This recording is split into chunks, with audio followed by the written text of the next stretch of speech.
Okay, Hello again, Starlings. I think we are live. I hope so. We weren't going to come on, but then we were like, yeah. That might have been, we don't know, that might have been one of our last grill streams. It very well might be. We're going to talk about some weird shit. We're going to stand songs. The last time I streamed was kind of meh. Last time I did a sit-down stream was just, ugh.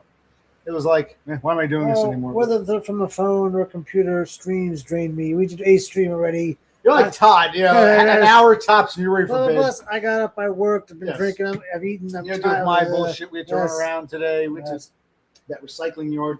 But I have my phone charging. Maybe make a little video or a little montage. It was like, we got more shit for the junkyard. Now we learn they will take old lawnmowers, rototillers, that stupid generator. That could be some, we have to rent another vent or rent that. It's like, I thought we'd get maybe like, I don't know, how much do you think we'd get?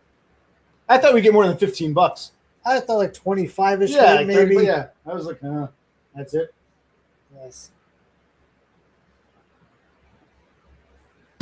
But hey, the stuff is gone. We didn't have to. We still got so much. I feel like, oh wow, we triumph. But it's only like the tip of the iceberg. We still got this whole fucking mess around us. But yes, okay. So the steaks came out well. The strip steaks were very good. My soupy barbecue sauce. You think the ribs? Yeah, the ribs were also very good too. How are the potatoes and the string beans? They were also good. Yeah, that still came really out came well. in. Yes. So probably one of we saved the best for last. Yes, we'll end it on a high note. I guess I'm amazed. Like it was sweltering, and now I'm wearing a fucking flannel in July. So the weather broke, but hopefully it should warm up. Because we need things to dry out. It's hard to move shit in the rain, but taters. Taters, like tater, yeah. He doesn't have a spot. There were. They weren't, because last time I tried, I put them on the grill. I used a skillet.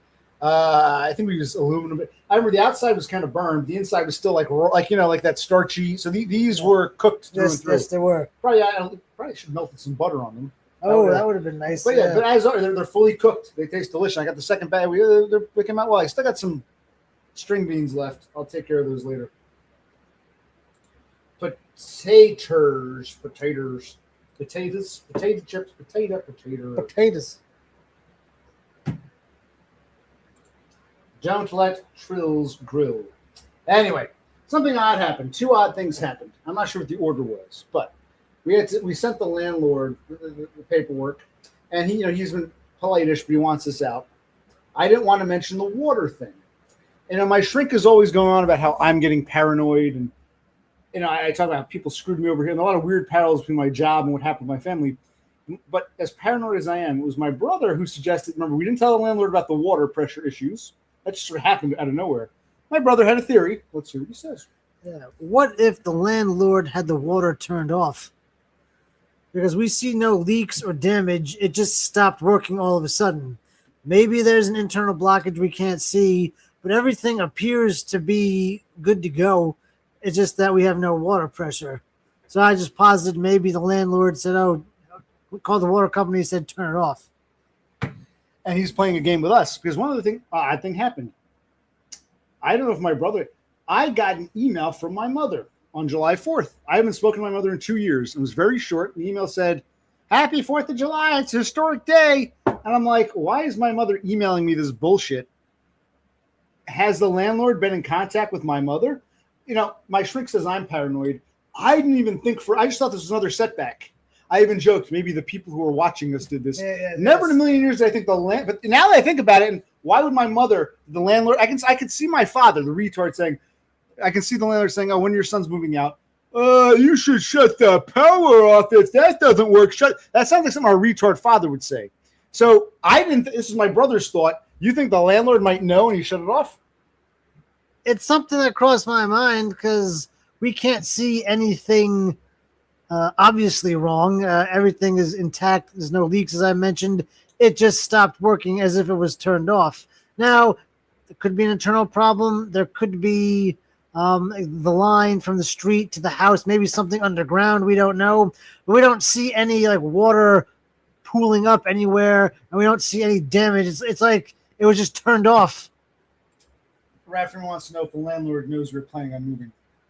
Don't even answer that question. Don't give these people fuel. Rafterman, no, he has no idea. It's out of nowhere. But I will tell you this. we have it set up where we don't pay the bill ourselves. We used to. We said years ago he wanted to have it set up.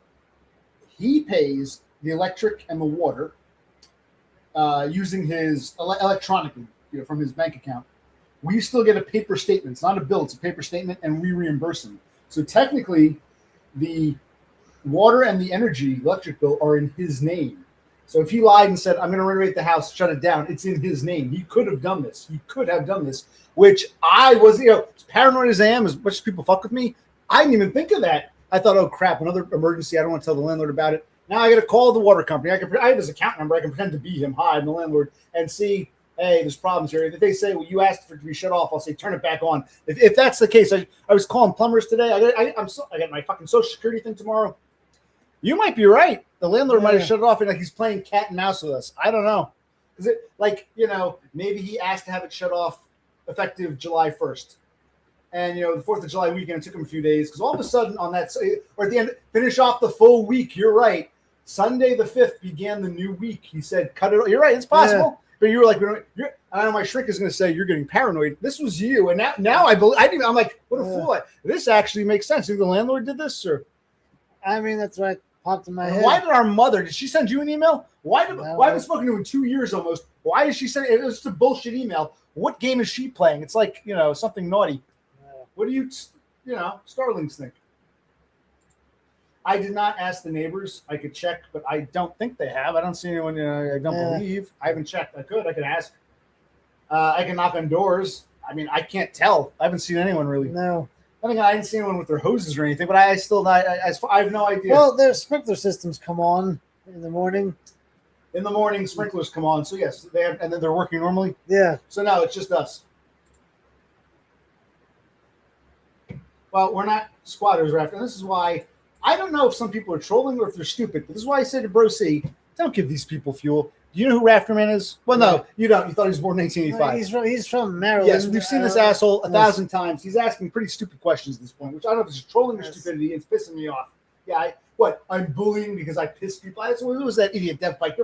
When people piss me off, I'll call them out in their bullshit. I will criticize. No, it's like I've never not welcomed anybody. I've never wanted to go after anybody, but I will call out stupidity when I see it. These are some stupid fucking questions. Does the landlord know where you're leaving? Well, first you're asking if the landlord knows we're leaving. Now you're calling us squatters. Either you're retarded or you're just trolling. I can't tell. I'm a Spurg. I can't tell what your deal is. But buddy, forget about me. What do you make you know who Rafterman is? Kind of. Do you think these questions are kind of silly? Yeah, they're not on target at all. I can understand this guy just came here. Hi, I've never been here before. But for someone who you've seen before to come in and say, does he know you're planning on moving? For him, of all people, to ask this question, how many streams have we discussed our plans, our situation? And for him to say, if I, how many times? But I can't. It's like it's just trolling. What? Can someone give me some feedback? I'm a Spurg. You have nothing to say because you want to give these people fuel, and these other idiots just sit there. It's like, Rafterman, what the hell's your deal?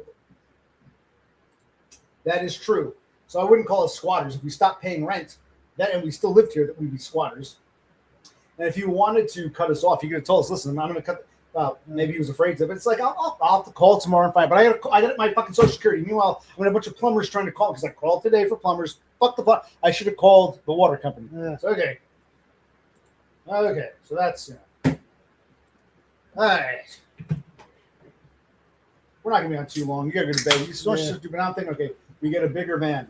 Now that I know I can take all that shit to that junkyard, that stupid, what do you call it? The rototiller, the broken lawnmower, but also that fucking generator we don't want, some other shit. It's like we can take a lot of shit there. You know what I mean? Yes, we can. Oh, well, forgive me, but we talk about the ambiguity of language, especially over text. You should have. Let's go back and read what he wrote. I mean, if I had squatters in my house, I would probably turn off the water too. The word "to" the word "to," as in TOO, also implies what he's doing to us is what you would do in the same situation. Hence, you're implying we're squatters. So the word "to" grammatically throws this off. If you said, hey, listen, if I were a landlord and people wouldn't get out, I might consider shut off the water, but that might not be the case here. For you to say, if I had squatters, I would do that too, makes, to me, grammatically, it says you believe that's what's going on. You see us as squatters. he's turning the water off, and you would do it too, also as well. 2, maybe the landlord did not shut off the water. Even if he did, it's not because we're squatting. So to say 2 here after talking about the word squatters, this is very poor grammar. So yes, he did call us squatters. Don't stick up for these people. No. Don't come out. What do you think? Rafterman called us squatters. Where's Yeah. that bitch Kassandra to give me a grammatical lesson? Because hey, you called us squatters. Thanks. Now you're just trying to backtrack. Yeah, he's put no money into this. He thinks he can get a lot for it. I think he wants to sell. He's old. He wants to dump it. He's tired of playing landlord. And we got stuck with that. It's actually pretty cheap for this area. That's how expensive. So we got to find a place to live. We're doing everything backwards. Moving out for a place to move to. Getting the water turned off before. Is it illegal for the landlord to shut off your water? Well, yeah, but I mean, the bill's in his name. We reimburse him, but it's in his name. Yeah.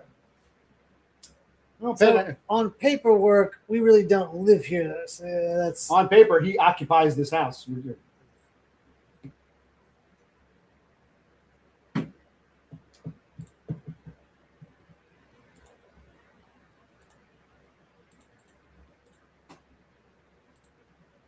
Yeah, 3,000. It's a big house. I don't live here. This is actually cheap for Jersey. You probably couldn't rent a house this big here. Probably be like $5,000 by now. Yeah. It was rent controlled, not literally, but he never raised the rent. He was so happy to have a tenant. So that's why it was so easy for my parents to keep living here until my father's stroke. Yeah, we got to get out. But all these places, they want like 2,000 for a fucking like 2-bedroom and 3 times the amount of rent. Even more, like 2,500. Yeah, so tell them. So it's like, why are they shocked? $3 grand is actually fairly cheap, Yeah.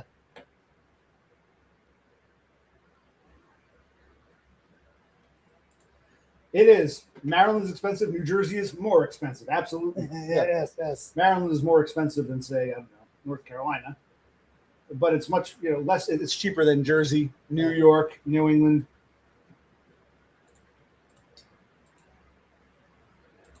What do you guys think grammatically? But also, do you think the landlord did this to fuck with us? Or do you think it's just coincidence? Or it was Bro C's idea? And I'll tell my shrink. I should look. You're getting paranoid. Well, I didn't even think that was Bro C. It was, you might be right. He might not. He's just playing cat and mouse. Yeah.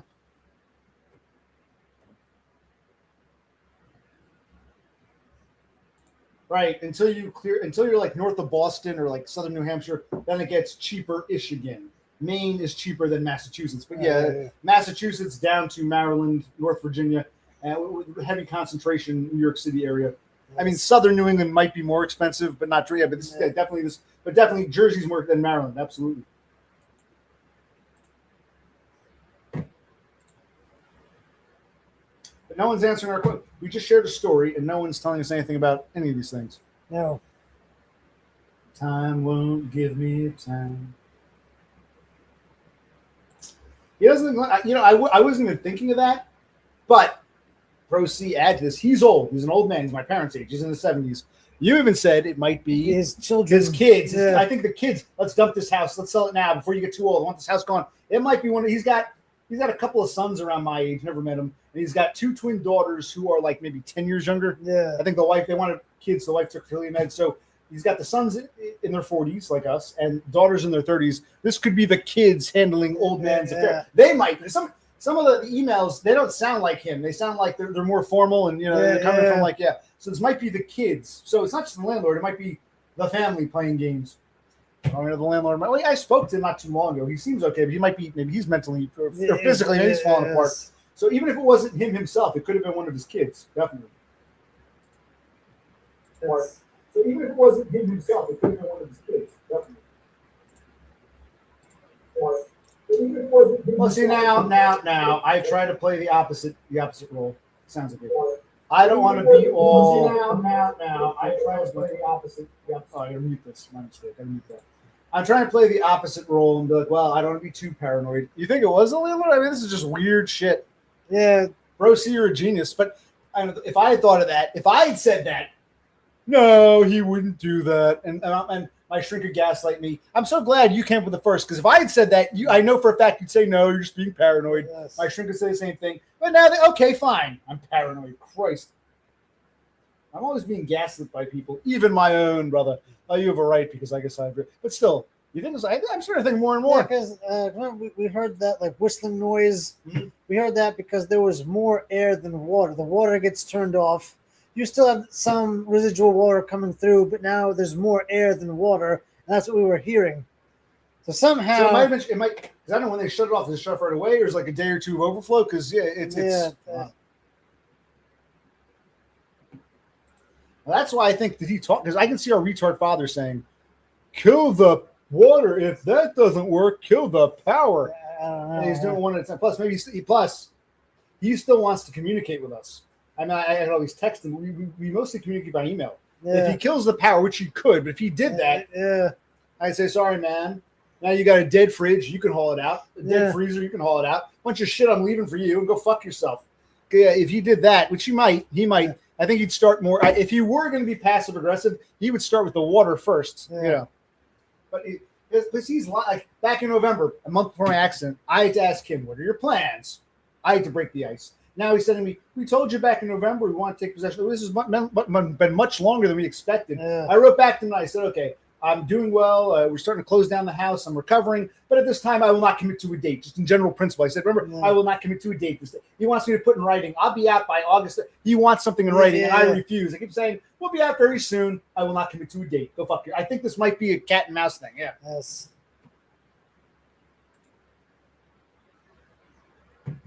But I didn't even think of that. I'm just like, I was thinking, first thing, I'm like, oh God, trying to get out of here, yet another problem. Oh, how do I tell the landlord about this? You think he's behind it? You might be. You might be. Now we're saying, well, what does everyone think?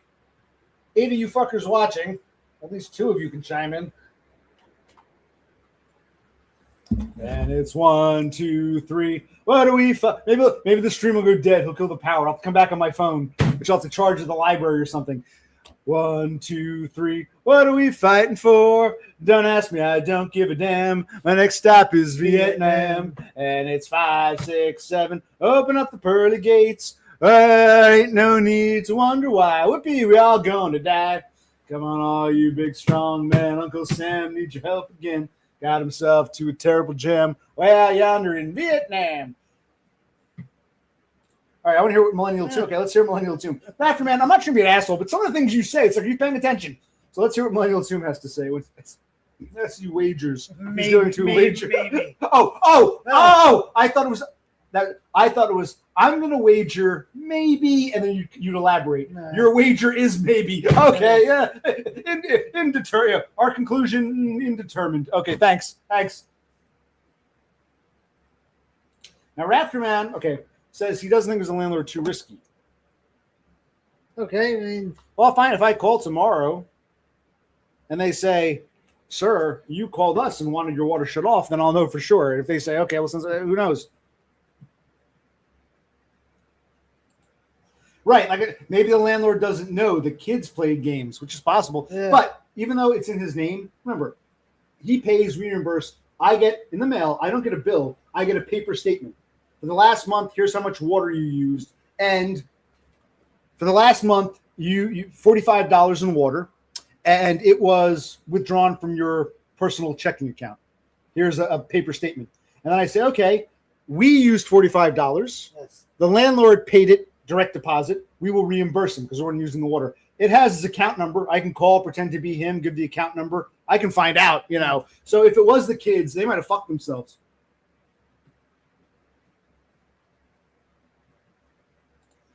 Well, we got to get out in the next month or two. You tell me about that moving soon. We're doing things backwards. Yeah. Moving things out, getting the water turned off, then getting a job, then finding a place. We have trouble finding a place because he has no income. As a result of him having no income, we really can't rent any place. But we have all this shit in the house we're slowly getting rid of. We're moving it out. We're making progress. Yes. In the midst of it, they couldn't give us one more month. In the midst of making progress. Maybe it was the kids. Maybe you're right. Well, I'll call tomorrow. But I got to do this fucking Social Security thing because that's our neat bucks in the future. I'm not going to – okay, we've already explained this 1,000 times. I'm not going through this again. I really am not going through this fucking again. I'm not explaining this damn story again. I don't need your lecture on the main valve or the PRV. I don't need this shit. I'm not explaining what happened. Please shut the fuck up. No offense. We already told the damn story. Christ.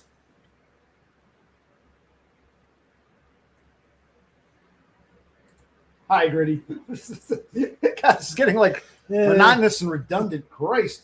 We'll just go. It's like there's no time. Never mind. The cable. It's like I got a bad cable connection. Here's your TV plugged in. It's like, go fuck yourself. Go Go fuck yourself. Yeah, Jesus Christ. I'm not explaining this again. Oh, my God. Well, we might have to get a 1-bedroom place, a 1-bedroom, and I'll sleep on the floor. What do you think? He says just use Bruce. Even that's tight for this area. Yeah.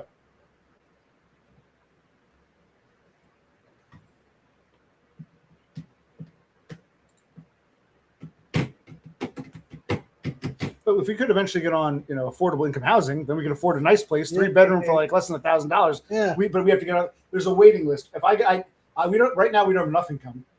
If we're high, you got to be like. So if I had a shit job with his shit job, we could be in the special affordable housing bracket, and it might take a few months if we qualify. But we have to live somewhere in the meantime. Yes.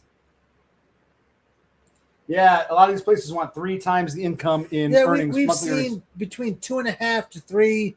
We haven't seen 4 beyond 3, but yeah. Right. So let's just argument's sake, it's $2,000 a month. $2,000.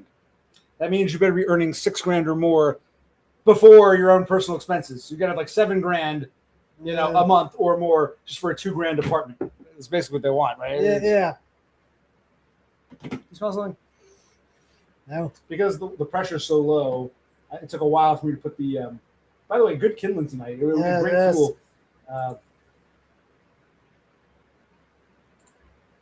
I have a phone call with Social Security tomorrow. I'm still in the process of waiting. If they could approve me for SSI due to financial concern, SSI, and then I can have that. We can say we got SSI. Yes.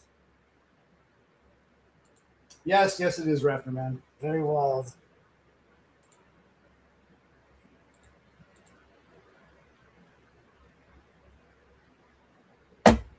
I'll post it. No one's gonna come on, but I'll post it. We'll keep this short because you gotta go to bed tomorrow, and you can't take a shower. No. Let me go that way. There are ways around that, but it's like maybe they're right. I like this now. The landlord might not do it or have the wherewithal to do it, but one of his kids did. Yeah, I know. But would the kids tell their father, or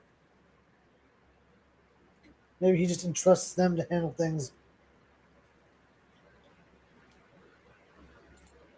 SSI would only be like 9. It would be less than 1,000, which isn't much. You can work, and after the first 20 some odd dollars, for every $2 you make before taxes, they say out one. So I could at least have it, but I could have the SSI immediately, which is for low income, while waiting for approval for SSDI, which I paid into, and I could say to the place, okay, my brother has a job and my income, I got SSI, or SSI and a job. It would be income. I have no income now. You know what I mean? Yeah.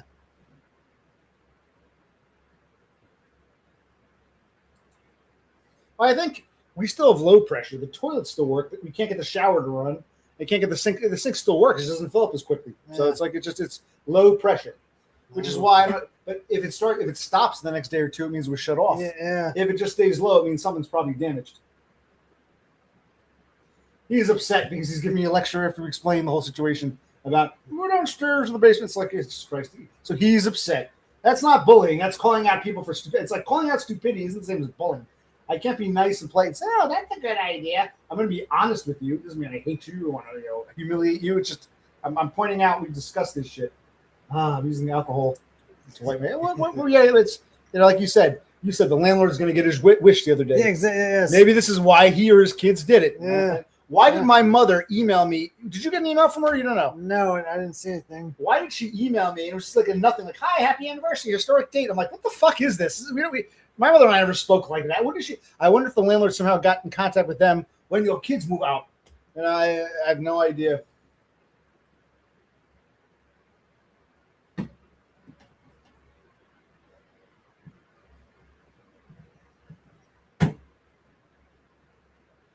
And it's 1, 2, 3. What are we fighting for?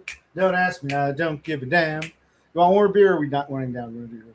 I'm winding down. I'm gonna pass. You're gonna pass? I'll give you a split one, or I'll say you can't finish. You go. Okay, you can take what I can't finish. That's a good idea. Got that? He's going to bed soon. I'll get off soon. Well, we'll make it an hour. Not even. This is just a boring stream. But I said maybe I'll come back on. Maybe I should do another stream from my phone where I show you. And I'm going to try to get up for my call, of course. But I might get woken up early by these idiots. Why have plumbers come out before I call the water company, the municipal water company?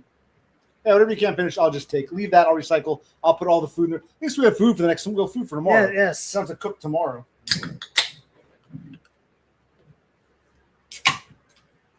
And it's 5, 6, 7. Open up the pearly gates. Well, there ain't no need to wonder why. Whoopee, we all gonna die. Come on, generals, let's move fast. Your big chances, your last. Get those Reds, the only good cut. Somebody said something when we think of that song, Be the first one on your block. Have your boy come home in a box. Oh, 1, 2, 3. What are we fighting for? Don't ask me, I don't give a damn. My next stop is Vietnam. That was getting boring. Kind of, yes. But I'm glad we shared that. I'm glad we did a very good grill. Do we keep the grill or junk it? I'm not sure yet, but it's like that chair. I'll take the recycling place. That one chair. Okay. We got more stuff. Now we gotta get for that heavy generator and that rototiller. We're gonna need to get rid of the van and get a box truck that has a ramp that comes down. So maybe we should return it tomorrow. But first, I still gotta get through this. This phone call might be 5 minutes. It might be 2 hours. I don't know. No one's giving me any advice. Where's that Eric Draven asshole? He's a nice kid, but where is he when I needed him? And he applied differently. He applied over the phone. I applied online. It's like, wow.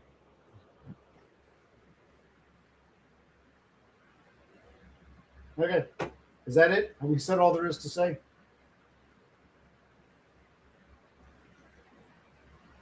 Do all this shit. Oh, just throw shit out. We got that dumpster. Dumpster's till Friday. We got to utilize. We got to clean our rooms. We got to wait. We got these plastic bins. They're in the garage.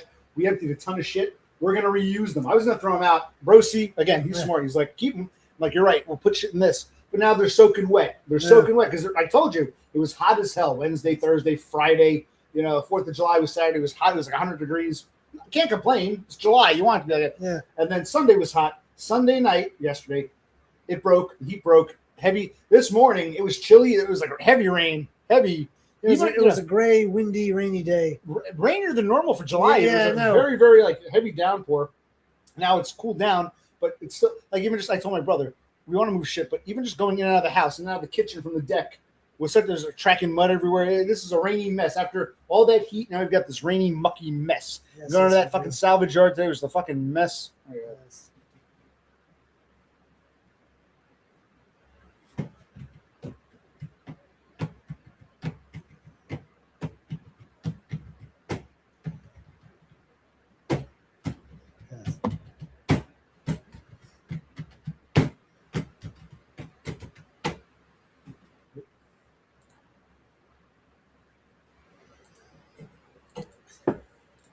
All right. I mean, I don't know why I wanted to come on. Yeah. People before were like, I hope you stream later. That'd be great. So here we are streaming later. Because we really can't do anything tonight. It's wet. I got to get up for this phone call. I already get a barrage of plumbers calling me. Yeah. And now it's like I came on. Yeah, part of that, there's two reasons. One, these sit-down streams you guys don't like. They're probably coming to an end. Also, right now, I'm on my desktop computer using the internet browser. I'm on a computer. When I do a grill stream, I'm on the app. And when you're on the app, you get more, Oh, but we do have someone. I'm actually happy to meet this person. We had a new visitor, claims he's from Jersey. I was a bit skeptical. He wanted to meet up. I'm like, well, I've never heard of you before. So let's bring him on. This is David Buldo. How you doing? Hey, what's up, guys? How are you? So, pretty good. No, you. I think this is the first time you came into our stream. We were grilling before. Is that correct? Yeah, you were saying I wasn't real or something like that. I get it. You're not going to believe everybody. No. We have a lot of trolls, but not just the trolls. Yeah. You had said let's meet up in Port Jervis. I'm like, well, we haven't even met before. I've never heard of you before. I'm not opposed. It's just So we thought maybe it was someone with an alternate. We got several people who have alternate accounts, but all right. All right. So right. So someone reached out to me. They told me to check out your channel. Okay. And it seems like you got. May I ask who that someone was? Is someone I think his name was Mike. He was Irish. Doesn't ring a bell. No, but okay. All right. So anyway, checked you out. Showed you to a bunch of people. They thought it was good content. Are you guys willing to do some IRL stuff or? Possibly. Like I said, if you've been watching, I don't know how much you've watched. You can always go back. It was my first live stream today. Watching it was fucking amazing. Well, we're in a transitory state right now, so we're not doing any IRL stuff at the moment. But down the road, we can talk. Right now, we're trying to get out of this house, so this isn't time for social calls. But in the future, if we finally get settled, but at this moment in time, no, nothing personal. Okay, so what are you guys willing to provide to the viewers? Well, there's not much to provide. I always call this place a coffee house. It's just a little hangout. I always ask people, you don't have to dox yourself, but I always ask age, sex, location. can I ask how old are you? Can I ask you that? I'm 46. My name is David Okay. Buldo. David Buldo. Okay, you're 40. You're only a couple years older than me. My brother, he's 40. Yeah, 41. I heard you talking about the Right. Berlin Wall. And you were from New Jersey, I believe. Correct? You're from. Yeah, I was born in Riverville, New Jersey. That's where I was raised anyway. Riverville, New Jersey, and right now I live in Washington Township, not the one down south. That's the cheapo white trash one. I live right next to Ridgewood. I always found it fascinating. There's Washington Township in Morris and Washington in Warren, and they both border each other. There are like 4 or 5 Washingtons in New Jersey. But my question: do you know any of the people? Do you know who some of the people are we talked to? Because you mentioned this Irish guy named Jim. Never heard of him. Do you know any? No, I usually just like hop from channel to channel and see if people want to start doing IRL. And they pointed you out. They said this guy's from Jersey. He does it. I do a lot of Manhattan stuff. And I saw you guys making the ribs and everything like that. It was amazing. And I was just wondering if you guys wanted to do something. I might have seen, maybe I'm wrong. Did you do you were driving in Manhattan in the video? You had to, maybe I'm wrong. You were driving around Manhattan? Yeah, so I do a lot of drive streams now, but I used to do a lot of like, go to a lot of political events and stuff like that. I stopped doing that. The FBI got involved, and it's just whatever. So, okay. No. Well, we'll keep an open mind for the future. But right now, A lot on the plate we right got a lot now. to take apart. But why'd you mention Port Jervis? Was something special in Port Jervis? Or? Yeah, so I used to go. We used to go rafting out there. We used to go camping out there, and there's zip lines, paintball out there. It wasn't a KOA that we used to go to. It was like $20 a night, and you get a whatever, and you go on this ride. So I was like, oh man, maybe these guys want to do this. It would be great content. Well, think about it. It's just weird because you never know who's watching. I have no idea who Jim from Ireland is. That's a new one to me. So you never know who if you had told me one of these regular people, like one of our this Rafterman guy, we see him all. If you had said Rafterman or Millennial 2, I might say, oh, okay. I have no idea who Jim from Ireland is, but sounds good. I think his name was Mike or something. I guess it doesn't matter. I can't picture an Irish. I don't recall anyone from Ireland or claiming to be from Ireland ever being here. Yeah. But now, so what are your you have a lot of viewers, you said? You have a podcast and you do political? Yeah, so I started in the whole N-word stuff, and then I got shadow banned, and so I'm now on TikTok and doing all this stuff. But I do YouTube with a lot of other IRL people. And I'm just saying, I think you guys might. Listen, I heard a little bit of what you were talking about before with the disability and all that stuff. There's other ways to make money online. I'm just wondering if you guys want to possibly, try it. So. Well, think about it. My shrink says the same thing: make money online, but it just seems like. Plus, if you make money online, it's still documented. You got to pay the IRS, I imagine. So you can look. Yeah, I have. I work with a lot of people on disability, full disability, for life. They still make money. There's a certain amount of money you can make, and you gotta stop after that. But well, can we ask what is it they do? What kind of stuff are they doing online to make this little bit of money? Okay, so for instance, you're live right now. You're doing panels. We get you monetized. You get super chats. You come up with hey, listen, we're gonna go out with Dave. We're gonna go rafting. We're gonna go camping. We're gonna shoot, paintball guns, whatever. And people will pay for the travel. They'll pay for all this stuff. So, plus you're local. A lot of people that I work with. I'm working with a woman out in Connecticut. It's like a 2-hour drive for me. The guy down in Maryland was like a 3-hour drive for me. So it was we were traveling a lot, and. You guys are pretty close. I'm assuming where you are, but right. But you do this stuff. What do you get a profit from it? You get a cut? I mean, why do you're both making money? It's a joint venture. Or what's in it for you? So I have my own channel. I make my own money. People follow me. It's good for everybody. So you would make money. I would make money. It's social media, right? You're supposed to be social. You're supposed to, interact like that. People like it. I'll check your channel out and we'll consider it for the future. But what was it about my stream? We're talking about disability or the landlord or the grilling. What was it that made you think that we'd be a contender for your I think that the dynamic between it's your brother, correct? My brother, yes. What's All right. You guys are likable. I think that A lot of people here will disagree, but okay. Go ahead. Well, you know what it is. It's I heard a lot of complaints before I came to your channel. Right. I'm gonna let you know what they complained about. Go ahead. But They complained about. Yeah. Before you do, who you told me about this Irish guy? Who's they? Other people?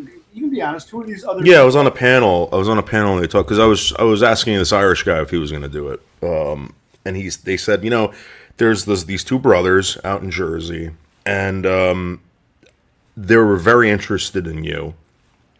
They told me the backstory, and I was like, oh, I'll check them out. I subbed up to you a couple days ago, and you went live today, and I saw it, and I was like, this is fucking amazing. This is what people want.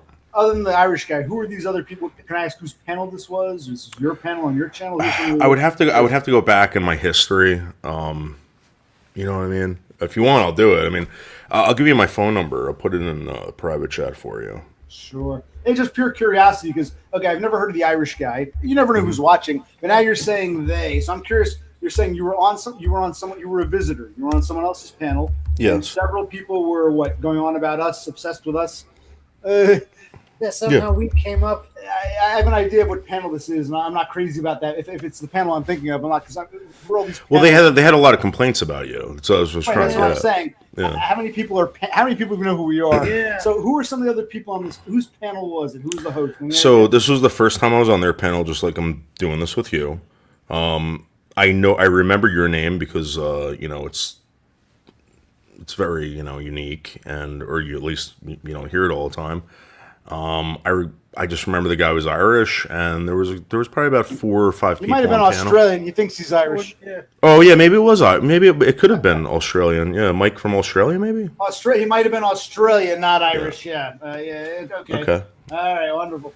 Yeah. So How did you find his? How did you find his panel? Is my question. I go online every day, and I go on panels every day. And I try to build communities, and there's other communities that are interested in people like you. Yeah. Okay. All right. And they want content, so I think I'm going to be honest with you. I'm interested in it, and just hey, my name's David Buldo. I live 399 Beach Street, Washington Township, New Jersey 07676. I'm not lying to you. You don't have to dox yourself. Yeah, okay. Yeah, Oh no, I've been doxxed before. I've been swatted over 100 times, and people tried sending poison to me in the mail and all that stuff. I'm over that. Well, I'm sorry to hear that.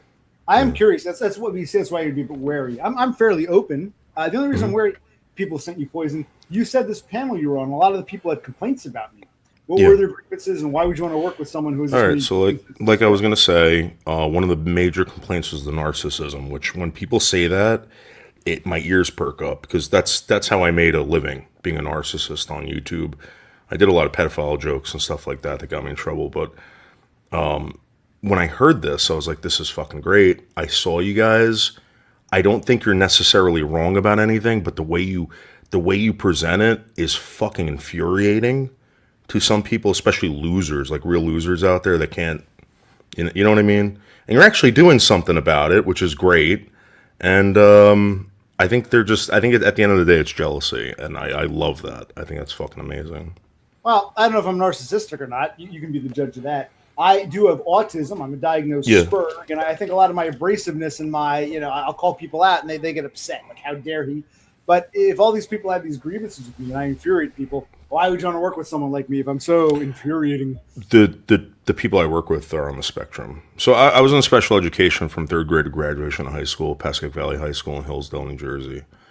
And, I was in there for dyslexia, and you scream ADHD. I spent a lot of time with people like you. And I think you're a genius. I think the way you put yourself out there, it made people feel something, and I think you guys can do something with it. That's kind. Remember, flattery doesn't work on ADHD Spurgs, but thank you. I'm just telling you the truth. I appreciate you coming on. You said you have dyslexia. Did you have anything else? You say you're a narcissist, quasi. How do you self, or what do you, go ahead, diagnosis? Diagnose myself? Either or. What Have you been diagnosed? Right. What have you been diagnosed with, and how do you have any self-diagnoses? Yeah, so third grade of graduation of high school, they found out like through studying me, and they didn't dissect me or anything like that, but they observed me for I think until middle school, and they finally classified me as dyslexic and partially dysgraphic, and I spent most of my time in special education, actually till graduation of high school. So. And do you suspect anything else, either autism or ADHD or something like borderline? Do you suspect anything you haven't been diagnosed with officially? So I'm high IQ, like very high IQ, and I basically focus on something and I make it happen. I'm hyper focused. I don't know if that's a form of autism, but everything that I've ever done, I've succeeded at. Okay. And what do you do now? You're on YouTube. Is this your main source of income, or do you have like a day job? Or? No, I work at the VA in Manhattan off of 23rd and First, and I'm a contractor for the federal government, and I own a house, like I said, and I don't do drugs. You're not. Are you a male nurse? Or you're an orderly, or can I ask what do you do at the VA? You're medical. I'm a contractor, so when it comes to government contracts, like I was a spy for 3 years. Okay. That's not a joke. I spied on North Korean diplomats for 3 years in Alpine, New Jersey, and sometimes I do whatever they have going on.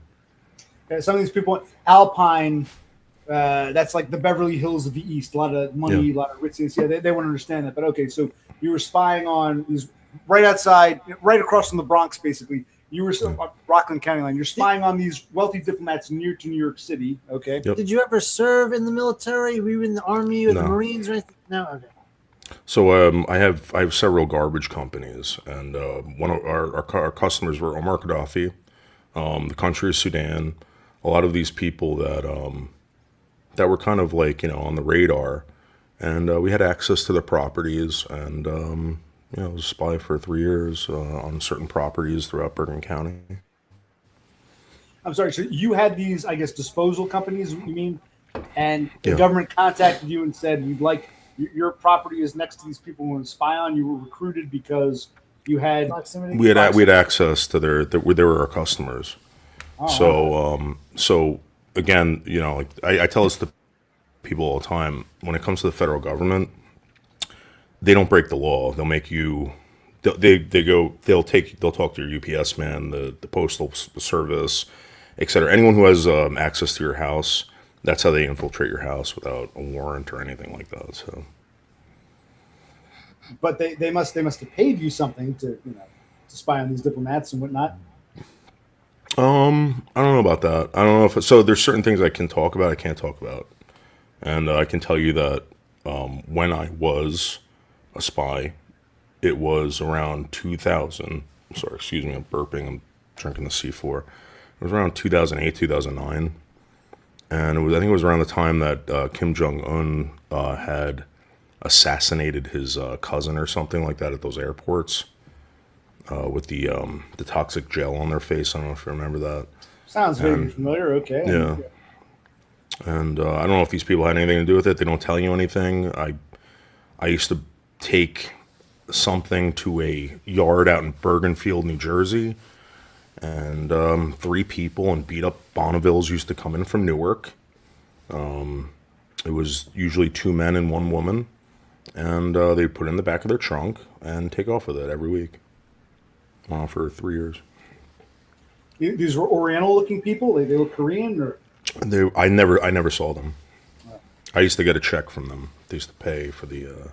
Actually, I didn't get a check from them. I got a check from the house. It was on Mile Street in Alpine, New Jersey, and it was being paid for by the country of North Korea.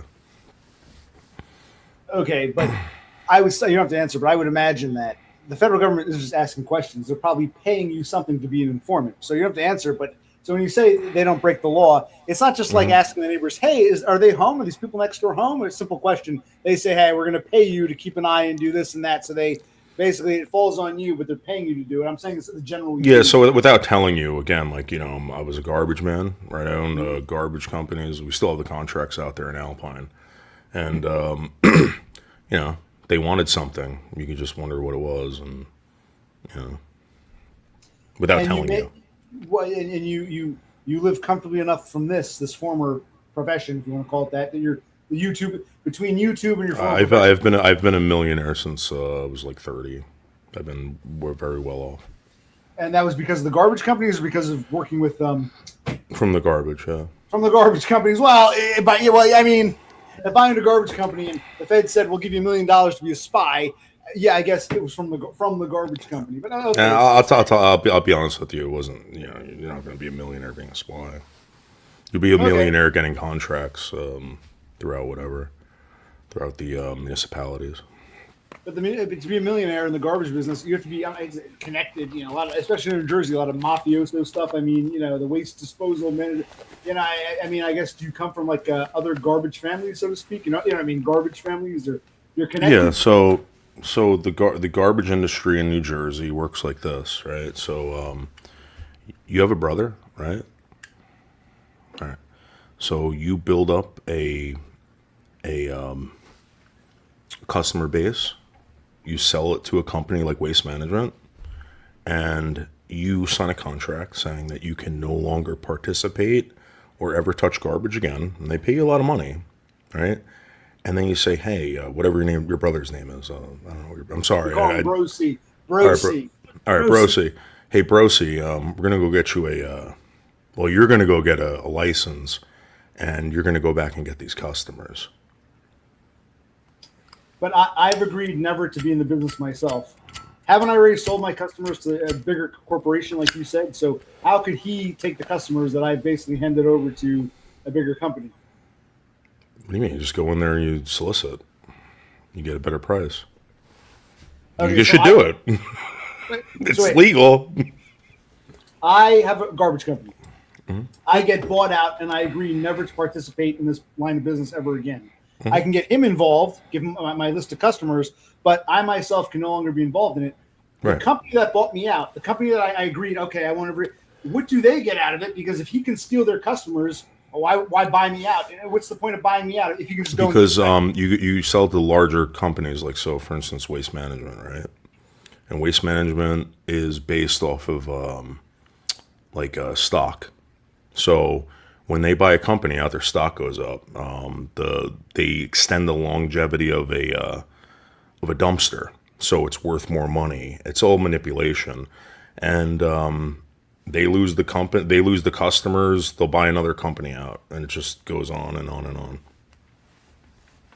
So you got this one company that buys everyone out, forces people to say, "I'll never work again." Then you give the list to your brother. Here, you start your own business. Maybe you'll get bought out yourself one day. But it's almost like it's not. If I were like the owner of the big corporation, it almost seems like a waste to buy people out. Why buy someone out? Because they believe that you'll eventually run out of brothers. But that hasn't happened yet, apparently, because this is still going strong, right? No, what happened was then your cousins get involved, and they buy up all the dumps, and then you basically, it doesn't matter who takes customers from you, you're still making money off the customers. So you get to a point where you have enough money that you can buy a dump and all the dumps in Bergen County, New Jersey, and anyone who goes out and picks up garbage will have to pay you. Okay. To bring the crap to your dump that you own. Okay. Yeah. So you guys have Pequannock up there? Pequannock? No, I think I forget what it is. We're kind of white trash. We just go to dumpsters and dump it until the town eventually provides. Yeah, it's illegal. Technically legal. Now we have dumpster. I don't know what the main one is. Is there Blue Star or Red Star? There's a company called Dave's. There's multiple. I see different people have different companies in this area. Yeah, so it's all nepotism with that stuff. And I'm currently, I'll tell you, I got a dumpster in my driveway right now. I'll do a stream tomorrow or a video. It's called. You ever heard of it? They're based in Matawan. Matawan is down the shore, but apparently they service all of North Central Jersey. New Jersey Indoor-Outdoor Maintenance. New Jersey Indoor-Outdoor Maintenance. Yeah, so when you like those guys, right? So this is how it works. Those guys are part in New Jersey. Now you have to be part of an organization. It's kind of that's what they call it now. It's if I get a bid for a town, They want to make sure that you're part of this organization so that if you go bankrupt while you're picking up the garbage, you just don't, they don't have to go through another company to get someone else will pick it up. So when you're getting stuff out from Manawan, that means that someone subbed it out. There's a company that's not doing too well that needs the money, and they're picking up for someone else, basically. Well, the dumpster has the company's name. I didn't notice. Did the truck say New Jersey in that? I have no idea. I wasn't paying attention. Truck, no. So you're saying these people that dropped this dumpster off are actually subletting. I guess it'd be subletting with this other company, New Jersey. Yeah. New Jersey In and Out is the main company. They're not doing too well. Yeah, people are getting percentages of it, and like if you do enough of it, and eventually, everyone's making money. Okay. Hey. Yeah. Lucrative. Wow. Cool. You gotta go to bed pretty soon. Won't keep it too long. 5 more minutes. Yeah, we'll ask. Okay. All right. So when you're, all right. What else would you like to talk? This is interesting. We get a dumpster. Now we have a guy who knows all about Jersey waste management. Okay. Fascinating coincidence. Unless he works for the federal government, maybe. Maybe we all. Well, I do now. I work for the federal government. Okay. So what do you do for the federal government? Can we ask if you're not a spy? You don't. No. So right now. You work in the V. I'm sorry. I run project hospital in Manhattan. Is that Bellevue or near to Bellevue or the VA? Yeah, it's right down the street from Bellevue, and I also. I know what you're talking. Yeah, but kind of Alphabet City area, kind of. Is that where this is? Yeah, it's right off of Avenue A over there. Right. So, that's Alphabet City. Okay, yeah. Good. Yeah, but I also get contracts through like Brookhaven and stuff like that, like the national laboratories and stuff like that. But you're a contract. I mean, you're contracted by the government. And your line of work is actually construction, or what is your line of work with the government? Right now, it's So what happened was there was a job going on over there. Some people got arrested. Some people just walked off the job, and I'm doing basically point to point a building, and then hiring other contractors, other union contractors to work there. But what are these? I mean, when you say contractor, you mean in the general sense people who don't work for the federal government but are right. So like you need there's certain rules in New York City.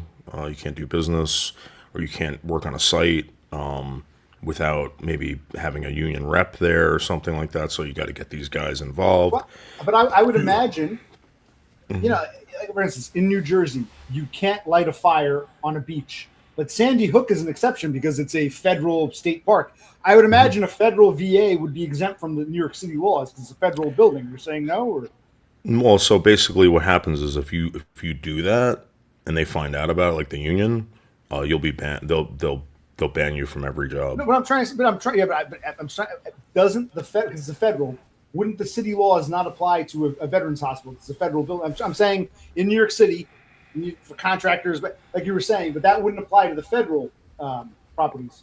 I think when it comes to like OSHA and stuff like that, you still have to follow. You still have to apply to the OSHA standards, even though it's a federal building.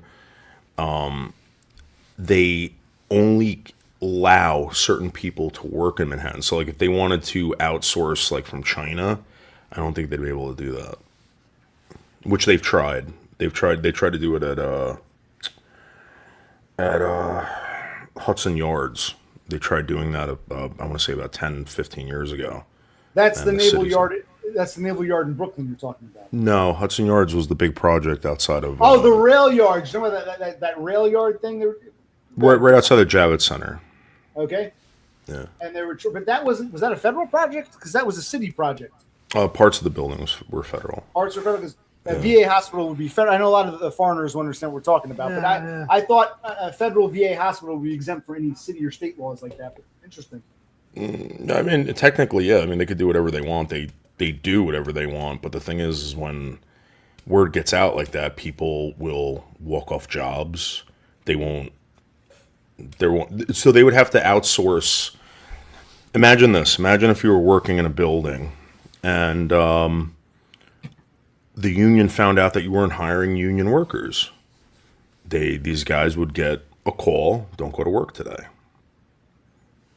And then they would have to outsource people from out of state. And that's a big, humongous pain in the ass. They don't want to go through that. Okay, so they're still subject to these union, because so many of the people they're hiring are have worked other jobs at the local and state level. That okay. I think I understand what you're saying. Yeah.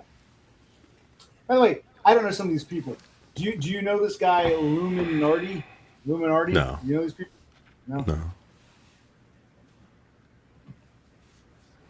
I'm a convicted pedophile. Hey, I don't believe everything I read. Like I said, you told me about an Irish guy. I think he's Australian. I think I know who you're talking about. And you're saying when all these people hated me, like I always said, like people. I don't know if they hated you. I shouldn't have said that. I take that back. My only gripe, again, I'm a Spurg. I always struggle to understand what people's problem is. But my take has always been, if you don't like me, fine. Live and let live. You go your way, I go mine. I only hear about these people when outsiders come in and say, up that clique, that cult said, I should check you out. It's like I don't really think about them much, but apparently I'm like one of the main topics on the I mean you can check me out. Again, my name is David Buldo. I live at 399 Beach Street, Washington. I'm talking about this on this panel you went on. I'm surprised these people are this obsessed. Well, yeah, they find you fascinating. They're probably here right now, watching you. I'm sure. I hate to cut things short, but I gotta go to work tomorrow. You guys have a good night. Hope to see Yeah, you me again. too. Yeah, it was nice meeting you. Yeah. Did you hear do you think the landlord cut off the water, or you weren't listening to all that? The landlord. No, I didn't. I you know what? I just got off the phone with someone else from YouTube, and I just saw you were live, and you told me to come up, and so I'm here. They cut off the water. Yeah, this is Darnell Dodge. Okay, JT. He's one of our residents. Okay, so basically, it was the trolls who sent you here. Okay. No, I mean, I'm easygoing. I don't usually ban people. I might time people out. I'm an easygoing guy. I look at it like I've told some of these people, if we can't get along, go away. Watch some other channel. Change the channel. Yeah, I understand the obsession, but it's okay. Yeah, you know what it is? It's like they tell people that you're a piece of shit. Not you. I'm not just saying this is how it works. Well, they probably do me, but in general, they say the piece of okay. All right, so you're a piece of shit, but they watch you all the time. You know, they'll call you a pedophile, but they'll watch you all the time. They call you a racist. They'll watch you all the time. Mm-hmm. It's like I don't know. That obviously means they don't hate you. That means they're obsessed with you. I don't know. Obsessed fans can sometimes be crazy. People have been murdered by obsessed fans. Tell me about it. They tried killing me back 2024. So that wasn't. You don't think that was government related? Can you tell us the story? That was not government or North Korea related. You're telling us that was just YouTube people related, or yeah. I'm getting one more beer. I'm going to put you on by yourself. Tell your story. I'm within your shot. I'll be back in like a minute or so. I hobble. I'm crippled. I'm in a I'm not in a wheelchair, but I was in a car accident. So I'm listening to you. I'm going to hear every word. I'll be right back, but I want to get a beer, so I'll be listening. Go ahead, and I want to hear your story. Okay. So in 2019, I came to YouTube, and I played a character called Noodles 1980, and he was a narcissist. He was whatever, and didn't think anything of it. I made a bunch of pedophile jokes. I love pedophile jokes, by the way. I love rape jokes, all that stuff.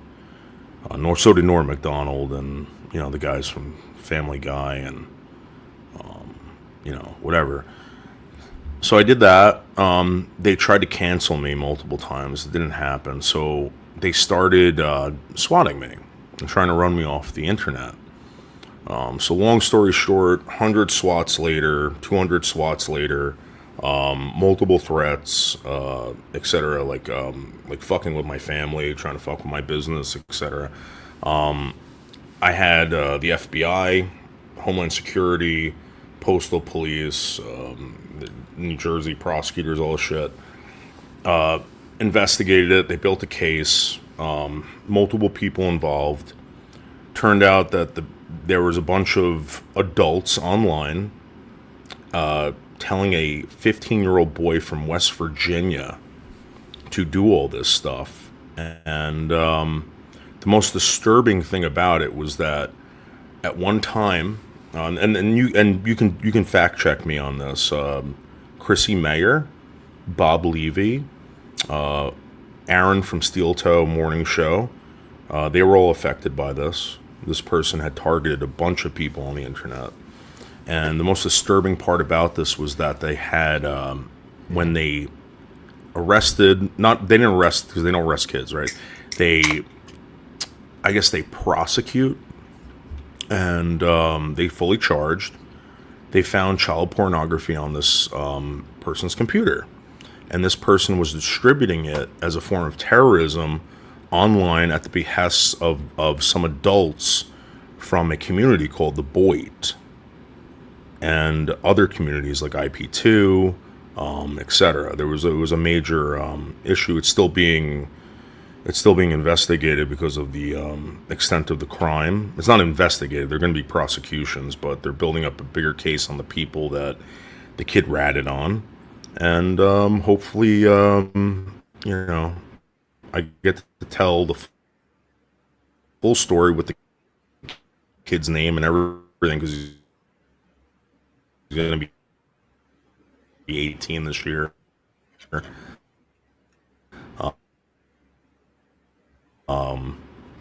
State. Okay. So the guy who was coming at, it was one guy, or was it a group of people coming after you? It was a group of people, and I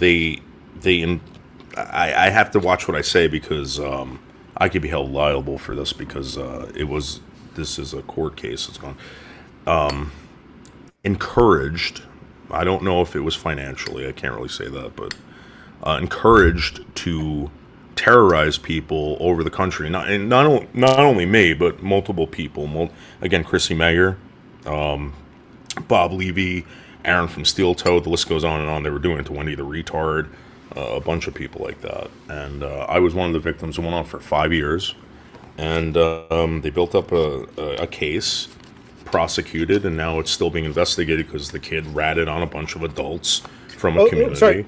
Was the kid involved, or the kid was featured in the child pornography? Who was this kid? He was part of the group? The kid was distributing the child pornography, but the thing was that they are trying to link these people into encouraging or possibly showing this kid where to get it. And then he was calling in bomb threats, SWATs, harassing people, like people's businesses and people's family members and stuff like that. And this kid, he was a teenager. The teenager was doing this at the behest of these adults, or is that what you're saying? According to the Connecticut State Police, New Jersey, New York, Pennsylvania, and Maryland, yes, and also the FBI. Okay, you believe that, or you think the kid was acting alone and said it wasn't me, it was a bunch of adults? I mean, he could have just been. No. He. So when they nailed him, this was like the third time they nailed him for it too. They knew it was him for a while. They were just building up a case and trying to figure out who was talking to this kid. There was an interrogation out in West Virginia, and it was all recorded. And the kid said, "These are the people." And what exactly did they do to you and these other people? They tried to defame you, or what was it they were doing? Yeah, they tried to smear you. So there was an instance where a bunch of them had created fake documents and spread them all over Instagram, etc. This is just the petty shit that I'm talking about. Like they fuck with people's funerals. Like my mother passed away like 2 years ago, and they try to SWAT that. They call in SWATs. They tell people that you've murdered people. You're about to murder people. They had to interrogate me. I want to say back in 2023 was someone said that I was going to blow up a gay bar in Hackensack, New Jersey, and the list it just goes on and on and on with the harassment.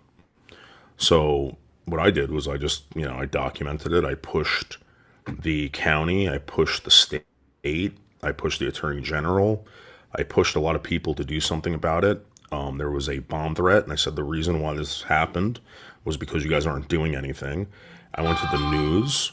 I went to multiple platforms online, made it a big deal, and eventually they did something about it, and it led back to this kid. Who was they? The feds or the state police, or who was they? According to what I know, it started off with the state. State of West. Can I ask Jersey? The state of. According to what I know, the state of New Jersey, because I was making a big stink about this, opened up an investigation, And according to the prosecutor, they knew about this back in 2023. The identification, the ID, and they were just sitting back building a case. And then it got to a point where people were about to get hurt. Like I was down in Maryland working with someone on YouTube. I got a phone call asking me to come back to New Jersey. There was a credible threat on my life. They were following these people in Discords, and they told me that what was going on, and they said they were trying to send poison to you in the mail. I'm sorry, this was the state police told you. Jersey State Police said, "Come home. Your life is in jeopardy." Who told you? It was the Washington Township Police Department. I got a phone call from them. So it was legitimate. It was right. It was a legitimate call from law enforcement saying, "We think your life is in danger here." Yeah, there was a credible threat, and they had been following these people on a Discord, or in a Discord, and they were trying to build a case. They've been building a case on these people for a while, and hopefully it happens this year. And I can make a documentary on it. Well, that sounds interesting, but that's why I was wary. You might not realize that panel you were on is filled with like a lesser version of what you've described. If what you're saying is true, the people you were dealing with who kept talking about me, while it hasn't reached that level, not plastic. That's why I'm suspicious. I'm like, because I don't get it. I don't understand who would engage in this sort of behavior. The laws have changed now. They're not going to do that to you. The laws have changed. They're pussies. They won't do it. What they will do to you, I'm just letting you know, is that instead of weaponizing the police to harass you, they will do it with the court system. They've weaponized the court system now to the point where they will bring up frivolous lawsuits. But you're lucky that you live in New Jersey because there's something protecting you. If there's a frivolous lawsuit, and you're dragged into it, the state will go after the person who initiated the lawsuit for about $10,000. They'll fine them every single time. So, yeah, I didn't know this until I got a lawyer, and unfortunately, I hope that never has to happen to you, or you ever have to go through that.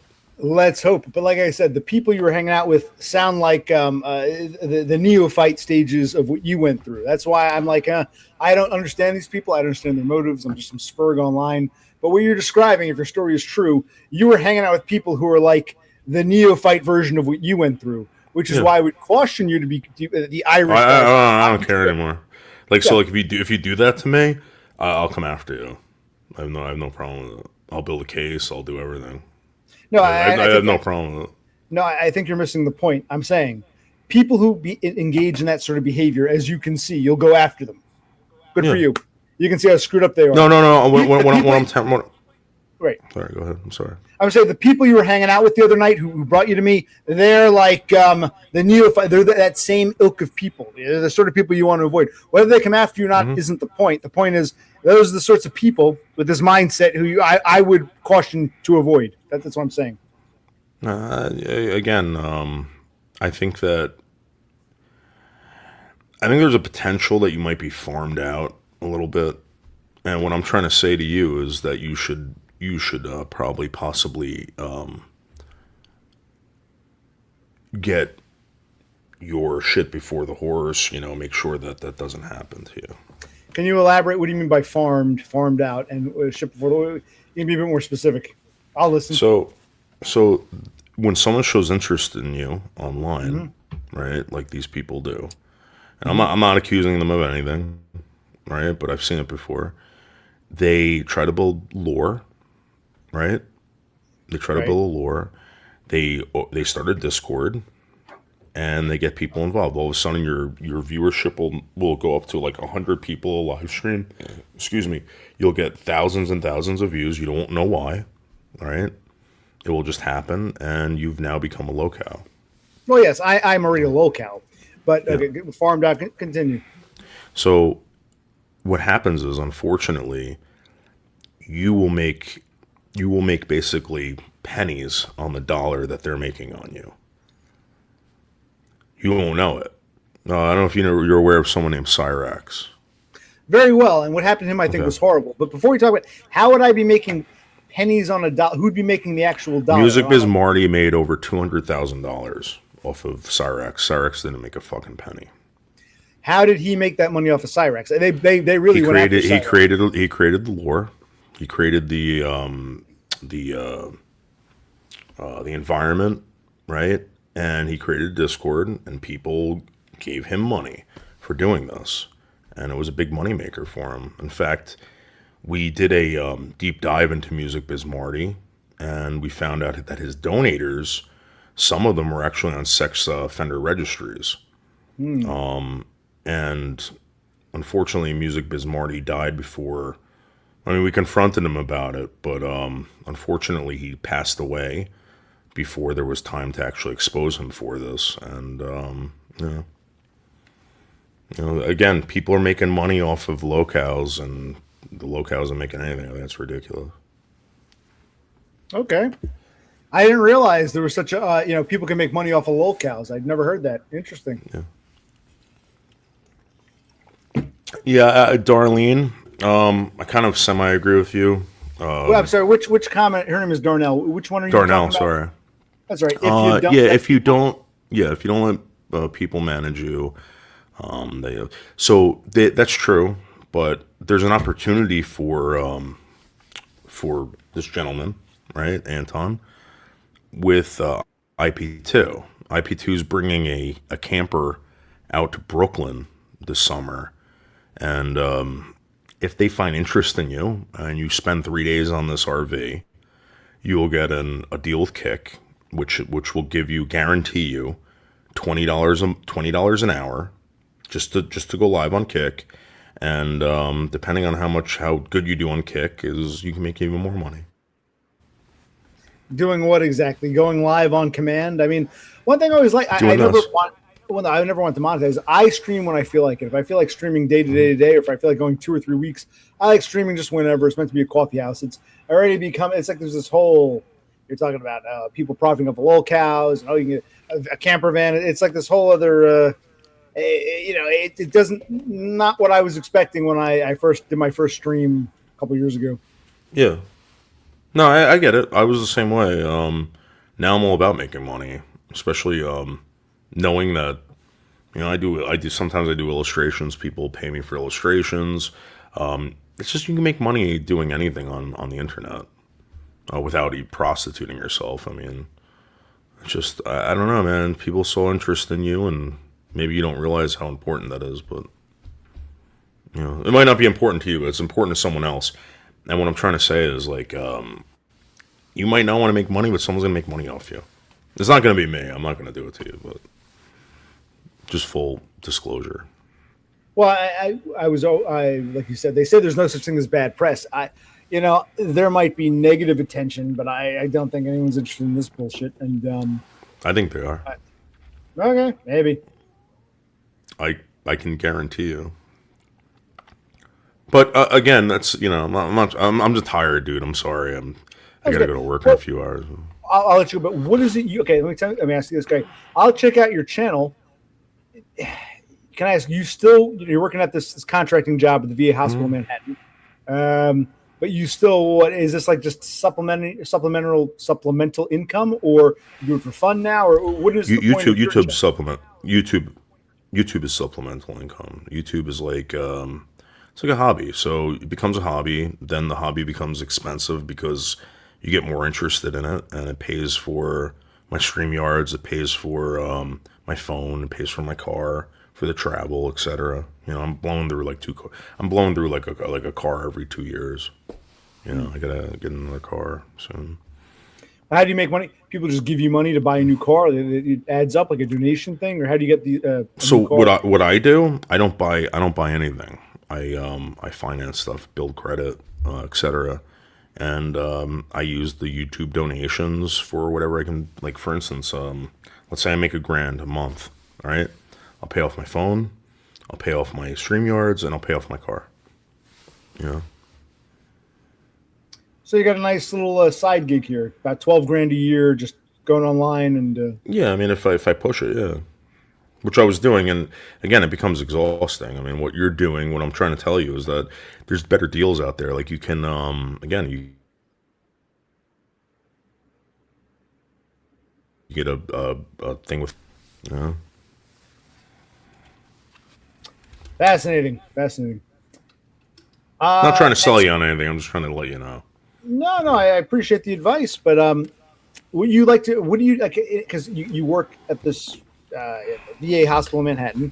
You got this side gig on YouTube, but you also like to go panel hopping. Like you're here, you're on Hmm. that Irish guy's panel. You just like to talk to people on panels, or Yeah, I do it on TikTok. I do it on multiple platforms. I do a lot of debate stuff. I do a lot of rage bait stuff, and I'm not coming at you as like what I portray on the online. I'm coming at you as myself. well, You can know. people argue? Well, I'm not saying this when I'm playing devil's advocate. People can say that you use as an excuse. You say you're role playing, but that's the real you. This is what we're seeing now is just one is the real act, and the rage bait, which you call an act, is people might argue that. Like, how do we tell the real David Buldo from the? That's the whole point. Like you never know. People. It's like this, right?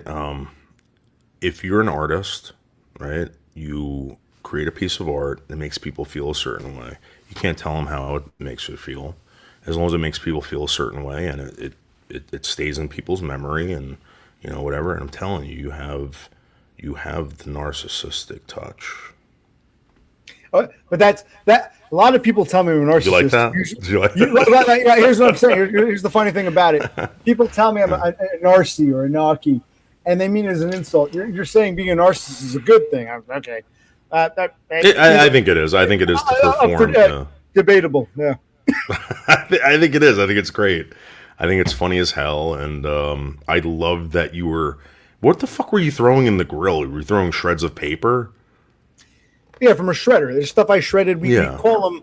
I'll tell you, my brother and I. You know what kindling is. We call them shredlings. We wanted to add some extra paper, so I just said instead of dumping this in the garbage, let's just dump the shredded. It's like confetti. Dump the shredded paper. Yeah, that was genius. That was awesome. They had me. I was like, I can't take credit. That was his idea. I'm like, we're running out of kindling. He goes, oh, what about the shredder? I said, okay, shredlings. I thought it was good. I thought it was really good. I actually sent it to this girl I was dating, and she's very much into it. So she's like, "What the fuck is this?" I'm like, "This guy Anton." He's like, this fucking Australian dude sent me over here. It's great. This fucking boiling fucking ribs and making potatoes, and they're just drinking beer, and they're talking about going on disability. Like that's an amazing. I don't know. That's like I look at it like this. I'm a humongous John Waters fan, right? And Okay. John Waters kind of showed the underbelly of America, and I kind of get that vibe off of certain people on YouTube. I think it's fascinating. Like that's why Soft White Underbelly's so great, stuff like that. Well, I'm more of a Steve Buscemi fan, but since the two of them look so much alike, I guess it kind of works out to the same thing. But yeah. Oh, and by the way, the Riverdale's thing. Oh yeah. Yeah. So, do you just like that one song? Yeah, I mean, I might have heard a few before. You jogged the memory when you said Rivervale, Riverdale. I'm like, oh yeah, the Riverdale. Yeah. So that one song came to mind. You were a big fan of theirs? You met them or what? Well, so yeah, I remember that was in middle school. So Ben Weasel, he had a band called Screeching Weasel, and he wanted to make a mock Ramones band, and he called it the Riverdales. And when that album came out, it was so fucking awesome. I remember it was like the coolest thing. We went to go see them, middle school, and Well, the name actually came from I think the Archie comics. The town they lived in was called Riverdale. And and it was more of a melodious band than it actually ended up being more pop friendly, like pop punk friendly than I think they originally intended. Maybe I'm wrong. it was supposed to be a mock Ramones band, like mentally retarded and stuff like that. It was mental retard and stuff. They were all there. He even bought Moore's Rate guitar for it. They recorded it in mono, or I'm sorry, whatever the hell that was, and they did the whole thing. So I'm a humongous Ramones fan, so it was a total geek out when they did that. It was pretty fun. Cool. Yeah. Awesome. But yeah. So if this is the last time I talk to you, I wish the best for you, and I really like the show, man. I think you should keep on doing what you're doing, and I'm kind of hooked to see what's going to happen with you and your brother. See the problem with this, I hope I don't get affected by this. There shouldn't be this how do I put it? Like this expectation to perform. Because once people think, oh, I got to do a show, I got to outdo myself. I might do a stream that sucks. You're not enamored with. It happens. I just stream whatever I feel at the moment. So I can't. You might enjoy this one grill stream. The next time we grill, it might be like, man, this fucking sucks. This you know what? Yeah, like, you know what? 99% of YouTube sucks, and I don't know why anyone watches it anyway. I personally think if you can't interact with the shows, it's boring. I think that a lot of people that don't interact with the shows, they just troll or whatever. I think they obviously get a rush out of it. They're getting something, but I legitimately found your conversation entertaining, and oh, thanks. I normally don't say that. You said you shared it with some girl you used to date. You told her in Australia, but you thought he was Irish. You didn't think he was Australian, so you told her. It's late. I'm going to be honest with you. It's late. I may have misspoke. I'm all, again, I'm just retarded a little bit. So that's okay. Well, what time can I ask? What time are you going to be at work? I got to wake up at 4. So I took a nap before. You got to get up in 4 hours to drive. And it takes probably about an hour from where you are to get into Manhattan, or traffic's not too bad. If I leave my house at 5, right, I get to the George Washington Bridge in like 15 minutes. Really? And oh yeah, 15 minutes, no traffic. I'm sorry. You take 80, I-80 or 78? Yeah, I take 17 to 80, or sometimes I take Route 4. But depending on 15 minutes, you're not speeding along. You get 15 minutes from where you are to George Washington. Of course, I'm speeding. Yeah, I'd imagine. Of course. When we had COVID, I was working at Trump Tower when they shut down Manhattan. I shit you not. From my house to Trump Tower, it was like the most 20 minutes. And There was no traffic. I used to go through Lincoln Tunnel back then, and I remember going like 90 something miles through Lincoln Tunnel. It'll never happen ever again. I mean, that was the best.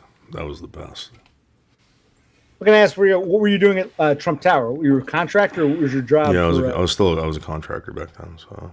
And what was your line of work? You were actually doing like construction stuff, or you doing hiring, or you doing HR? So back then, I was working for a company called Raytheon. I don't know if you know Raytheon. Yeah. It's a government. They build bombs and stuff like that, and they also did building integration to the point where it was like, after January 6th. January 6th, it cost the federal government $2.3 billion to repair, but that's not true. They just basically installed new products to make sure that never happens again. And these products, don't ever have to see you, right? But I can know you're in the building, and I can also see how many people are in a room with you just by the fact that you're breathing or the amount of heat that's coming off your body. And these buildings collect trends now, and the algorithm is now connected to these buildings, and it would just freak you out how fucked up information is or any of this stuff. So I gotta ask, did you ever meet Trump himself or anyone high ranking in government? Yeah. Or yeah, so right now I work for Jared Kushner. Oh, really? You're under contract at the VA hospital. You're working. That's for who Kushner writes my directly? checks. That's who writes my checks is Jared Kushner. Jared Kushner. Oh, interesting. Yeah, he lives at So I did a live stream from his apartment recently. Wow. I'll have to check. Do you keep them up or you take them down when they're still up? I'll check it out. So yeah, so he doesn't care that I do this, but because the whole family's involved with social media, they love this shit. They're actually big fans of Lisa Jordana. I don't know if you know who Lisa Jordana is. She's a fucking hot mess. She looks like a mummy in real life too, by the way. But they're okay with it. They like it. Social media is the future. It's the present, and as long as I don't really show their dirty shoes on the ground or anything like that, they're fine. All right. Well, you gotta get to work in 4 hours. Yeah. I'm gonna leave it at this. Any little tidbit you want to share about being a spy, or about what you went through, or working for Trump, or any little thing you'd like to share with us about anything that would be interesting, food for thought? Yeah, I never thought that. I never really knew what kind of man I was until I was actually faced with all this stuff, and it came from the internet, you know? And they say that you don't really know yourself until you're put into a certain situation, right? And I was put in that situation, and I basically destroyed all my enemies. They're either all dead or they're in jail, and I'll continue to do this until I die. Well, how are they? Can I ask how are they? You murdered them yourself, or you're saying what they did is have died with time? Time has gone on and They killed them off. so yeah, no, there a lot of them were drug addicts. A lot of them were old fucking decrepit piece of shit women, and they just ended up dying. I made sure that I knew that they died and stuff like Well, that. these were the people who went after you on the internet, or who Yes. were these enemies? Lolly Cunningham was one of them. You can look her up. She's still, it's she was a decrepit piece of shit. And G Mangoes was also a decrepit piece of shit. He's dead. Poon Handler's dead. It's just life ends up getting these people, and if you take care of yourself, you'll at least be around to witness it, and it is good. It's a good feeling because my life has gotten better now that these people are dead. I don't like people dying, but to be honest with you, now that they're dead, my life's better, and it's a good feeling. Do you believe you were targeted partly because of your previous spy work, or? No, it was because I think people were jealous. It's because of the narcissism and constantly being right. I'm sorry. They're jealous because they're narcissistic, or they're jealous of you because you're a narcissist. They're jealous of. They're jealous of my lifestyle. They're jealous of everything. Like, they're jealous of the fact that. So, like right now, I'm dating a 26-year-old hot Latina. Okay. And you're 46. Very jealous. She's 20 years. Right. Yep. Well, good for you, but you're saying these people online hate you because you're dating a much younger hot chick, or? Yep. So the women hate it, right? They're jealous of her. The guys hate it. They're jealous of me. I just show my life and I live it, and I'm constantly winning. So it's like, imagine, I think Donald Trump said this. He goes, you're going to get so upset with winning so much. You're going to say, Donald, please stop. Please stop winning so much. That's what it's come down to online with me. Oh, congratulations on all the winning then. Awesome. Yeah. So, but anyway, Anton, it was really good meeting you, and I really do hope the best. If you want, I left my phone number there. You're more than welcome to reach out. And if you ever do decide to do some IRL stuff, hit me up. I'll be more than welcome to hook you up with Manhattan, anything you want to do. Big sounds fan. good. Like I said, right now we're in a transitory period, but we'll keep in touch. It sounds good. It was nice to meet you. Yes, I'm always welcoming new people. So yes, thank you. All right, excellent. All right, have a great night. Thanks, guys. You too. Okay, he's gone. All right, so that was David Buldo. That was I forgot about him. He was on my grill stream. Forgot about him. But yes, seems like a nice-ish guy, but. All right. That one's somewhere. You never know who you're going to come across on the internet, but yeah. I know, strange when he was going about, this Irish guy. I think you mean Australian. Oh. And then he was telling, I told this chick, I saw the Australian guy told me, like, you thought he was Irish before. That was the one thing that kind of raised an eyebrow. But, oh, well, seemed like a nice enough guy. What do we think of David Buldo?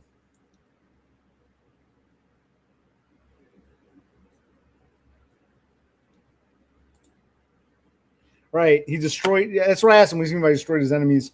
Life ends up getting them. Okay. He made the.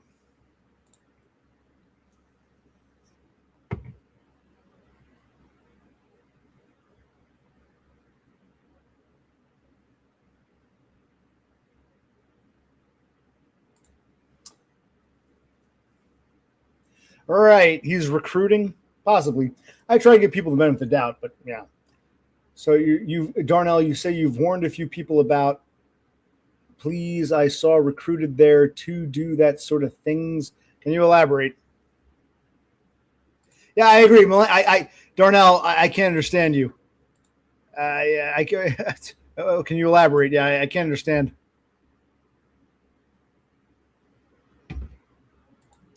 Are you talking about this guy or what he was talking about that others try to prawn bomb? How you doing, Diffusi?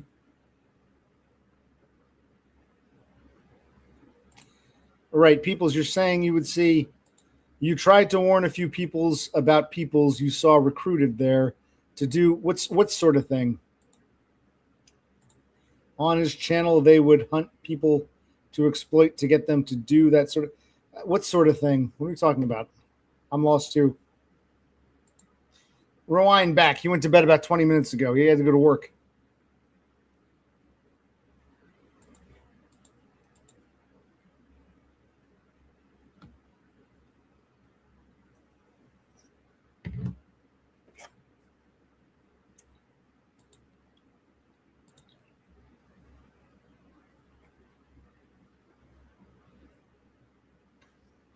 Okay. I was actually going to stream for about an hour. It turned to an hour and a half. It was always nice to meet new people. It's interesting, but it's the internet. Take it with a grain of salt. Before we were talking about the water, it was more interesting than that. It was Bro C who said maybe the landlord or his kids were behind shutting it off. So I got to call them. But tomorrow I got my Social Security conversation, phone call.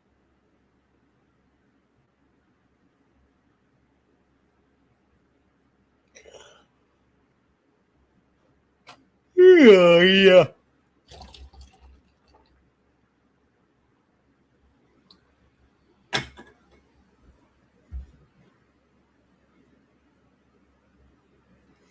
Getting tired. Okay, that was interesting.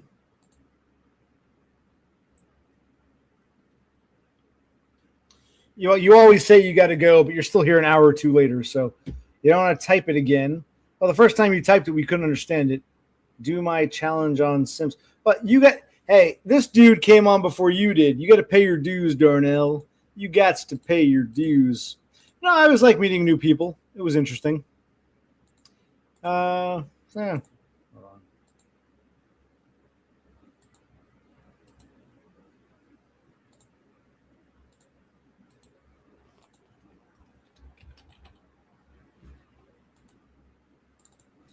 Ugh, let me look here.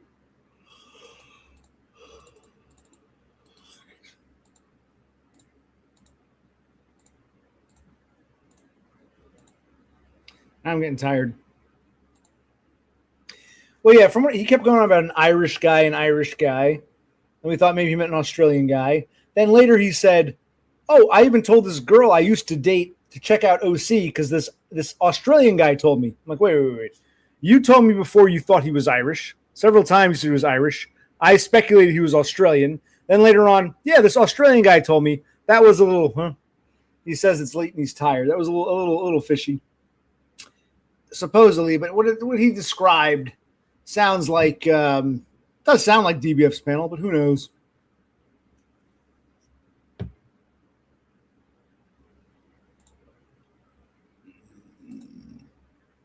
Well, was that the real hacker? Because we had another hacker come on tonight and say, OC, don't believe everything you hear. So who knows? Who knows? But yeah, Darnell, who we trust 1,000%, tells us that that guy was on DBFs. So I guess that was, I don't know. I wasn't there. I don't watch Destroyed by Voids. I have no interest in watching Destroyed by Voids. Who cares? Yeah, that's a good question. Why do you go out of your way, Darnell, to write so strangely? You just said he was on DBF. I'm missing something. It was the real hacker. Is this the real hacker? Well, there's a way to prove it. Just like this asshole. You can come on for like a minute. Where is it?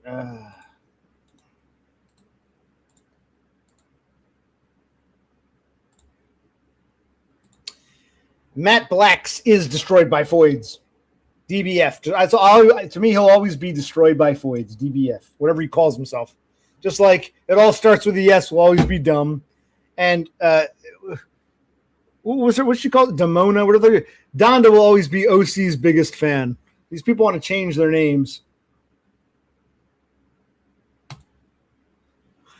Why don't you come over for a minute? Say hi. Yeah. I don't want to talk for another half hour. I'll talk to him for 2 minutes. Say, you are the real hacker. If not, then who knows?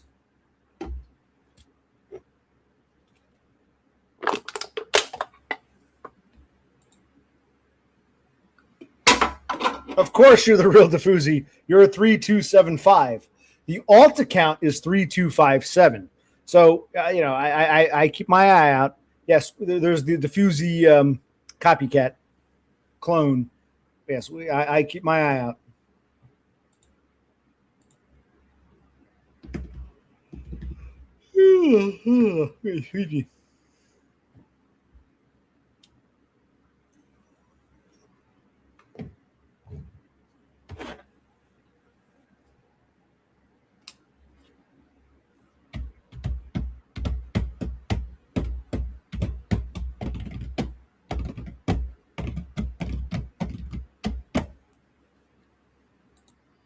I don't know if it's the same guy or not, but someone with Buldo in their name. Yes, it was a great show.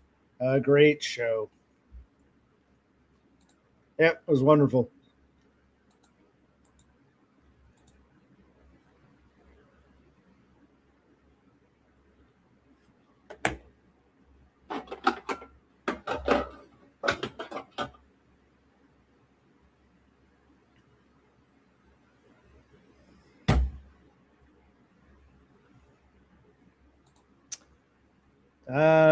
Is it a CD or? All right, I'll probably get off soon. I'm gonna take a piss real quick. I'll be back in a minute. Where's the damn thing?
So the main purpose of the stream was to determine if it was the landlord or one of his kids that shut the water off, or if it's just yet another unfortunate mishap, or if it was something else.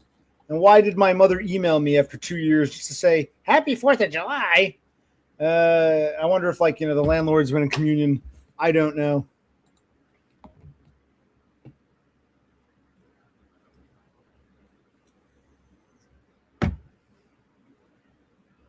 Okay, not much doing here. Where's the real hacker? Not clicking the link. Son of a bitch. I got some guy I've never heard of begging me to hang out with him, but my buddy hacker won't even click a link for 2 minutes. I feel hurt. I feel debased. I feel like a used tampon or a human urinal. Thank you, the real hacker.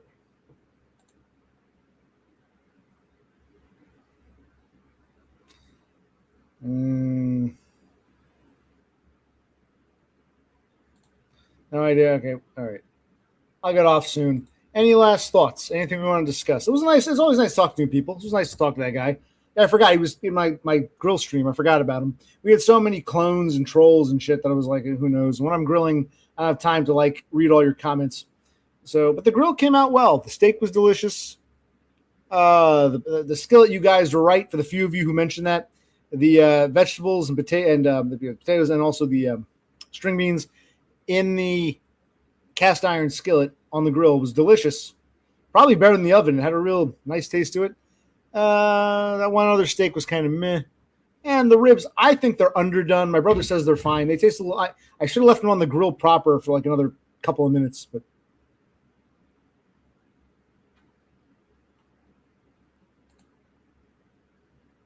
Well, you can make up for it, just like your buddy there. Come on for 2 minutes. I'm actually not begging for new blood. I'm begging for the people who haven't paid their dues to pay their dues. Hacker, Darnell.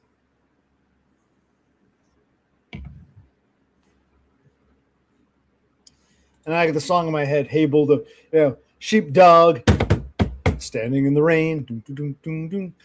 Bullfrog doing it again. Do, do, do, do, do. Some kind of happiness is measured out in miles. What makes you think you're something special when you smile? Childlike. Doo, doo, doo. No one understands. Jackknife in your sweaty hands. Some kind of innocence is measured out in years. You don't know what it's like to listen to your fears. You can talk to me. You can talk to me. You can talk to OC. If you're lonely, you can talk to OC. Hey, Bulldog. Hey, Bulldog. Hey, Bulldog. Hey, Bulldog. All right, where were we? No. You can tuck me in yourself, asswipe. Don't tell me to have a good night.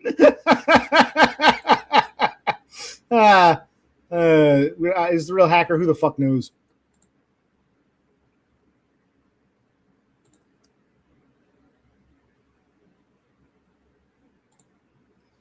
Your ex-girlfriend? Is this the guy who's just on? Is this the I thought you had to go to bed so you had to go to the VA hospital. Let's take a look here. What I've found in my experience is that usually you can't. I'm the sort of channel you stumble across me by accident. It's okay. I don't mind if people mention me or share my name, but you can't force me on people. Most people will say, "What the fuck is this shit?" So don't be surprised if these people you share my channel with have no idea what the hype is. I'm glad you enjoyed coming on and all that, but you can send it if you want. But I don't think there's anything here for your ex-girlfriend to look at. But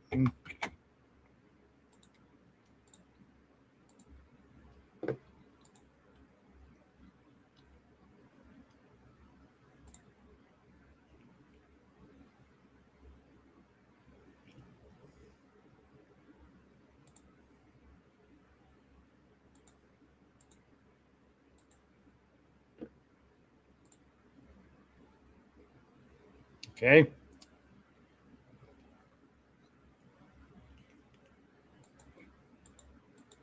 This stream is coming to an end. Do I finish my beer or say goodnight?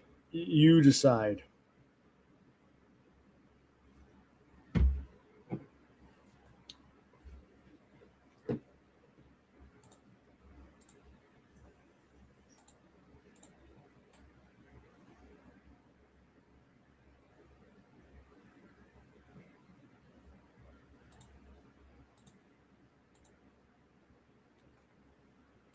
I'm getting sleepy. All right, so I'll call the water company, but tomorrow I shouldn't be thinking about the water or fucking junkyards. I gotta be thinking about Social Security. Oh, neat bucks. Oh, I got that phone call tomorrow, 11:00. I don't. It might be like a 2-minute nothing. It might be like an hour or two. I don't know.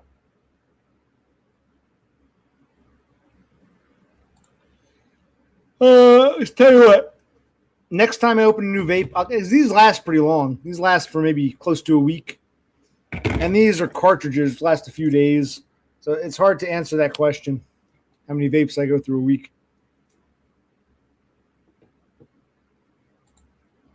You can do it, man. Why, thank you. Thank you for the words of encouragement.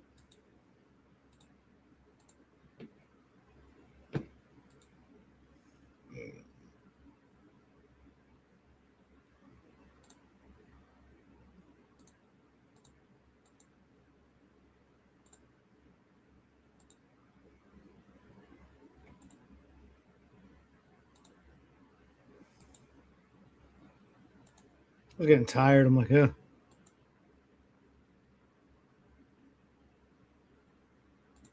See, I went to this. I went to this channel, Baiting with Buldo. I'm not seeing the dude I just spoke to, so who knows who this is? I have no idea. Oh well. But thank you for the solicitation. No, this summer I'm interested in getting the hell of this house, but still being able to take a fucking shower. That's what I'm interested in right now. But thank you. Thank you, whoever you are. I appreciate it. I don't think that's the dude. Is this one of the dudes like fans or something? I don't know.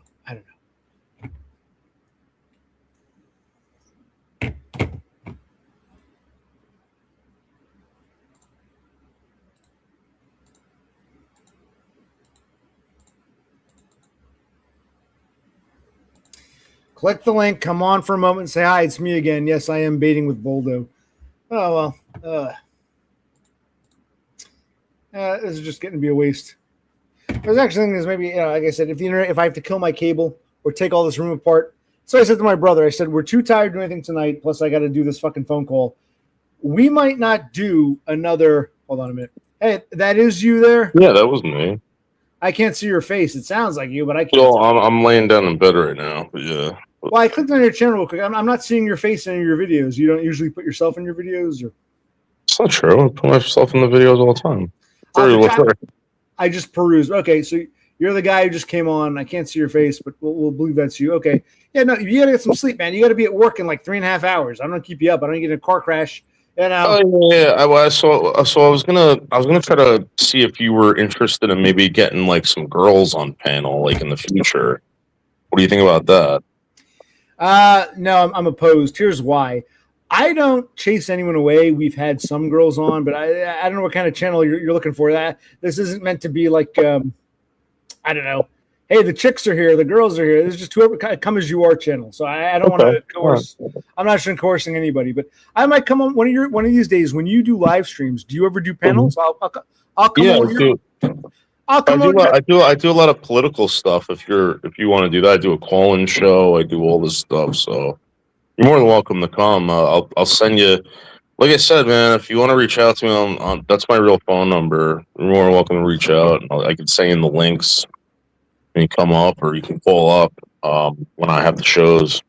I take live phone calls and stuff.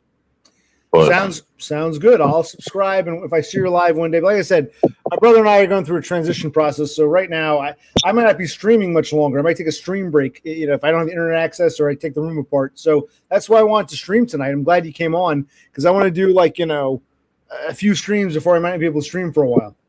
All right, but just full disclosure, my channel is like kind of like I'm doing like rage bait stuff now, so I'm probably gonna be like a white nationalist this summer. Go like a lot of white nationalist stuff. So again, it's the internet. It's YouTube's for entertainment purposes only. But I am disgusted. A white nationalist. I am appalled. How dare you? How dare you? How dare you? I am disgusted. But okay, yeah, maybe I'll come on. Yeah, so it should be a good time. I would love for you to do it, by the way. That'd be great. So. Well, do you recognize this Kassandra? Apparently, she's a regular. He has women on this panel. Kassandra. Oh, I think she's referring to me or to you. Oh, I thought she was referring to you. Maybe she's referring to me. I've had like 1 or 2 women on my panel. But yeah, no, I'm not trying to like recruit anyone to come here. So it's not really the. I thought she was talking about you. He is an ambiguous pronoun. How about this? How about Anton? How about this? Come to my show one night. Feel it out. If you like the people over there, I can send them over here, and you can interact with them. Feed off the.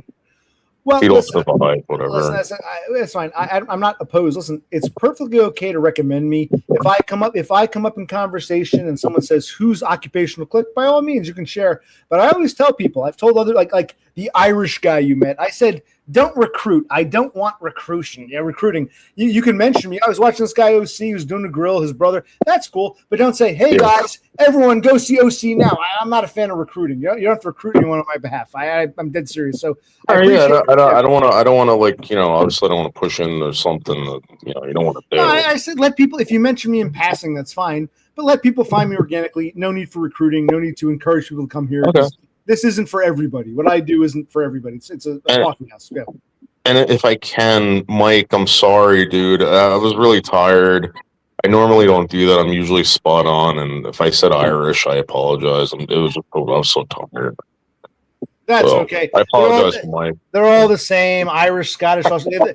They got that weird brogue. I will say this. Of everyone I've had on panel, you basically have no accent, or maybe a very minor accent compared to me. You're like the most normal sounding person I've ever spoken to. So I guess you are. So thank you. Yeah.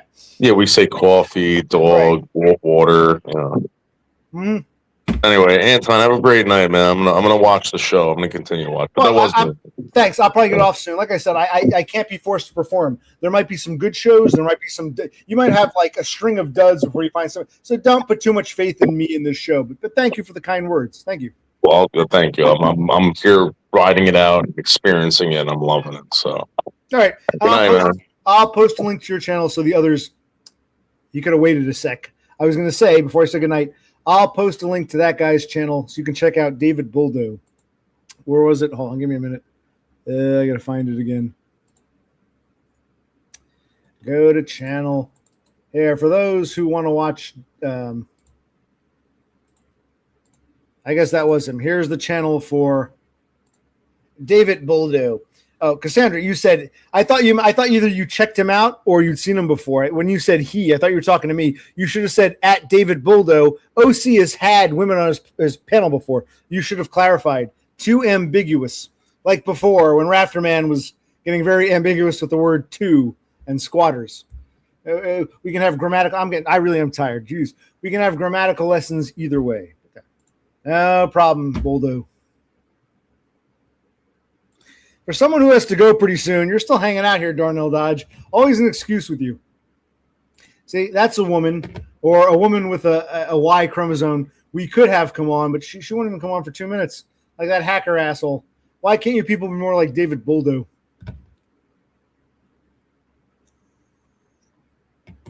Fine. Good night, Darnell. I'll make it 2 hours. An hour 52. I'll go another 8 minutes. Unless I find something to keep me going, I'll probably kill this in about 7-8 minutes. I'll finish. I'm sipping my. You know how I am. For those who are curious, the show might be good. It might suck. I like to finish my beer before logging out, but if I gotta kill it early, I will. I'm sipping my beer. I'm just winding down at this point. I'm winding down. Yes, you should apologize, Kazuide. You must be one of these chicks that Buldo, whatever his name is. What was his name again? Forgot his name. You must be one of Buldo. You're one of Buldo's. Yeah. Did you see my text today or what? My phone is charging up. I'll check it later. What were your texts? What's going on in Cassandra's life? Oh, did I leave you on red? Did I leave you on red?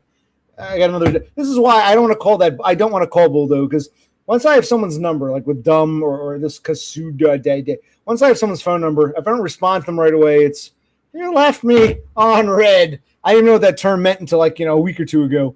Oh my God! But yes, did I leave you on red? What did you have to say? Oh, he's still here, Buldo. Buldo. Now you got me thinking about Frasier.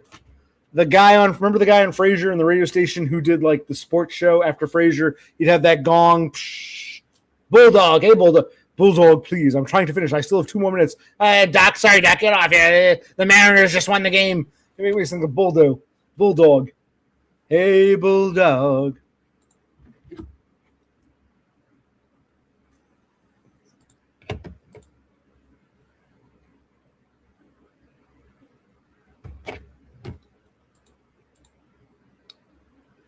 All right, we're waiting for Kassandra to elaborate on her texts.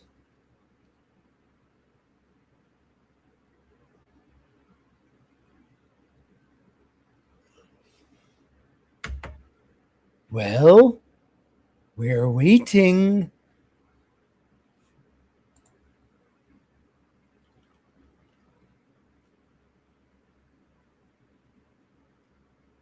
Yeah, I think maybe. I'll check again. I will check.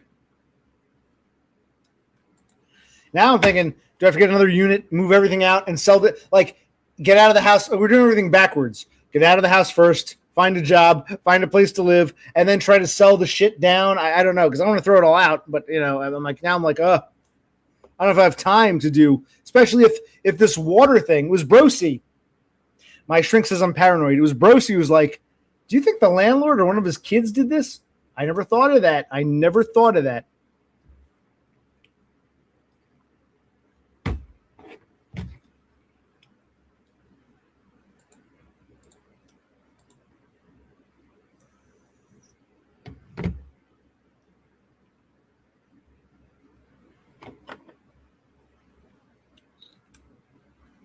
All right, a few more minutes, and I'll call it. It was a decent stream. Like I said, I want to enjoy this time because I even said to my brother, this might be our last grill. If the water's really fucked and we're being forced out, I mean, that might be our last grill. This might be one of my last sit-down streams for a while. I don't know. I don't know. So this guy's asking me, you want to come, girls, and go kayaking in Port River? Something like, dude, I don't even want to be streaming in a few days. I don't know. It's like every day is super duper uncertain.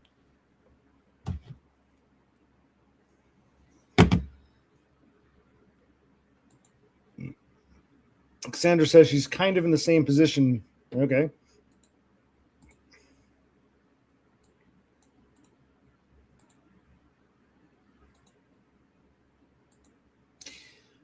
My phone is charging. Remember before when I was streaming, it was dying. I don't want to get it till it's fully charged. I think I might have some like apps, malicious apps, because I'm losing battery power. I don't want to get up, but I will check your texts. I'll read them, I promise, but I don't want to get up and get the phone right now. I'll read them tonight or tomorrow, and I'll respond to you in a day or two. If I do get a chance to stream again, I'll let you know. I'll address them, I promise.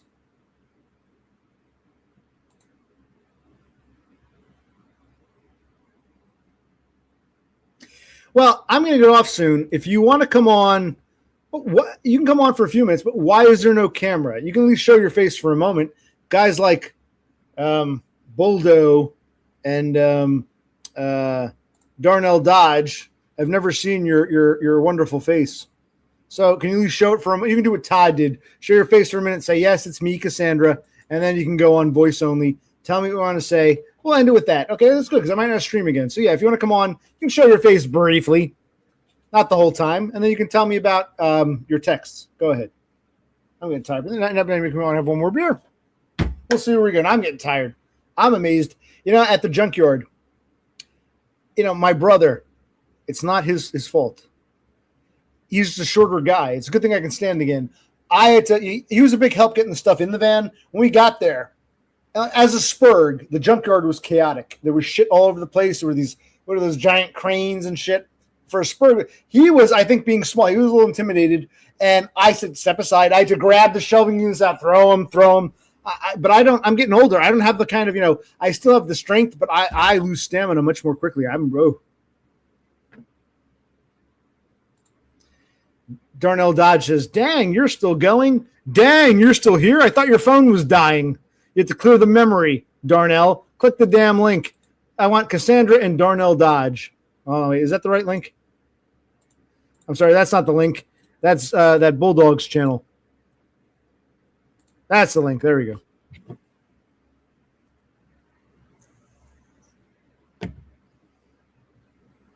Well, you can put the camera on for like 30 seconds, say, hi, it's me, and then shut it off.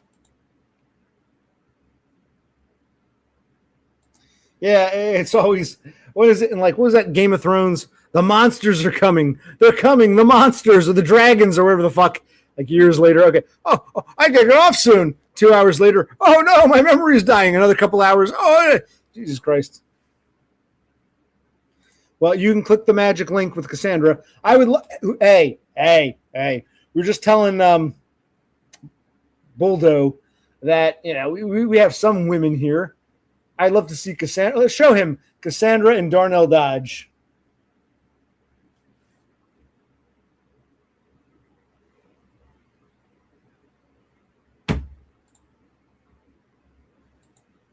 Why can't you? I'm sorry, I'm still confused. You can't show your face for a second? What?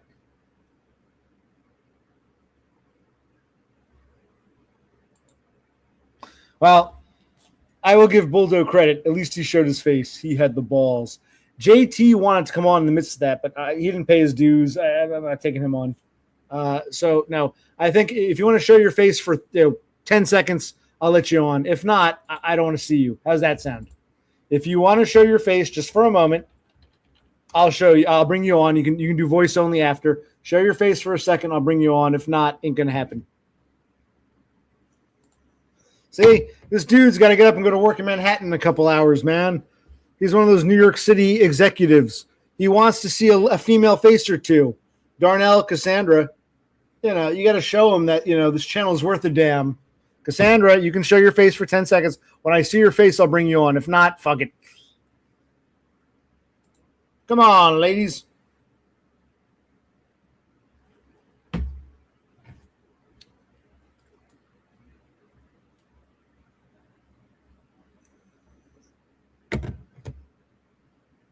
Well, no female faces tonight, and I'm not streaming again for. Wait, okay, here we go. Hold on. Was that so? Was that so hard?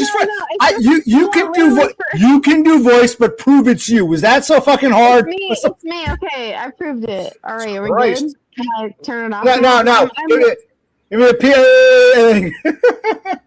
All right, this is the real Kassandra. Okay, you've shown your face.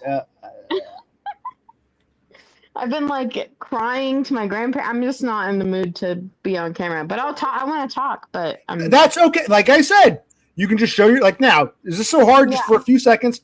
Now you can turn your camera off and talk. Okay, I'm gonna turn it off so I can move stuff. Okay, bye. Wait. So you stop. So you can move. So you can move stuff. What the hell does that mean? Yeah, I'm moving around. I'm packing stuff. Is that okay? Can I keep it off? So you can. No. So, I understand what you meant. I told you, show your face for 10 seconds and show it off. You don't have to play the whole, so I can move stuff. What are you talking about? Okay, you can pack stuff. Okay, you're packing. Yes. It's almost 10 o'clock. Aren't your neighbors downstairs getting a little pissed with you moving around so much? No, dude, no, they're loud and annoying. They smoke cigarettes all day, all night. No, they don't give a fuck. They're probably, no, they don't care. It's fine. It's good. But I was going to tell you about the let go stuff, like selling stuff on. Okay. It's just, I feel like it's all bullshit unless you do it 3 weeks before you need to sell stuff. And I'm late on that. You're late on that, right? You can't put stuff up now. You're like 3 weeks away from moving out, so you could now. But I could, but I want stuff laying around here. That's what I'm thinking. Yeah. I don't want to. I'm gonna tell you real quick. I don't want to waste money. I'm thinking, do I get a second unit?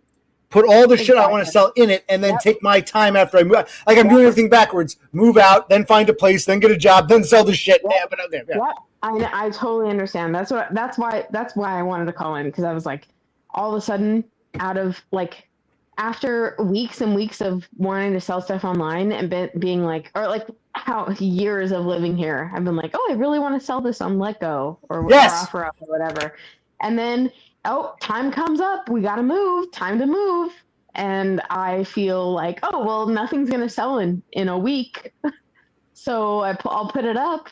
I put stuff up. And yes, there's views. Yes, there are. Like today I got somebody ask me a question about something, but it's not going to sell. Like you need things up for weeks for it to sell for the right price, for the price you want. So yes, if you can, you should move it with you. Or move it to a storage unit and keep it and sell it over time, like with time, that's what I thought before, but also now is becoming more clear. Yes, you should wait if you can. If you want to sell stuff, let it go. Let it sit.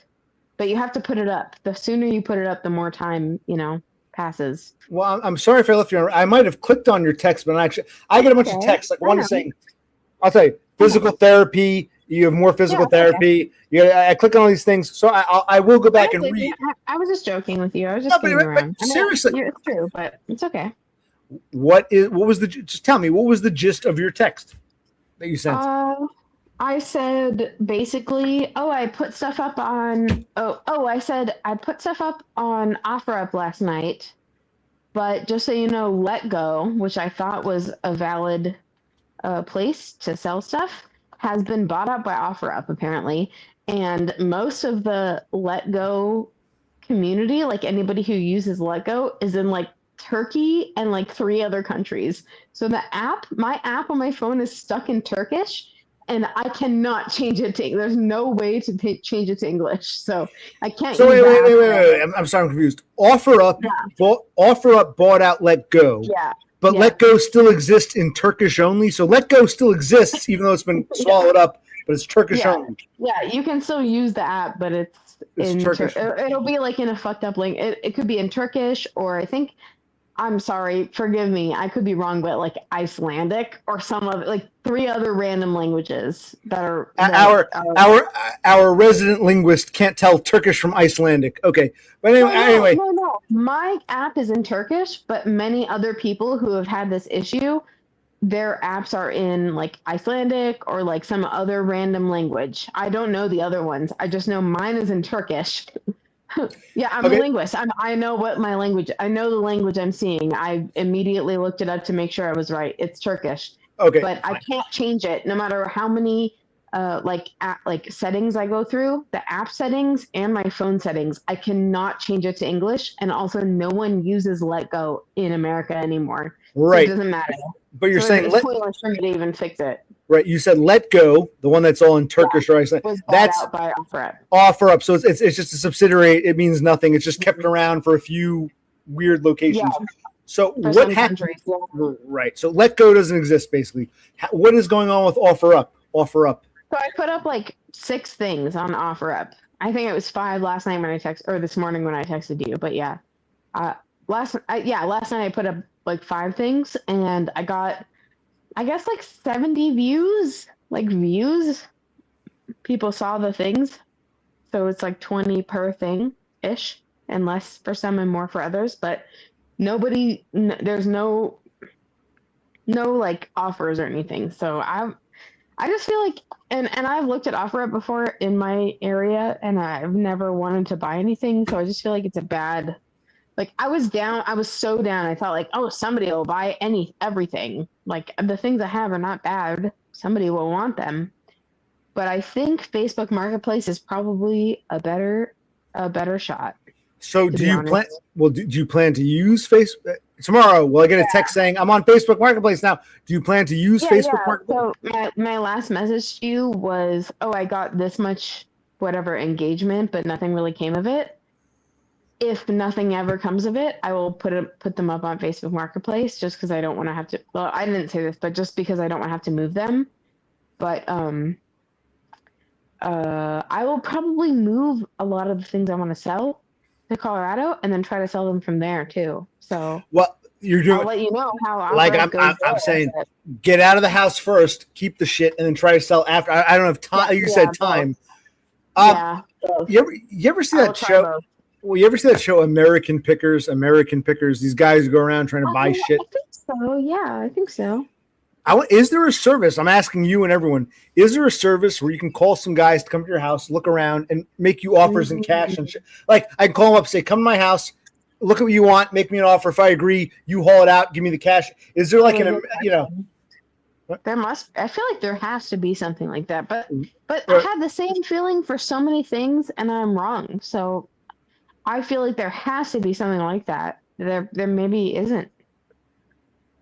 I feel like there should be, right? Seems great. Like, we buy shit. Let us come to your place. You come in. Hey, I want to sell this chair here. Okay, I'll give you $20. Well, can you maybe make it 25? Well, it's 22. We barter. Yeah. And then that day, or maybe the next day, give them 24, 48 hours. They come and just take the shit out. Can we do something like that? Because even if you don't, you're getting like the minimum price for it. I mean, who cares? Like you're at that point, you're like, I don't care. I'm just sell it literally all. Sell it all. I don't give a fuck. Right. I'm not going to try to barter each price of each item. Yeah, I get it. I think that should exist. I just, like multiple times, I'm like, oh, definitely, that has to exist. And then it turns out it doesn't. So I guess I'm fucking whack and stupid. But I think that should exist too. I don't know what it is. Yeah. So, you gotta find exactly the people that do that. I don't know how. Unless, do I just put up a sign, estate sale or yard sale? But then I'll have a bunch of weirdos coming. You can't say estate sale because that means somebody's died. So you can't say estate sale. But good try. Well, no. Technically, no. I think you're wrong. Yeah, usually when someone dies, you sell off the estate. You could sell off an estate before someone dies. If someone's incarcerated or if someone's incapacitated, couldn't you sell off their estate even if they're still alive? I mean, you could fake it. It'd be okay. Yeah, if you just faked it and lied and said estate sale. But a yard. Is there illegal? Point is, people come by, they won't want to pay much money. They'll say, "Well, I like this chair, but I don't have my van. Can I come back in 3 weeks?" Well, I'm not going to be here in 3 weeks. Yeah, it's gonna. I don't want a bunch of weirdos haggling me over shit they're not even going to take out. It's a waste of time. You know what I mean? Yeah, I get it. I think you're right. I honestly label it as an estate sale. I think. Do I hear is Seymour in the back? Are you talking to? I say hi to Seymour. No, Seymour's in the other room, but I can go ask him a question or say hi to him. It sounds like you were talking to him, so I thought I was gonna say, "Hey, how you doing, Seymour?" No, I was moving stuff. You probably heard background noise from me putting stuff in boxes. But we can talk. I'm gonna ask him. You're more efficient than I am. We've been talking about moving out for a couple of years now, and we're still struggling to do it. You're just like that. You move fast. I'm impressed. You'll be in Colorado. We'll still be sitting here. I don't have water or electricity. I'm streaming my phone. I'm using my data. Yeah, it's like I'm impressed. Yeah, can I actually tell you something? Go ahead. I'm going through it. It's not enjoyable. I'm like stressing out because I'll put like I have a lot of craft things. Man, I feel even embarrassed even saying any of this, but I'll say it just for the just for the concept, just so you understand.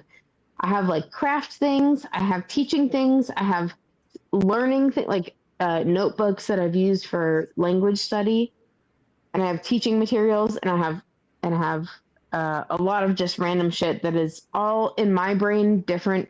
They're different items, craft items, teaching items, study items. They're all different.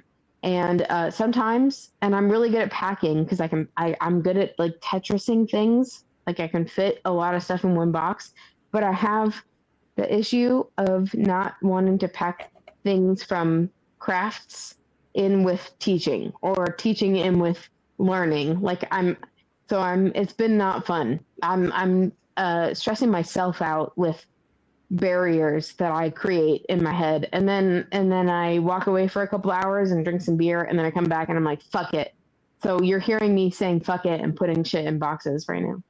It's not like it's been easy. I've been mulling over things for days. I'm trying really hard to not be bad about it, but it's hard. No, I understand, and we went through our garage, threw a bunch of shit. There's some stuff I want to keep, not to hoard because we might need it. And we had all these empty plastic boxes, and I was like, these things are impractical. Maybe I'll dump them. Bro, C said no. I'm glad he said no because now we might have to use those to pack up our own personal shit. Uh-huh. And I know what you mean about not wanting to mix certain things with other things. I know exactly what you're talking about. Yes. Mm-hmm. You know what else? Oh my god, this is crazy. It's not crazy. It's just funny. It's like What do you get? What's so funny? What are you getting at? I'm just laughing at myself. I just feel so fucking stupid. I just feel like a fucking retard. I'm like incapable of doing normal things because there's like I'm creating my own like limits. Like, oh, you can't put that in that box. I'm just laughing at myself for how stupid it is. How much? Be honest. How much alcohol have you had tonight? You can be honest. Oh, a couple beers. I'm not drunk. This is real. This is how I feel about packing. This is my packing issue. Every time we've moved, I mean, I've moved like 20 times at this point, but with Seymour specifically, this is like my third time with him, and it's all me packing my own shit for days, and then Seymour takes one day to pack all of this stuff. Well, so, how long? I feel awesome. I feel really awesome. You probably told me this already. But first, hold on. Let's go through the story. You met Seymour online, and you went to Connecticut to live with him, right? You moved with him. Yeah, okay. That's true. Where was the second place you went? We met in person first before that, but yeah. Okay, so you two lived together in Connecticut. What was the next place you moved to? No, we moved here to Tucson. I guess he moved from one apartment in Connecticut to another to move in with me. So it was like a half move.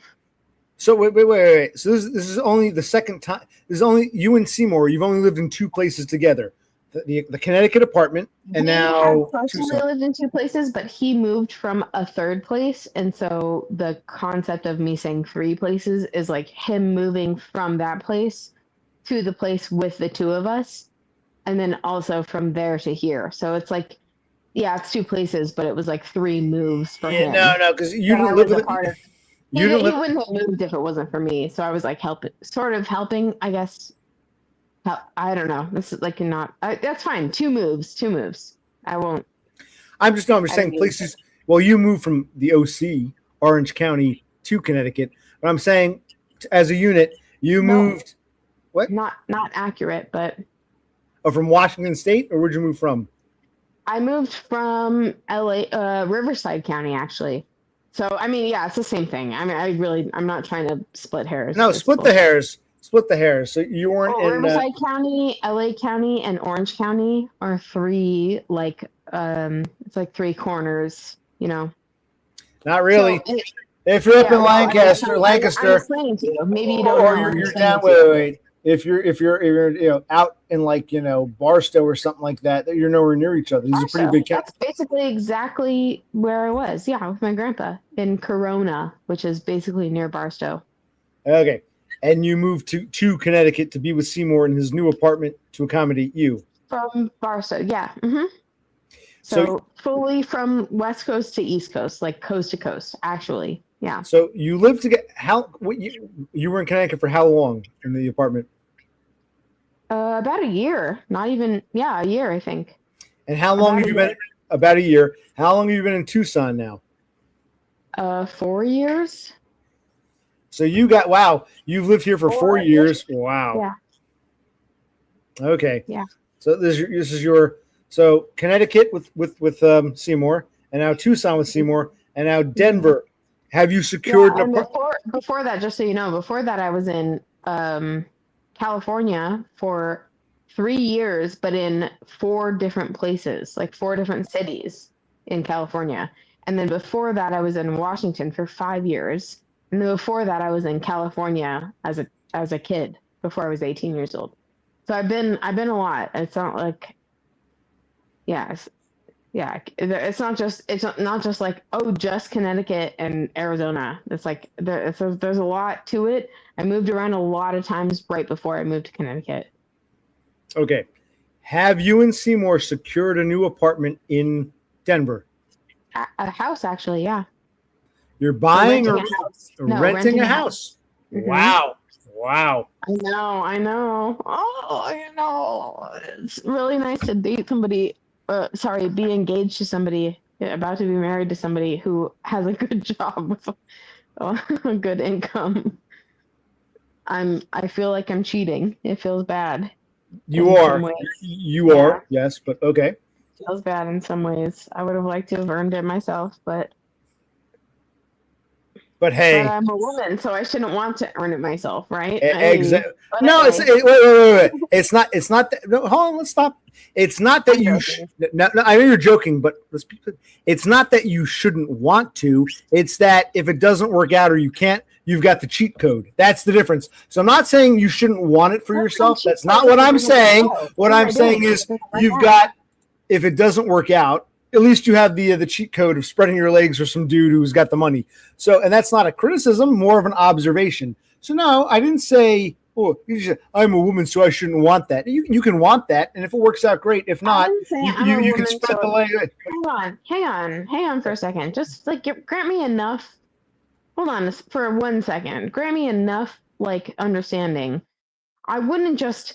Oh, this failed. I'm gonna spread my legs for whomever has enough money. What? What do you mean? That's not.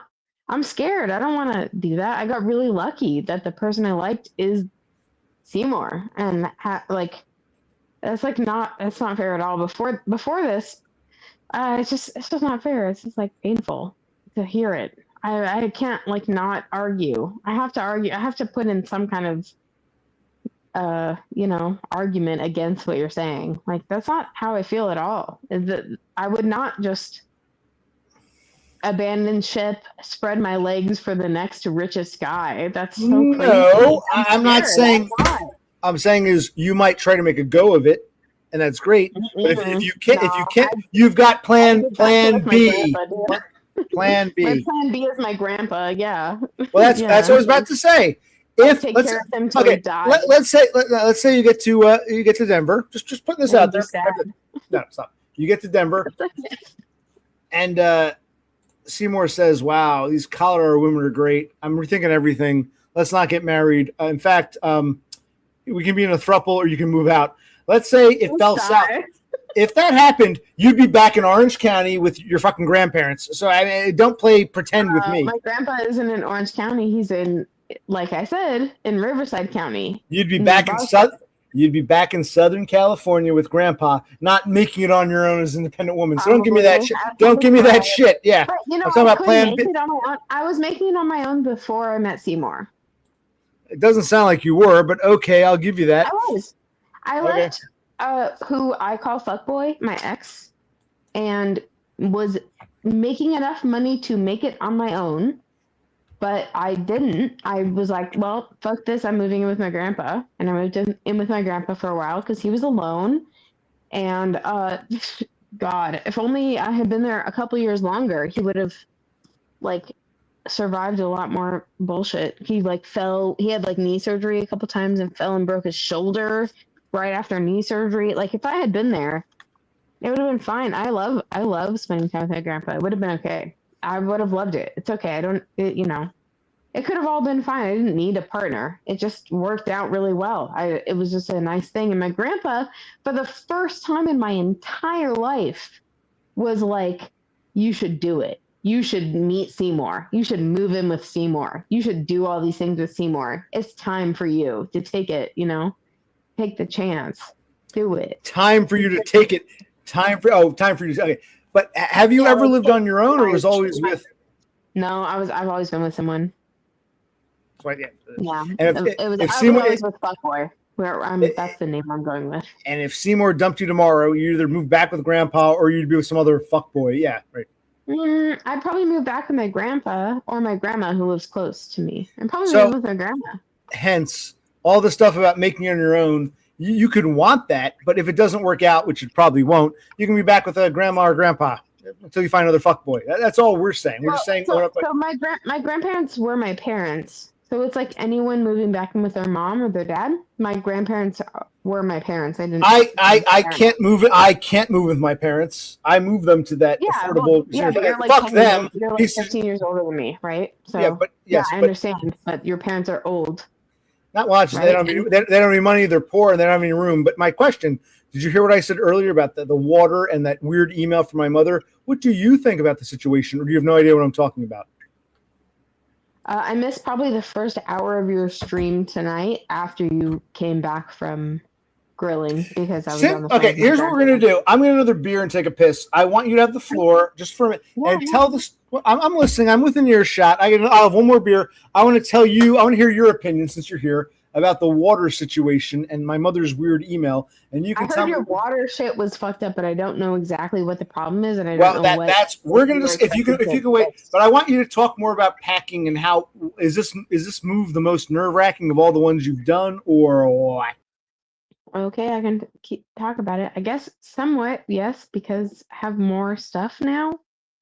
I have like a lot of craft things. I have like a whole room of craft stuff. And the whole time I've lived here, I've collected dead bugs and plants and like dried flowers and seeds. I like to keep seeds. I have a lot of seeds. Like a lot of boxes of seeds and dead bugs. So in some way, yes, it's more nerve-wracking because I have a higher quantity of things to pack. And then this thing I'd never had, I'll keep talking, but this thing I never had experienced before, which is, I assume some form of OCD, but I cannot pack. I've done it. It's okay. I've done it in this move already. I've done it, but I'm struggling with the idea of packing things that are non-similar objects with, each other. So I'm trying my best. I'm doing it. I'm packing anyway. I'm like 50% done. It's not. I sound like it's impossible, but I'm doing it. It's okay. Just it's more stressful than any other move. Also, this is like the time where I moved into a place and then kept it for 5 years or 4 years. So I'm like established as a person, so I have a lot more things. It's stressful, but it's okay. It's for good reason, right, OC? Well, I think as you get older and older, and I'm like I said, I'm much older than you at this point.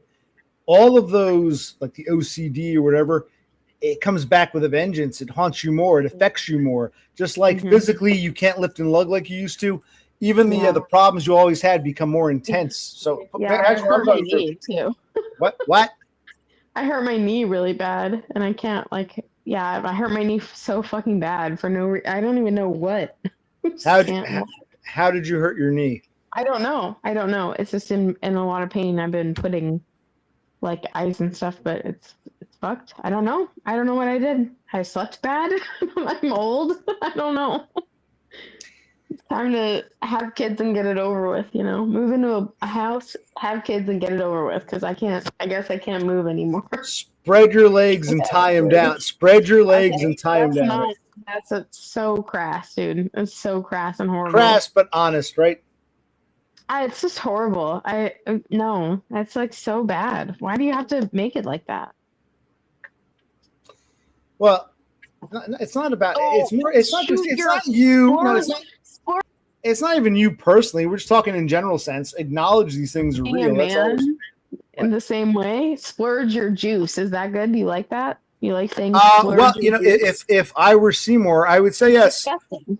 Right. If I were Seymour, don't like that either. Splurge your juice is disgusting. You don't want that to be said to you. I got a good job.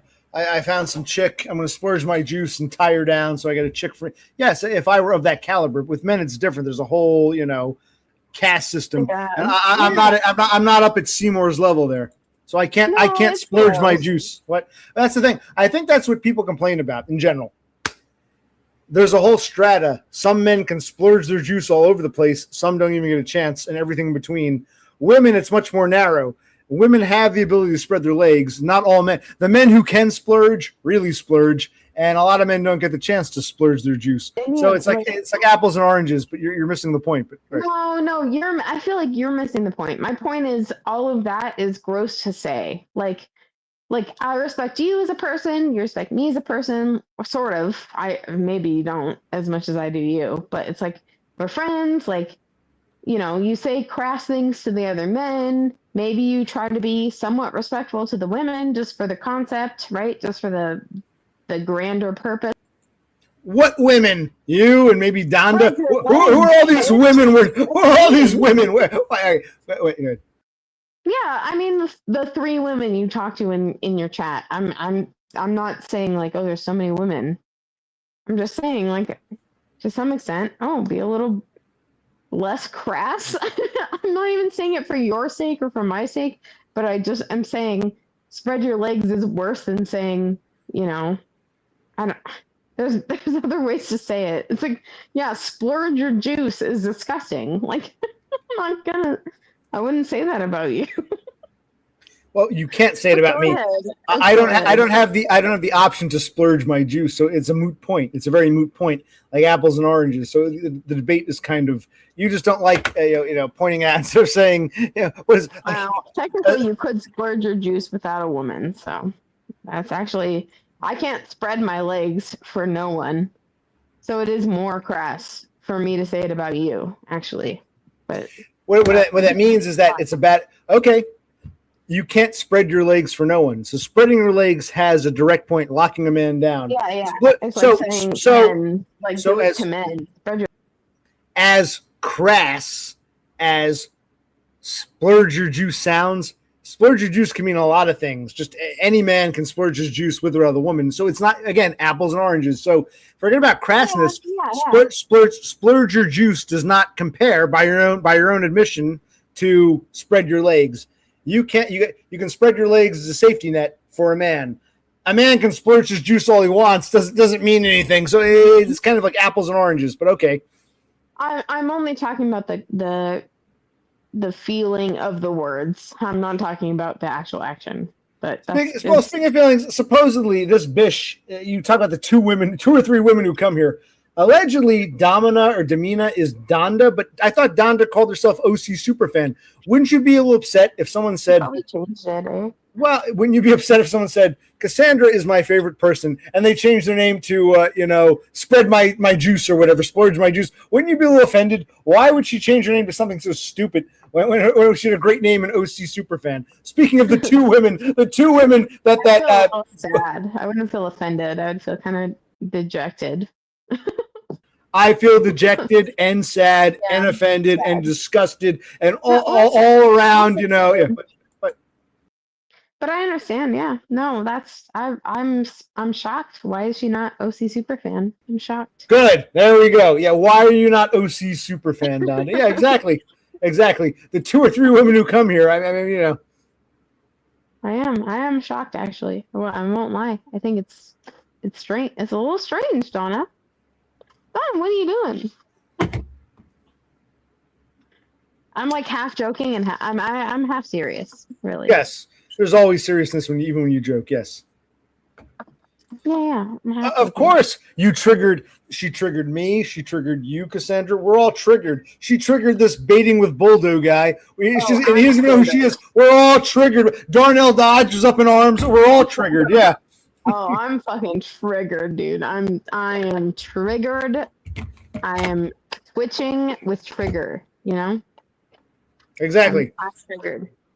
I'm pulling the trigger and my juice is splurging all over the place. That's how angry I am. Yes. Splurging. Kassandra's clearly drunk. Okay, wait. No, I'm just being silly. Oh my god.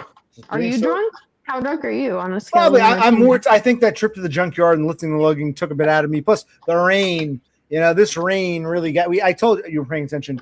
We had like Phoenix like weather for like 5 days, hot as hell, 100 degrees, and all of a sudden it was like we went from Phoenix to Bellingham, Washington. It was all like 60 degrees and raining and chilly. I'm like, Christ, I'm wearing a flannel in July. Okay, understand? I'm in a flannel in July. But I love. People say bipolar weather. I hate that term, but I love that kind of weather. I love weather that is all over the place. It's better than it being 107 for 4 months in a row. It's so bad, dude. But I know what you mean. I know you can't plan for it, and it's confusing, and you're like, wait, I just got used to this, and it's different now. I'm with you. I understand it's fucked up. now, It's bad. The weather, I think, is bad in general. Well, I want to ask you, because you said you went to Denver and it was like 80 degrees, but that was 85. It was chilly to you. It was beautiful. Yeah, it was so good. It was really good. When you get to this house, do you think you'll stream from it, or is that not allowed? Does Seymour say, "I don't want you showing the house"? I would love to. No, I would love to. I probably wouldn't mobile stream and show the whole house because the windows are. I feel like there's a lot of windows, and they're kind of telling. Like it would be if like. On my own stream, I would probably stream that. I wouldn't really care, but on your stream, like, there's a lot of people who care and dox and like find locations based on the view from the windows. They can locate you. So well, you have to go out the window. You can just show us the house. Here's this room. Here's that room. Yeah. So if I close all the blinds, close all the windows, sure, I would do it. Yeah. But I also think the layout of the house is a little telling, actually. Why is that? What's so weird about the layout? Okay, I don't. Maybe it's not. I'll just say it is a 2-floor house with a half basement. The basement is like open to the backyard. That's a common thing, right? Sure. There's a basement, but it's not really a basement because the backyard slopes downwards, right? That's a thing that happens. It's in Colorado, so every house has a basement, but this basement is not like a true basement. It's a walkout basement. What? That's it. That's it. Exactly the term I keep trying to search for and haven't been able to find. Yeah, walkout basement. Okay. Thank you. Thanks, OC. Now I want to ask you what you think about baiting with Buldo. You saw the guy who came on and said hi. I didn't watch enough of it. He has a question for you, and you can tell me what you think about him. Really? He wants to know if you. No, he has a question. A text. Have you ever had an abortion? He wants to know if you ever had an abortion. Silence. No, never. I've never had an abortion. Silence and. I've never. Wait, you can't hear me? I can hear you now. Yeah. I said it a bunch of times. No, never. I've never had an abortion. I've never even taken. I've taken the Plan B pill. But it was like I was 16 and there was really no need. It was my partner at the time being like overly but there was no need. I was cautious. No, never. I've never had an abortion. And the Plan B pill happened when I was 16, and I'm 32, and that was unneeded. No, never. Oh my God, I probably wouldn't be able to. I agree with him. She totally hesitated, but what did you? I was talking immediately when you talked, but I was also trying to view the YouTube chat. But I think when I try to exit this, maybe it. No, I'm not hesitating. Never had an abortion. Oh, that's okay. You can. What did you make out of this Buldo guy? I didn't like it, but I only saw the end, so I won't make a true judgment because I only saw the end. You can But judge. I didn't like him. How did the end come across? That was the tally of all. How did the ending come across? He came off as like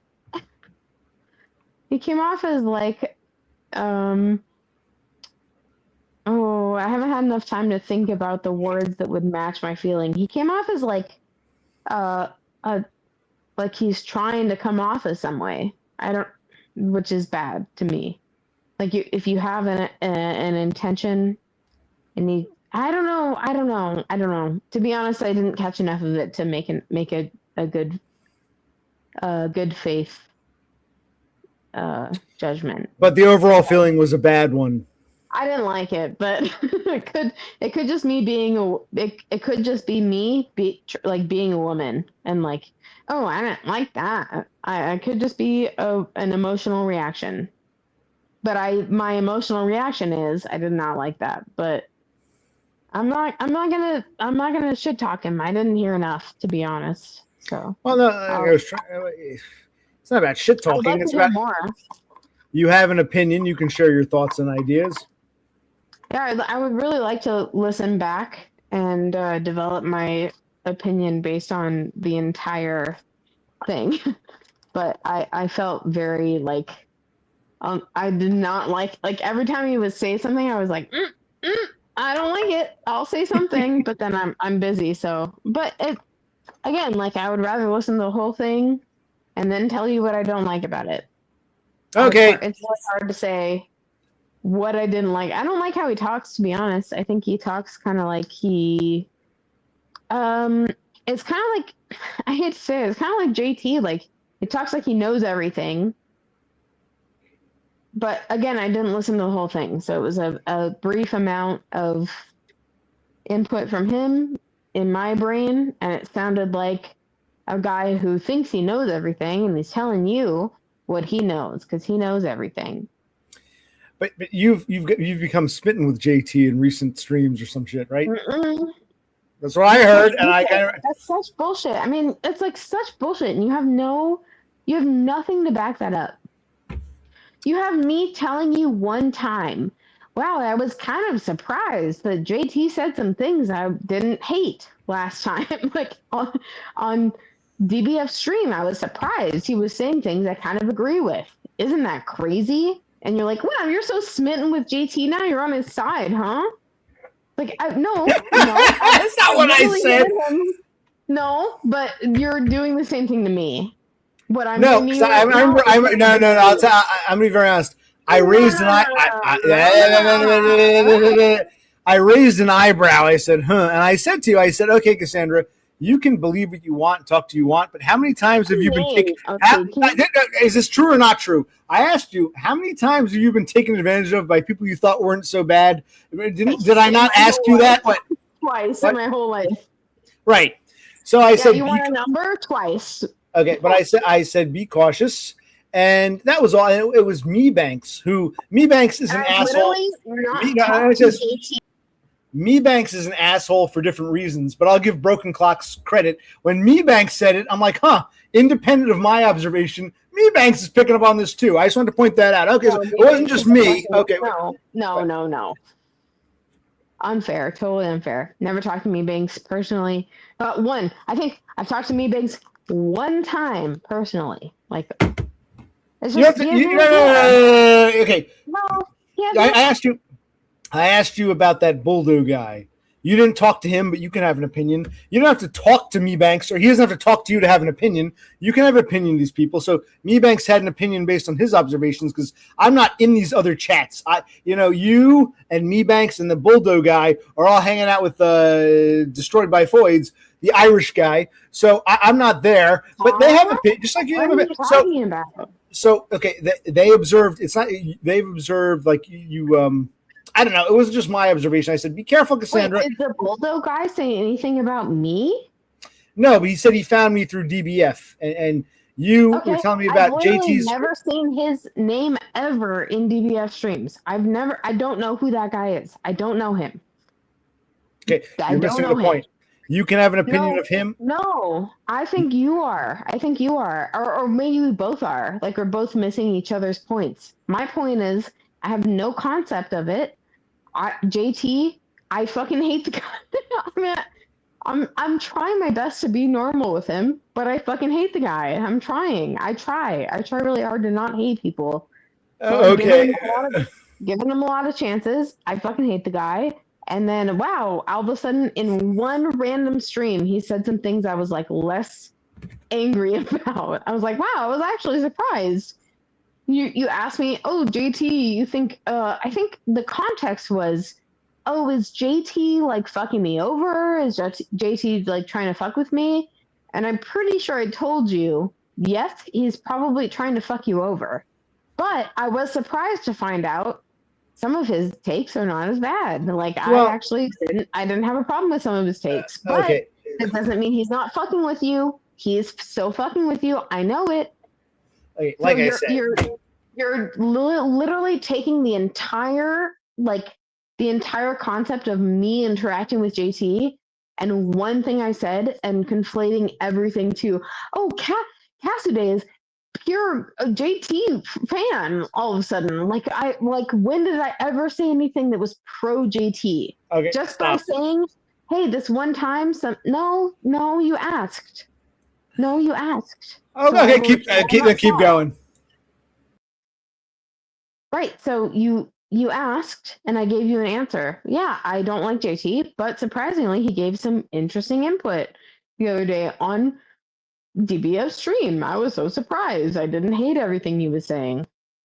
That's literally it. So that's it.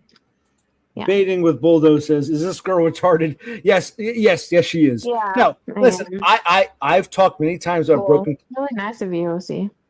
When you're done, are you done? I've talked about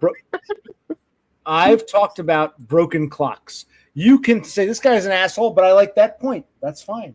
You can say I like this guy. 90% of the time I agree, but he's wrong about this. It's okay to criticize someone you like or agree with someone you don't. I never told you who to agree or disagree with. I just said, because you were saying, it's kind of, have you ever seen, I'm not a Star Wars guy. You remember the Star Wars movie? You remember Jabba the Hutt? Remember Jabba the Hutt? Oh, Jabba the Hutt. Remember?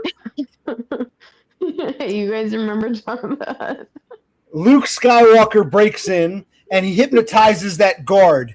And the guard takes him to Jabba, and Jabba's like, "Oh, bo, I told you not to bring him here." And the guard's like in a trance, and Luke Skywalker says, "I must be allowed to speak."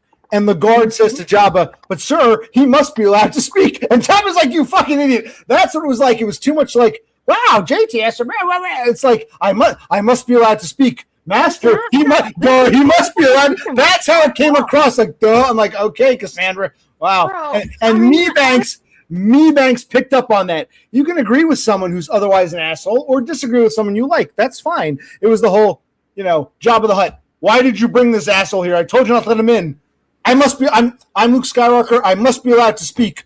Master Jabba, he must be allowed to speak, as if that makes sense. And Jabba's like, "You fucking idiot!" It's like, yes, he must be allowed to speak. That's what it reminds me of. Wow, Me Banks did not see our personal conversation, so it's like your point might have a good point. You might have a good point with what you're saying, but he didn't see our personal conversation. He didn't know why you asked about JT. He didn't know what I answered.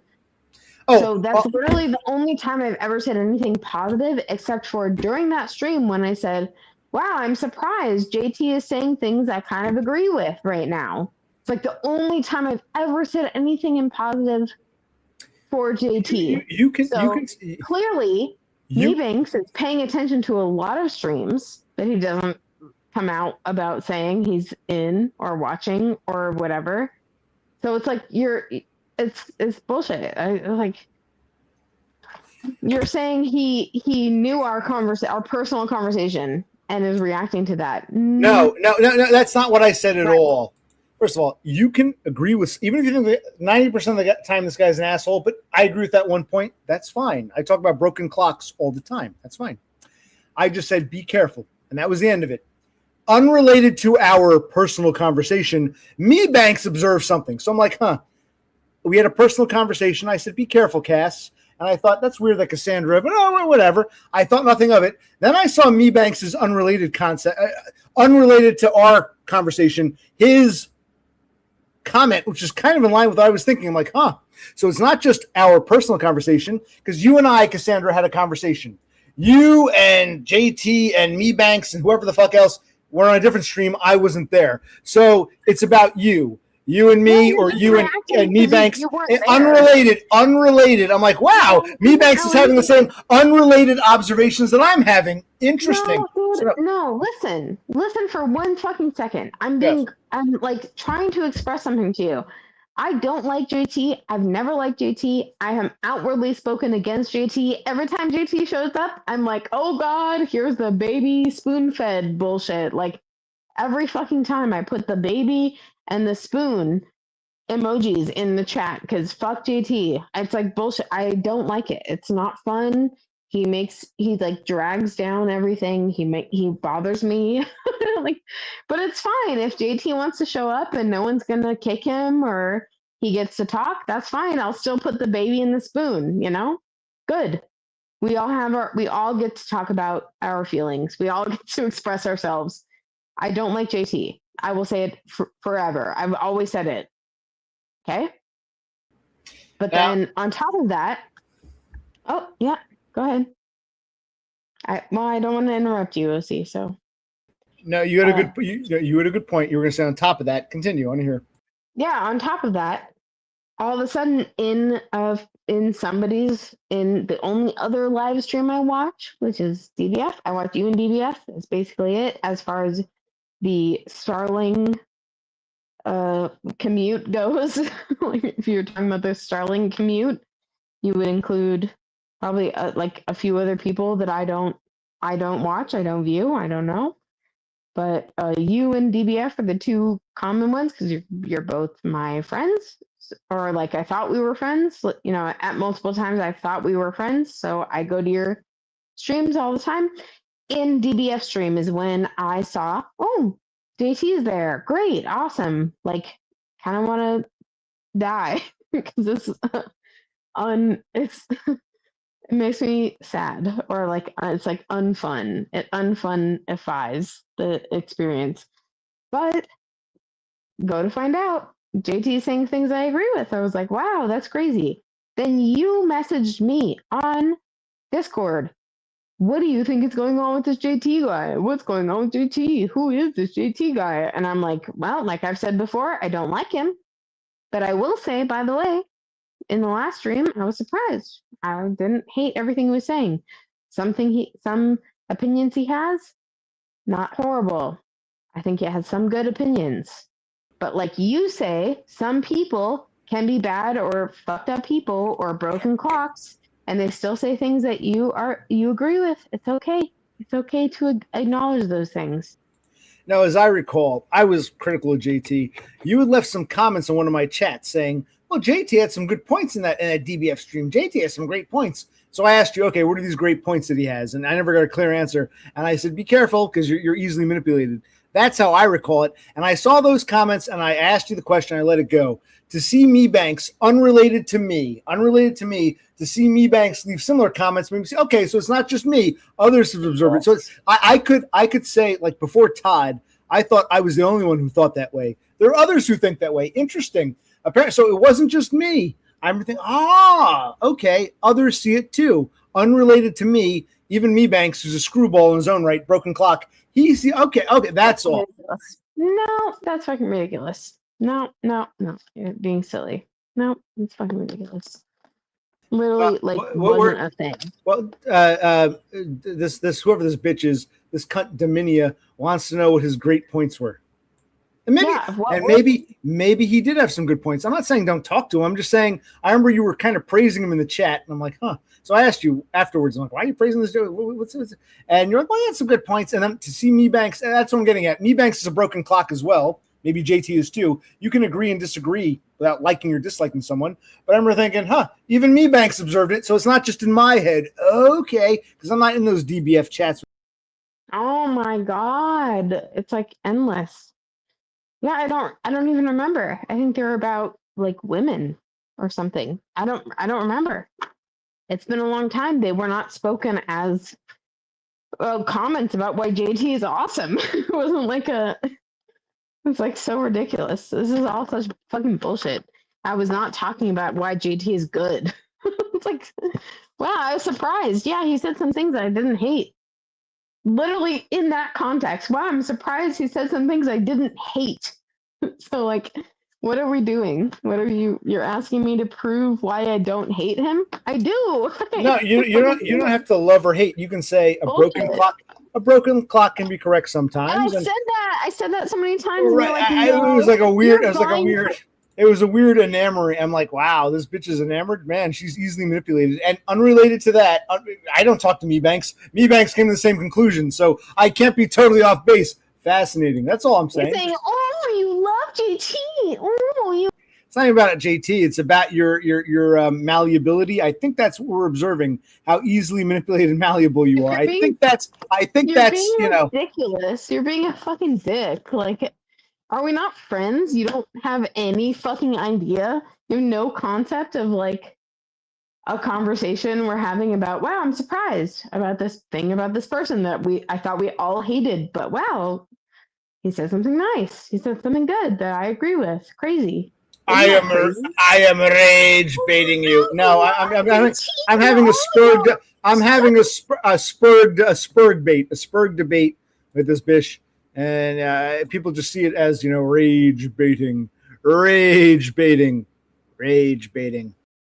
Please be my friend. Understand what I'm saying. So silly. It hurts my feelings. Thought we understood. It's like all of a sudden, out of like months late, like 2 months later, you're like, "Oh, I heard that you like JT now." Like what? I don't think that's what I said. I forget how it came up. I saw the Mebanks comment. I'm like, yeah, Mebanks is an asshole, but interesting. He's observations like me, I do. So it's just interesting when other people their thoughts align. I'm like, wow, maybe I didn't just imagine it. Because otherwise I get gaslit by people like you. No, obviously it's all in your head. Nobody else thinks that. And I think, okay, I'm a dumb spurg who doesn't get it. Oh, wait, Mebanks agree. Okay, interesting. So I was onto something. You were gaslighting me. And I feel offended that I was tricked and duped. That's why all I literally do ever is try to be nice to you, OC. Like I like you. I'm trying to be friends. Like I just can't believe you're saying now I'm gaslighting you. I feel gaslit. This is crazy. This is actually crazy. It's like who the fuck is me? When did Mebanks ever talk to me? Once 6 months ago, and didn't respond when I answered him. It's like, who is Mebanks in this? How do you value Mebanks more? He's I'll tell you who he is. He's the broken clock. I agree with you. He's a piece of shit, but every now and then he's got something right. So that's why it's funny. I'm like, wow, the broken clock. You value him more than anything I've ever said to you. Like, I value Mebanks above all. Martin Guitar Factory, Mebanks, me and Mebanks, and that Buldo dude are gonna go up and meet, Blue Skies Media. Yes, how dare you knock the mighty Mebanks? No, I was agreeing with this one point he had because I thought I was the one who had it, and you gaslit me and think I was crazy. But then he comes along and basically agrees with me, unrelated to me. I wasn't talking to him. Like, holy shit, he sees it too. The broken clock Mebanks of all people gets it, and Kassandra, who I thought was my friend, was gaslighting me. Yes, that's how it feels. How was I gaslighting you? Like, what did I ever do to you, OC? This is like shocking. Like I don't understand. Domania says the gas is thick and is lit all over this place. I agree. When you come But around, what did I do to you, OC? By saying something like, you asked me about JT, and I give you an answer. Yeah, I don't like him, but I'm surprised. I went back and read it. It's like, it's so stupid. Yeah, I don't like him, but I'm surprised by how I didn't hate what he was saying the other day. It's crazy, right? Oh, crazy.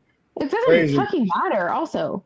no, You it's know what not I mean? crazy. I've always talked about broken clocks, but anyway, Thule Yes, says exactly, OC. So why does me Bank saying something about me that has no merit?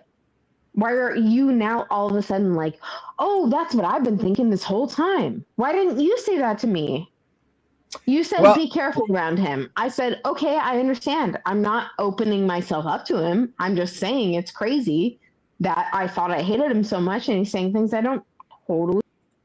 when you and I had that conversation, it was before Me Banks' comment, so I forgot about it. Put it out of my mind. Then I saw Me Banks commenting, not to me, commenting about a DBF stream that I didn't watch. There's nothing to do with me. So I had my thoughts. We quelled them. Me Banks shares his thoughts. I'm like, holy shit, I thought the same thing. I'm not the only one. So it was after the fact. But yes, Me Banks has become a dark lurker, observing from the shadows. He must be allowed to speak. I must be allowed to speak. He must be allowed to speak. Good. I'm shocked you even have held on to thoughts of this one concept for months. Like, it's shocking. What?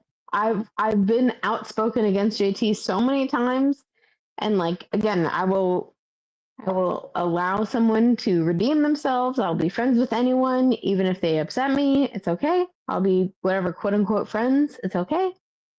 But like, how many times have I had to say I'm against JT for you to believe that I'm against JT? I can't believe you're saying, oh, this is a thing I thought. But I don't care about J fucking T. You're missing the point.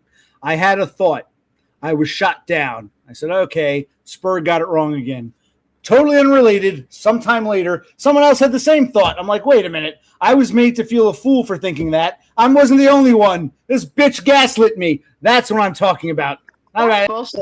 That's bullshit, OC. But what are you talking about? You had a thought. Somebody supported your random thought that has actually no meaning because you just had a thought. Oh, I had a thought.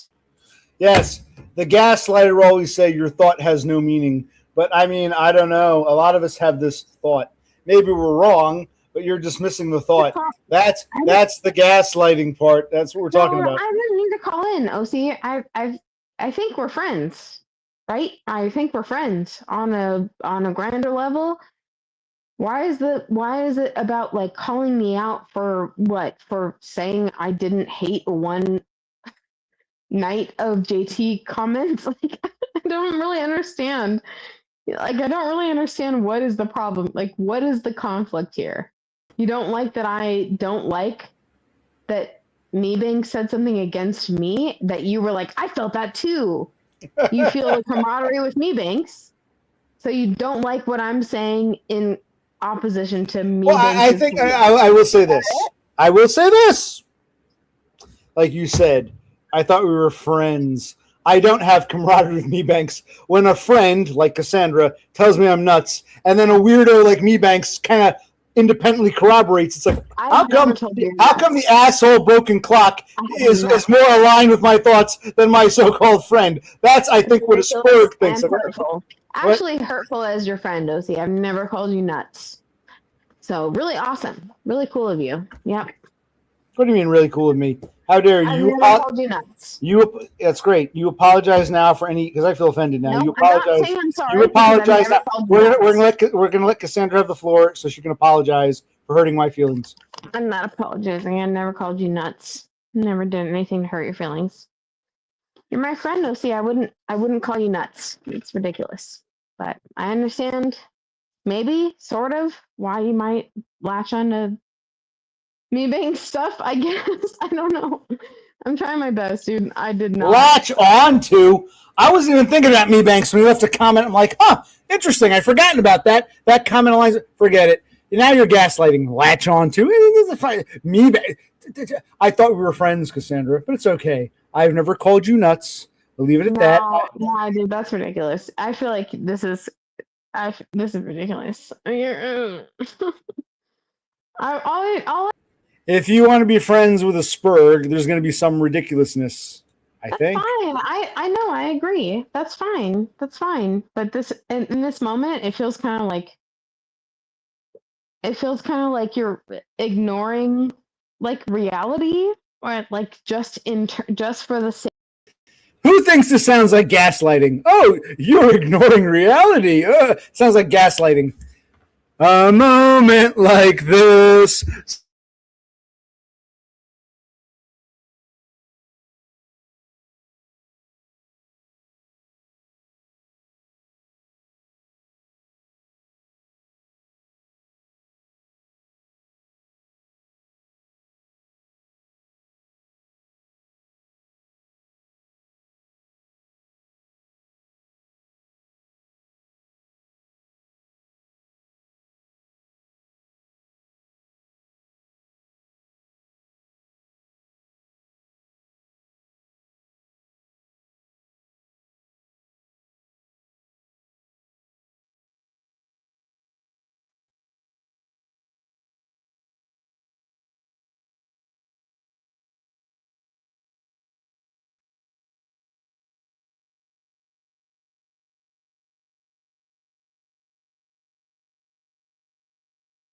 Isn't it crazy? Donald Dodge is still in chat. Is she ever gonna call in?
That was interesting. Technical difficulties. I wanted to sing. I was going to sing the song. We were talking about some people wait a lifetime for a moment like this. It told me somehow this fucking Blue Yeti sensitive mic, it muted. That killed the mic. Killed the camera somehow. I had to not log out, but leave the studio and StreamYard re-enter. I'm still here. I could hear you. How's life? I forgot what we were talking about now. Can you hear me now? Yeah, I'm gonna grab. I should be able to grab a mic and sing without. I think either the cord is fucked up or the mic. But all right, I'll have to go. But yes, it went. Apparently, when the microphone got fucked up, that somehow killed the camera, which makes no sense. Well, maybe you, but for me, I left because I was trying to view the YouTube chat, and the like internet browser like window disappeared. So I don't know. I tried to keep it. I tried to split screen and it still didn't work. It disappeared. So I don't know if it's because I opened it within the app and I hit a link, so it opened it with. Blah blah blah. I forgot what we were talking about, but it couldn't have been that interesting. All right, so what are we talking about now? We're talking about a moment like this, and I don't know. You were saying when is Darnell Dodge gonna come on? So it's not okay. Again, this is what we're talking about. Like.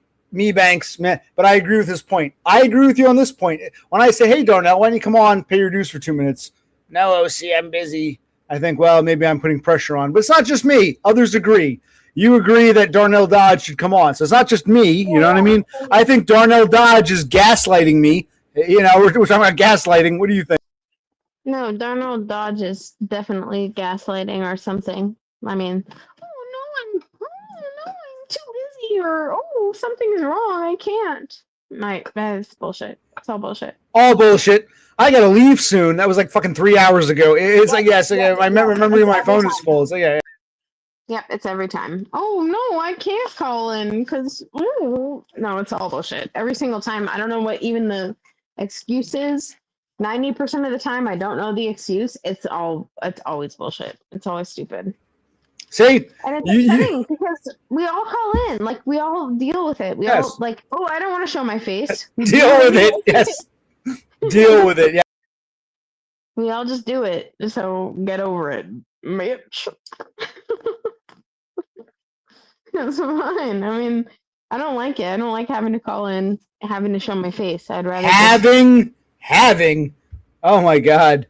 So you can see gaslighting in others, but when you do it, it's like, I wasn't gaslighting. I don't know. I was just saying. I'm not, dude. I'm not gaslighting you. I'm confused. I feel gaslit. I feel fucking upset. Upset? You feel upset? Random. Oh, wow. Me Banks has the same thought I've had for months. Wow. What the fuck? Huh? Why didn't you bring this up months ago when it happened? It feels it's like hurtful. It's like, okay, I thought we had a mutual understanding, but apparently not. So it's a little hurtful. Yeah, it's fine. I'm willing to work through it, but you don't want to work through it. You're just like, Me Banks is saying exactly what I was thinking. It's hurtful. Me Banks said, I must be allowed to speak. So I gotta tell you, like Me Banks said, Me Banks must be allowed to speak. What? Me Banks. Everybody loves fucking Me Banks. Me Banks is so fucking awesome, right? Me Banks is God. Don't you ever question him. I love Me Banks. I'm saying exactly what everybody's thinking. Everybody loves Me Banks, right? Oh, you love the motherfucker. No, I think he's a broken clock. He's a piece of shit. But I'm like, wow, he's actually got a good point there. The broken clock is right. I had the same thought. Really I dismissed it. Kassandra is stimping after JT. Who the fuck would support that thought? Like, well, I agreed with it. I'll admit, I dismissed it. You told me I was wrong. I said, okay, I'm a spoiler who doesn't know any better. Wait, this asshole agreed with me. But, yeah, it's sorry. It's retarded. This is all retarded. Well, you're like Kassandra, you hang out. Okay, you hang out in chats with a bunch of spurgs and fuck ups and weirdos. I mean, you don't expect a little bit of retardation? I mean, do you not know where you are here? No, of course I do. But you're my friend. We talk. When the fuck did you when the fuck did you bring this up to me that you think I'm JT's whenever have you ever said, oh, you seem like you're simping for JT? Never, because nobody thinks that, because I don't, because I hate him, and I don't hate anyone, and we've talked about this so many times. I became friends with Dev Pike. How do you what are you talking about, dude? What are you talking about? You don't. Well, it's like you're. Well, I think it's like sorry, Dev Pike. You're reacting about the. We're disappointed with Dev Pike because of how weak-minded and sponge-like he was. I guess we expected more from people like you, and you turn out to be sponges. It's disappointing. Not as disappointing as Dev Pike, but it was a disappointment when you show promise of having a clear head on your shoulders, and then you regress into a total sponge. That was, we expect it with Aiden. At least I do. I didn't expect it. I was hoping for more with Danny Boy, Dev Pike, and you're not as bad, but you're in Dev Pike territory. Dude, I'm just saying.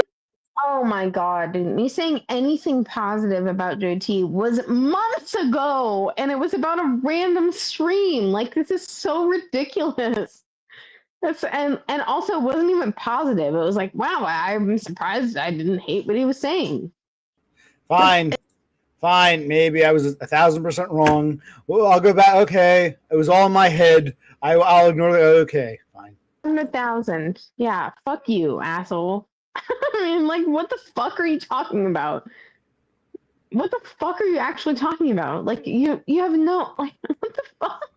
I do agree with Millennial Tomb. That's a bit harsh. I thought, wow, that was harsh. Fuck you, asshole. But maybe I'm just a spurg. But now that someone else corroborates, yeah, it's not just me who feels that way. Being mean to me. You're just being mean to me, and I've been literally nothing but nice and supportive of you. And like you say, broken clock. Oh, broken clock. But then if I say, oh wow, I'm surprised somebody said something that I didn't hate, that I already hated, I'm surprised. Now, months later, 3, 4, 5 months later, that's exactly what I thought this whole time. Like, what are you talking about? So ridiculous. It's like manufactured fucking slop drama. What are you talking about, actually, OC? What are you actually talking about? I am talking. When did you think this? When? Tell me a date you thought this. 6 months ago? 5 months ago? 4 months ago? I'm talking about what I call manufactured slop drama. No, I forgot about it. That's you right now. That's right, I forgot about it, and then when I was reminded, you forgot about it until now. Until I realized, wait a minute, I was played for a fool. I was a sucker. Wait, Kassandra convinced me it was my stupidity, so I agree with her. Wait a minute, it wasn't just me. Now. Oh, it's okay. That's okay. I understand. Sometimes you forget about stuff until now. Well, until the comment came out. Isn't Kassandra funny when she's drunk as a skunk? Isn't this funny watching two? You're hurting my feelings. I'm funny because my feelings are hurt and I don't feel anything right now. I'm sad. I'm trying not to be sad. Well, what the fuck are you talking? When? Don't feel sad. It's all just manufactured slop drama. So when? Just now. This like right now. 2:00 my time. No. When did me Banks talking about me liking JT? When were you like, oh yeah, I felt that way too. Kassandra loves JT. Since fucking when, dude? Since fucking when? I read that comment and I thought, food for thought. I thought I was just hallucinating because we know Cassandra's kind of a sponge. Yes, right. But well, I mean, you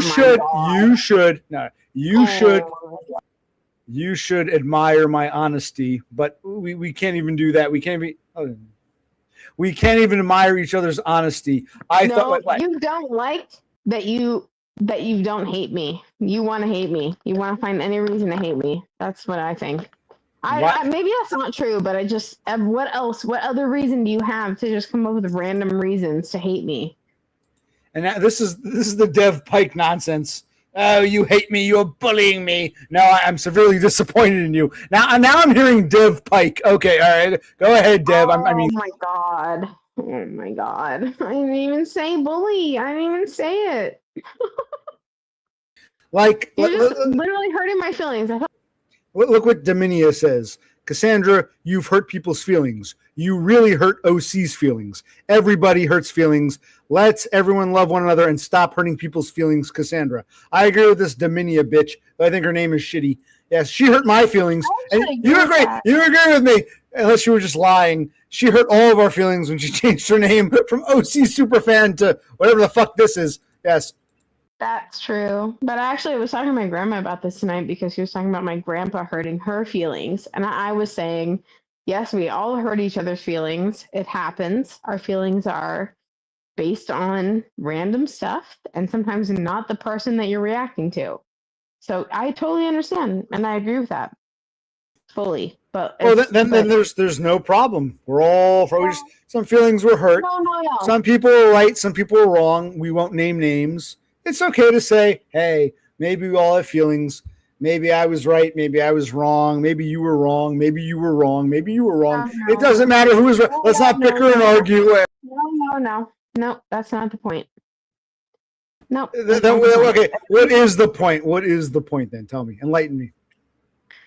Well, the point is, if you have some sort of rapport with someone and you both think somebody's feelings were hurt, you should be able to talk about it and come to some sort of understanding. Well, I think it just dawned on me.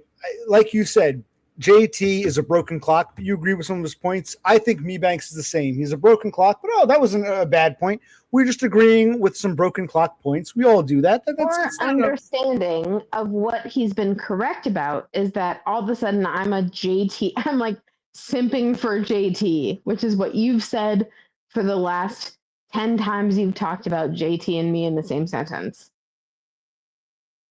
Is that I'm a simp. Like, what the fuck are you doing? What the fuck are you talking about?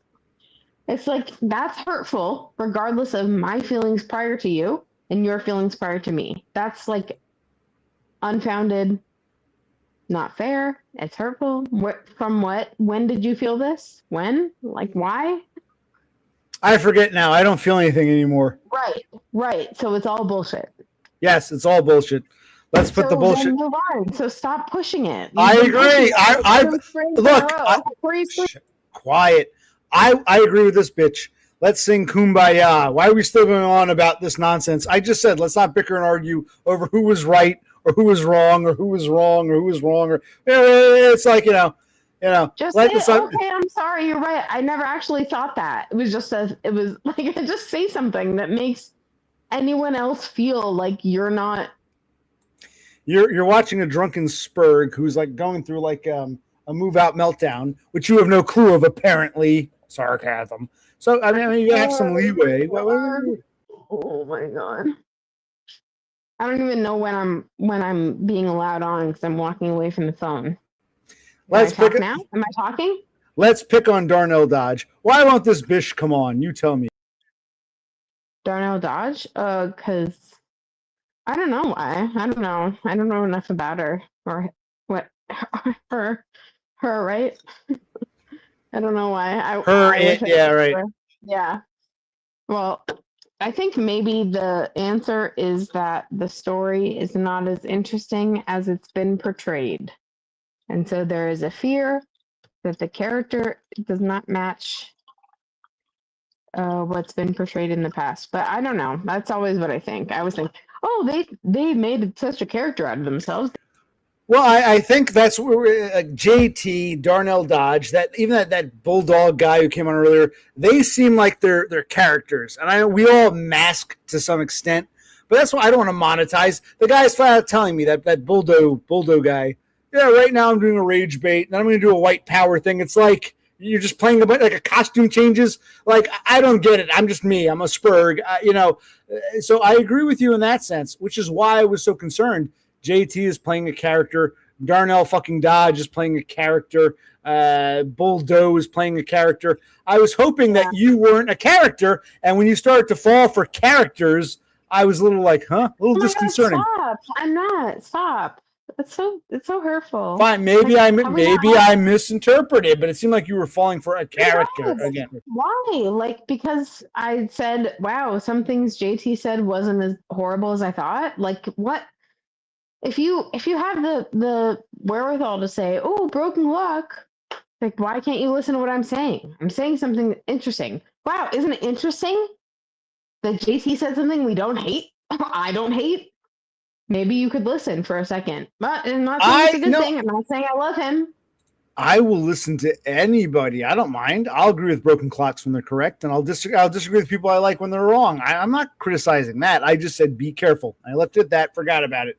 Then I saw the Mebanks comment. I'm like, I'm not on these chats. It's interesting that someone unrelated, Mebanks, haven't talked to him, nothing to do with my thoughts, is coming to the same. It was almost like, wow, having your opinions validated by an outside source. It's like, so maybe I wasn't crazy despite being told that, but it's not the point. You should. The point is maybe it was all just a big misunderstanding. Where you go ahead? Yeah. Well, you should let me know when I'm back on. Am I back on yet? Because I'm again. No, you are not back on. Now you are. Okay, cool. So yeah, I mean, it's like interesting that oh my god, I have like 500 things to say. Oh, you can say, but hold on. This bish who tells us she is KNOT playing a character. Okay, she's not playing a character. Okay, yes, but go ahead. You can talk about your. What is my character? No, I'm calling out. I'm calling out. This bitch is telling us she's not playing a character while blatantly playing a character. Anyway, the point is, go ahead. What are the 500? You're saying I am? I'm talking about Darnell fucking Dodge. Look at this. And don't Lyke that being a she doesn't Lyke. I am KNOT playing a character. Every misspelling is just more of her playing a fucking character. I'm talking about Darnell fucking Dodge. And I was hoping, Kassandra, you weren't, playing a character or succumbing to people who play characters. I was a little concerned that you were succumbing to people playing characters. I'm sorry. Now, I'm going to let you speak. Rooster Cogburn, big fan, True Grit. Yes, that's Kassandra. That's correct. Why don't you say these 500 things? I won't cut you off, I promise. You have the floor. But I'm talking about characters. You know what I mean. But you have the floor, Kassandra. You speak your mind. And I'm just saying. Well, I just wish we could have a conversation. I assume I'm being given the front of the floor, but I don't know. Hold on. Oh, yeah, I am. Okay. Matt said you reminded him of me. Why did you say you? Alongside JT, that hurt my feelings too. What are you talking about? When? When was this? She's talking about what I observed and ignored, what Banks Screwball observed. Show me a fucking screenshot. You're all saying random shit about me. What am I doing? Like what have I ever done to any of you? Donna, I like you. I said one thing about you, and it wasn't even against you in the grander scheme of things when people were against you. I was saying, wow, isn't it interesting that when somebody has an interaction with someone romantically and then they they deny someone, it's like it should be less about how horrible, it's like not about how horrible they are for being still in their life. It makes sense. You would want to still be in their life because you want to make sure they're okay. It's a psychological thing, right? Like, it's like all I've ever done is try to be like understanding of all sides. I just don't. Whatever. I'll just back out and stop. No, you're back. Here's what I'm gonna say. Listen. No, let me say this. So will you shut up and listen? No, because no. What the fuck? No. Well, I'm going to make a very good point here. Maybe whether you're right or wrong, my feelings were hurt. Maybe I was wrong. My feelings were hurt. Maybe Donda's wrong. But did I hurt your feelings? Well, I hurt yours. Okay, I hurt your feelings. Apparently, you hurt Donda's. Maybe you're right. I was an asshole, or maybe not. Maybe Donda's wrong. But either way, feelings were. I'm not the only one who's hurt feelings. What we're learning here is that others feel that you. I want to know you, OC. When were your feelings hurt by me? That's like important. Well, tonight, just now, when you're like, no, I'm not going to even talk anymore. No, we can move past this ugliness. I'm just saying. Huh? Like, wait, what? What? Because I said I don't feel like talking anymore, even though I'm still talking. It just like hurts me to know that nothing I do ever really matters because things are going to get blown into a weird proportion, like not even out of proportion, completely off of what ever even happened. If it didn't matter, our feelings wouldn't be so hurt. I'm just saying I'm not the only one whose feelings were hurt. Sometimes you can be a monster. You can be an ogre. You can be an ogre. I think my feelings get hurt by people doing things that have nothing to do with me. So you can say that. You can say, oh, if my feelings weren't hurt, it wouldn't matter. Like, if my feelings weren't this hurt, it wouldn't matter. That's not fair. Plenty of people get their feelings hurt by things that don't apply to them. Things that have nothing to do with them, they still get their feelings hurt. Fair enough. That's not a fair statement at all. Fair enough. So answer, what did I do that hurt your feelings personally, OC? I thought you were, after the fact, I thought you were trying to gaslight me.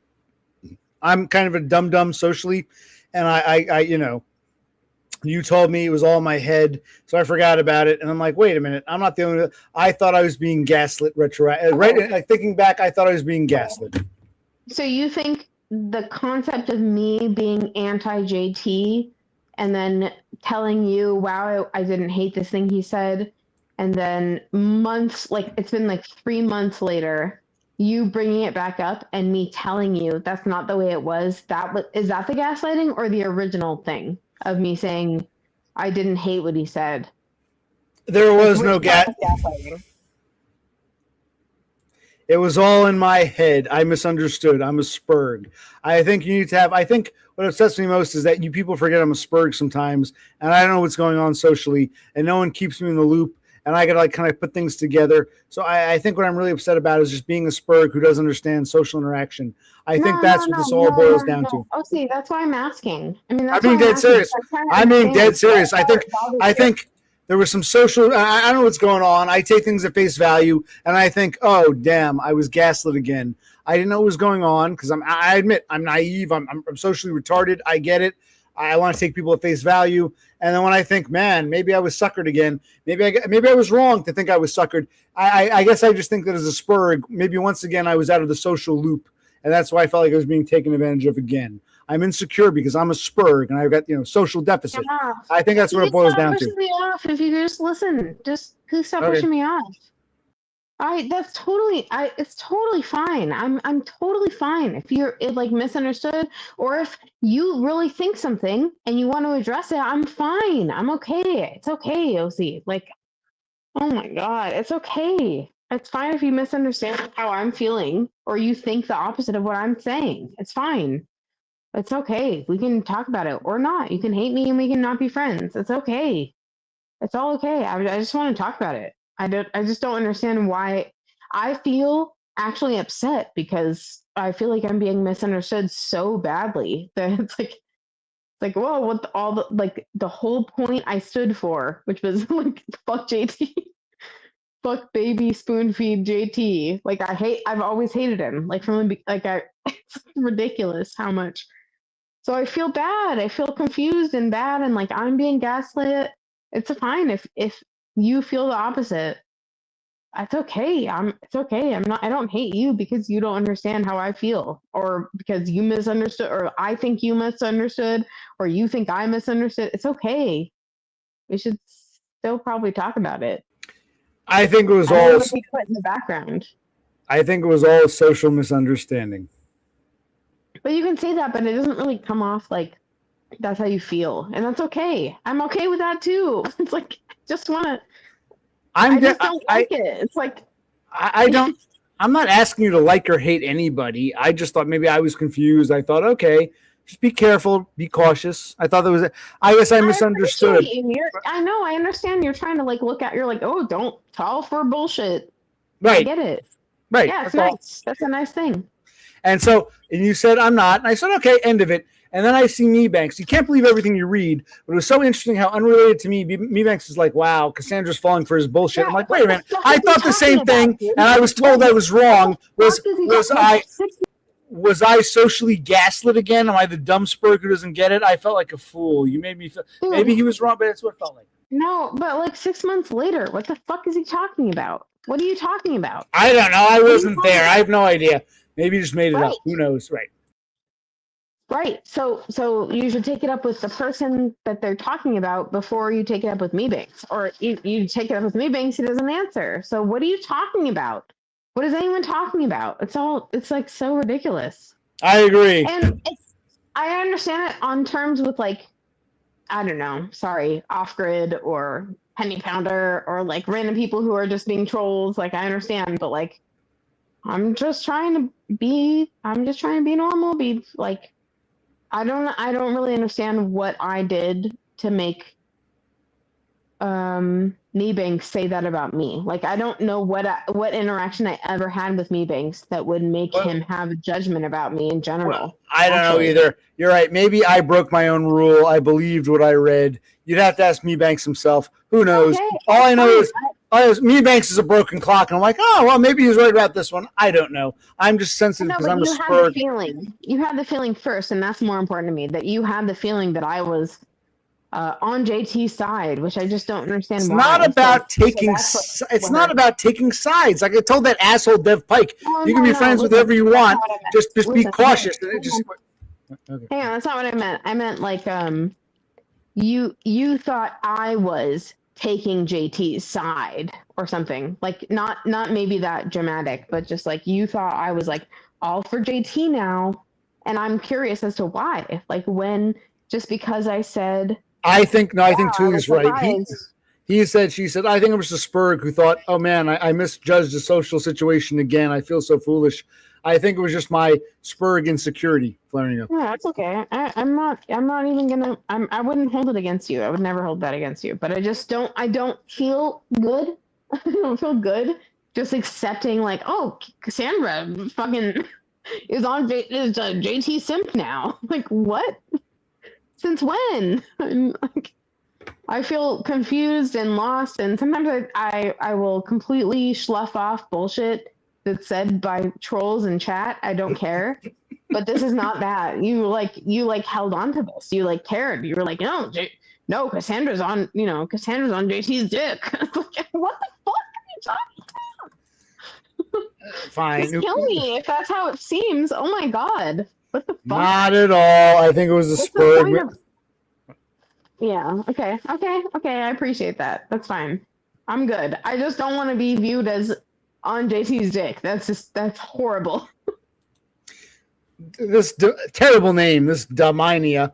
If you both didn't care about your friendship, it wouldn't bother you so much. So this shows you both do care. I went through this once when some fucker I met in real life fucking blocked me on all social media. It really fucking hurt. And like I said, the more you suffer, the more it shows you really care.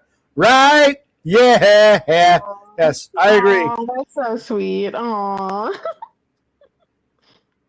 That's really nice. I mean, that's how I feel. That's why I'm pushing it, because you keep bringing it up. We could push it aside like we did the piano stuff. Like I tried to push aside the piano stuff. Well, let's change the subject. No. We're going to change the subject now. Where is the piano or the keyboard? It's not in storage yet. Why don't you get it out and come on camera for 5 minutes and play some Who's with us? A good way to mend fences. Do we have to see Kassandra play some keyboard, drunk and tired? Come on, keyboard. Nope, literally everything is up. Nope, I can't play. Do not Darnell dodge me. Oh no, you're looking at the keyboard. Oh, the keyboard's already been boxed. It's been mailed to Colorado. I have a keyboard. Don't Darnell dodge me, Kassandra. Nope, nothing's been. You're not just dodging me. You're Darnell dodging me. Don't Darnell dodge me. That's the worst kind of dodging. That's a brutal comment. That is really painful. I'm not dodging you. I have packed everything. You're not dodging me. You're Darnell dodging me. Stop. That's so bad. I don't like it. I'm not trying to Darnell dodge you. That's really bad. I would not try to. But I'm packing everything up. Oh my god, we're moving next week. This is crazy. You'll be in your new place. I'll be stuck here. Hi. Don't have power or electricity. I'm on my phone using data. My God. I'm totally jelly. Maybe that's it. I'm jelly. You're going to start smoking weed? You're going to be high? What? You did say I'm going to be stuck here high. No, I said I'm going to be stuck here. Hi. No water, no electricity, using data on my phone. Hi, it's me. Yeah, I'm stuck here. Hi, I'm here. Yeah, no, never mind. Forget it. This is actually pissing me off more now. Now my feelings are getting hurt. You're misconstruing. Oh my God. Just take a deep breath. It's okay. Have you ever tried breathing exercises, OC? I feel like it would help you the way that it doesn't quite help me, but helps me a little bit. Kassandra is saying, take a chill pill. This is what I mean by gaslighting here. Take a chill pill. Okay, thanks, Kassandra. I'll take a chill pill here. It's not gaslighting to say you should take some deep breaths. It's good to breathe. Oxygen can make you feel better.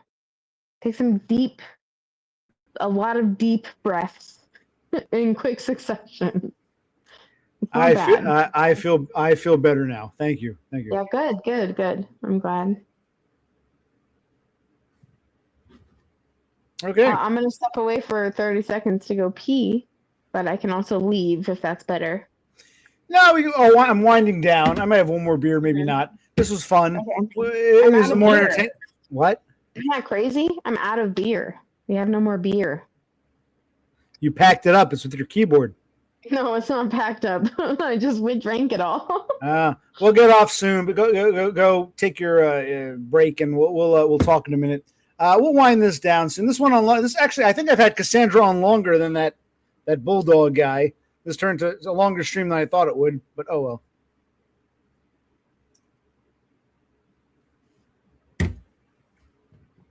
So I think we'll wind it down, but let's not end on a bad note. Let's not go to bed angry, Starlings. We'll end it on a more positive note when what's her name comes back. Anyway. Yeah, I don't like this name, Dominia. It's like, what kind of name is this? I mean, that insults me more than any gaslighting Kassandra did. What do you people think? We can be honest. Did Kassandra kind of gaslight me? Let's be honest. There was some gaslighting going on. We can be honest. I'm a Spurg who doesn't know what's going on socially, and it's like when people you think are friendly-ish gaslight you, that hurts more than when, like, you know, blatant assholes are assholes. You know what I mean? I think you do. Or maybe you don't. Maybe you're all just gaslighting me. I don't need this. I don't need any people. Me and Buldo Doggo, whatever his name is, we're going to go whitewater rafting, damn you.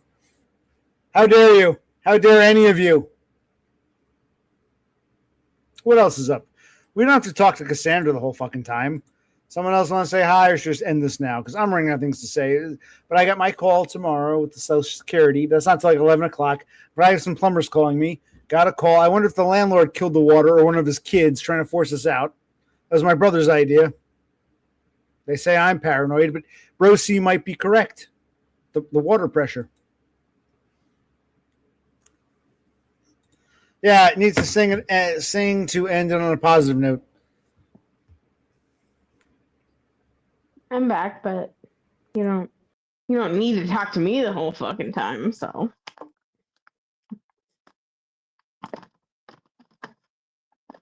I'm just joking. I was just joking. It was just a joke. But I can also leave if you want. Am I alone? Is that what's happening right now? Oh, yeah, I'm alone. Okay.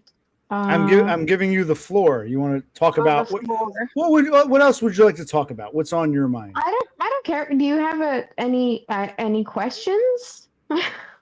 About what? About questions? About what we just talked about, or questions about what? I don't have a preference.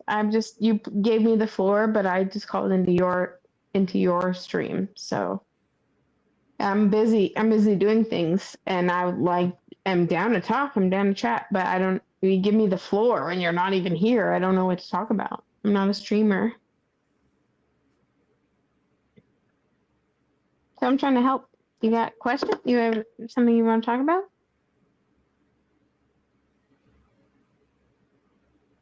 Are you upset?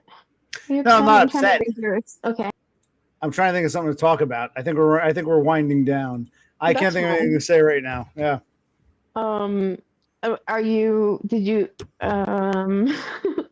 How's your ankles actually? I am actually curious. Do you feel pain sitting there right now? A little. I gotta go back to physical therapy, but I might have a what's it called? Tarsal tunnel. So I might need another surgery, which I can't afford right now. So I might need another surgery, but because there's numbness in the right.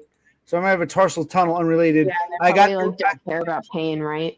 All right, I got renewed for another fucking physical therapy, but I need like a break because I got to move this furniture and shit. So I don't really know. My life is shit, and now the water doesn't work, and maybe the landlord cut it off. I don't know. Yeah, that's fucked up. I totally get it. I'm sorry for asking, only because it makes you think about it, not because I don't want to know. I do want to know, but that's rough. I'm sorry. It's like no matter what you do, like you're like, oh, I'm planning for this move, or I'm planning for this. Oh, I'm doing all I can, and then something comes up. Like I hurt my knee really bad, and it's like bullshit. It's not really real. It's just I hurt my knee. Nothing long term, probably. It's just annoying bullshit. Or like, oh, you know what we were talking about earlier? We were talking about things that you think of while you're trying to do one task and like 5 things come up. There was like a box, like, and it, I'm just gonna come out how fucking autistic I am, or like I don't even feel autistic until this stuff. But trying to pack. I have a bunch of clear totes that I moved from Connecticut to here, and all of my stuff is in the clear totes. We could just buy a bunch of cardboard boxes and pack it all. It would be fine. There'd be no problem. But I really want to pack my stuff in the clear totes I came here with. So I go to empty a clear tote and pack it in another tote. Can you come back just so I'm not alone, OC? I mean, can we talk or? Well, I gave you the floor. I want to hear what you have to I know, say. but I don't really want the floor. I want to talk if you want to hear it. I'm And then listening. you also be there. I'm I listening. know. I'm Okay, listening. that's fine. But I don't feel like it if if I have I'm the floor. listening. It makes me uncomfortable. So yeah, you okay? So then I had this clear tote. I had to empty. When I go to empty the clear tote, stop! Oh my god! Fine. I go to empty the clear tote. I got it. It's fine. I'll deal with it. I go to empty the clear tote, and it's all things that I want to put in a suction bag, like a bag that compresses the fabric. You know, the vacuum we have does not work. So we try every extension, every what's it called? Like connection. There's like it comes with a bunch of connectors. Like I can't think of the word. You know, things that go to the end to fix it into different configurations. Okay. So we try all of them. None of them work. I cannot suck the air out of this thing. So I can't move things from the first box to the other box so that I can use the clear box. So this took 2 hours. 2 hours. So you always talk about this, OC. You know, one task leads to a bunch of other tasks. Yep. That take your time. This is what I'm talking. This is why I brought it up because it's exactly what you talk about. And it's just stupid. I just feel stupid. I hear you. No, lost for a fucking vacuum. The vacuum doesn't work the right way. So now we're out 5 hours. What about stuff? I want to ask: are you taking everything with you, or are you going to throw some stuff out, or what's going on? There's like a few things I'm getting rid of. I put like maybe 2 like paper Trader Joe's bags or whatever. Paper bags worth of stuff to Goodwill, like little things. But really, like the majority of the stuff, yeah, it's gonna go with us. Okay. Still hoarding. Okay. Yep, hoarding, I guess. Well, I think, oh, I'm hoarding. Oh, I'm a hoarder. But then, you know, Seymour is like, no, I've been with hoarders before. Or like his mom is kind of a hoarder. It's not that bad. So I guess it's fine. If Seymour doesn't see a problem, I'm going to keep going with it. How many bedrooms does their house have? 3 main bedrooms and then a basement bedroom. So you're hoping this is going to be your forever home? You're like try to buy it one day? We're renting. I would love to because I love the layout. I would love to buy it if we could, but I don't know that they will be down to buy or to sell at the end of our lease.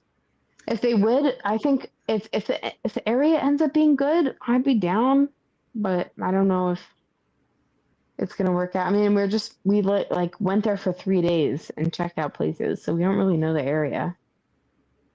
So we can't say for sure. How long is the lease for? A year. Okay. Mm-hmm. And when do you expect? When do you plan to actually get married? We moved the 15th, so maybe the 20th. So you're moving the 15th, so it's what, about a week from now, and then you want to get married about 2 weeks from now. Is that correct? Mm-hmm. ASAP once we get there. You want to get married? We wanted to here, yeah, but it's like everything came up really fast, so we didn't. You want to get married in Denver? Yeah. Are you inviting anyone? You're just going to go to the justice of the peace, the courthouse? When we get married, it's just going to be at the courthouse, but we will have a thing. I just don't know when or where, because my family will not travel to Colorado. So, and his family would, but his family's in Kansas and South Dakota. So, who knows? What are we doing? I don't know. I have to ask every single individual member of my family, where are you willing to travel to? And then we might just end up having to do it in California. I don't know. I don't want to do it in California, but Wow. what else? What else do we have to do? Well, so you're saying in 1 week's time, you'll be in a new home. I'll still be stuck here. You move that quickly. In 1 week, you'll be in Colorado. In 2 weeks, you'll be Mrs. Seymour. I hope so. Yeah, I hope so. Wow. It's really good. Wouldn't it be good if it happened that fast? I mean, the move will happen. The move is unavoidable. We will move in the next on the 15th. They will be here. So there's nothing we can do about that. But the marriage, yeah. Yeah, I hope so. I hope it doesn't. I don't know. I hope it works. I hope it works out. I'm going to take a quick bathroom break, but I want to share something with you. I was going to do one of those, with my maybe I'll still do it. My phone, walk around the house. I want to show you and Darnell Dodge something real quick. Because might as well for posterity's sake. Me and Darnell Dodge. Yes, you both. Okay. You talk about some nonsense for a couple minutes. I'll be right back. Nonsense. Okay. Nonsense. So when we went to Denver to house hunt, some nonsense. Oh, better nonsense is moving out of this place. Actually, this is it's gonna get interrupted and it's not gonna mean anything. But I don't even know how to condense this quickly. The person who received our notice to leave said we didn't need 60 days because we're month to month, and then gave us a pre-move out inspection date. That date we were gone for, and I told her we cannot do that date because we will be gone. We cannot sequester the cats, right? The pets. So then she didn't answer me over the whole weekend. I finally called the office and was like, hey, by the way, she gave us this date. We're not going to be here. And then when I told them, I gave them a date, let's do Thursday. She responded to me with, the vendor only comes Tuesdays. And we went back and forth for 4 days in emails about the pre-inspection, pre-move out inspection being having to be on a Tuesday because the vendor only comes Tuesdays and they're checking for damage and blah, blah, blah. And I was really confused, huh? What damage? What are you talking about? I thought it was a pre-inspection move out. This is confusing. For multiple days, she responded to me. Finally, she showed up on Tuesday, even though we rescheduled it. On Thursday, even though we rescheduled it for Tuesday, saying, what are you talking about? And I was like, have we not been emailing back and forth for 5 days? What's going on? And she was like, what are you talking about? We only had this one inspection, pre-move out inspection. And then she realized that she mixed us up with another tenant, I guess. And so she's coming tomorrow on Tuesday, like we worked out originally. But there's more to it. I don't know what other bullshit to talk about. That was some bullshit. That was some good bullshit. You can handle the floor by yourself. There's a lot more to it than that. I mean, I wish I could explain it better, but it's fucking bullshit. Cool. Pisses me the fuck off, actually. Thanks for saying I could handle it, but I didn't, clearly. Okay, what are you gonna tell Darnell Dodge and I? Oh, I thought I forgot. Around the side, I got this. All right, I'm gonna show you. This is a keyboard, which I really don't want anymore, but I'd hate to throw out. This is why I'd love to sell this. If someone will pay me enough, I'll sell this. I hate to throw it out. I want to put it in storage because I would hate to throw something like this out. This is a keyboard.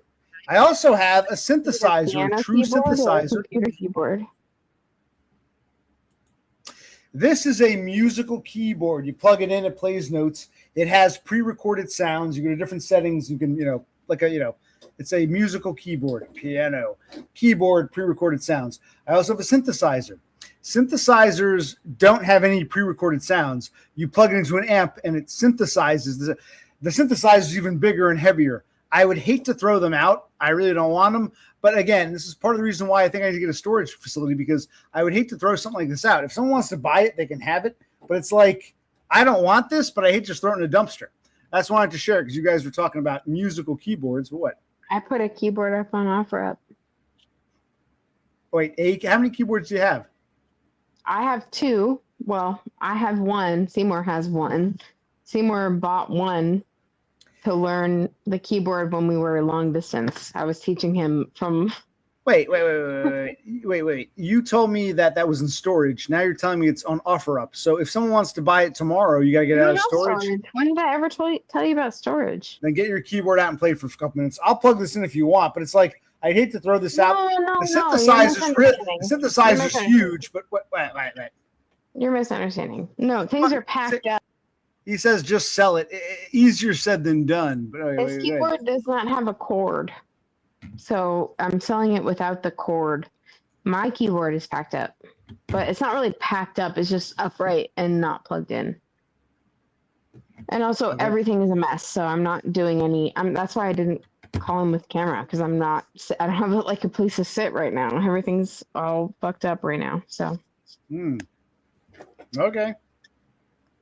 Maybe I'll keep the keyboard and synth now that I think about it. I'll find a place for them. Maybe I'll just fucking keep the damn thing. Keeping, yeah, you should keep it. It's not really. It's big. It's bulky. How much? It's not going to sell for that much. Like $60 max. I don't even know what I looked briefly, but it's not going to sell for a lot. And also, like people who buy those are buying them for their kids, and they don't want to, What about the synthesizer? That you need like a cord into an amplifier. What? Yeah, that's good. That might sell for more, but it would take time. It would take like it being viewed by the right person. Right. That's why when this asshole says just sell it, genius, he doesn't get it. So I can't take some fucking Norwegian, Scandinavian. Yeah, that's what I'm saying. Swede, like I'm gonna just take stuff with us and hope that eventually somebody sees it and wants to buy it. Because we're like the move is paid for, I guess. Like for $15,000 worth is paid for, which sounds like a lot. It sounds like a lot, but if you hire movers, it hits that really easily. On a side note, Darnell, you reminded me. I have a sustain pedal somewhere, but I'm not seeing it. Is it still in the basement? I should have a sustain pedal somewhere. Where the hell is my sustain pedal? Thank you, Darnell, Broken Clock. I have a sustain pedal. What did I do with it? You know what? Fuck it. I'm keeping my fucking instruments. I can't give away a keyboard. What am I, nuts? Where's my sustain pedal? I'm sorry. Go ahead. Yeah. If you only have one, I would keep it. Well, technically I have 2. I got this, and I got, again, keyboards. It's digital. There's a pre-record. You hit the button, it plays that note. Mm-hmm. Synthesizers don't do that. They synthesize the amplifiers. Yeah, you don't give a fuck. Yeah. You don't give a fuck. You don't know anything. Who gives a shit?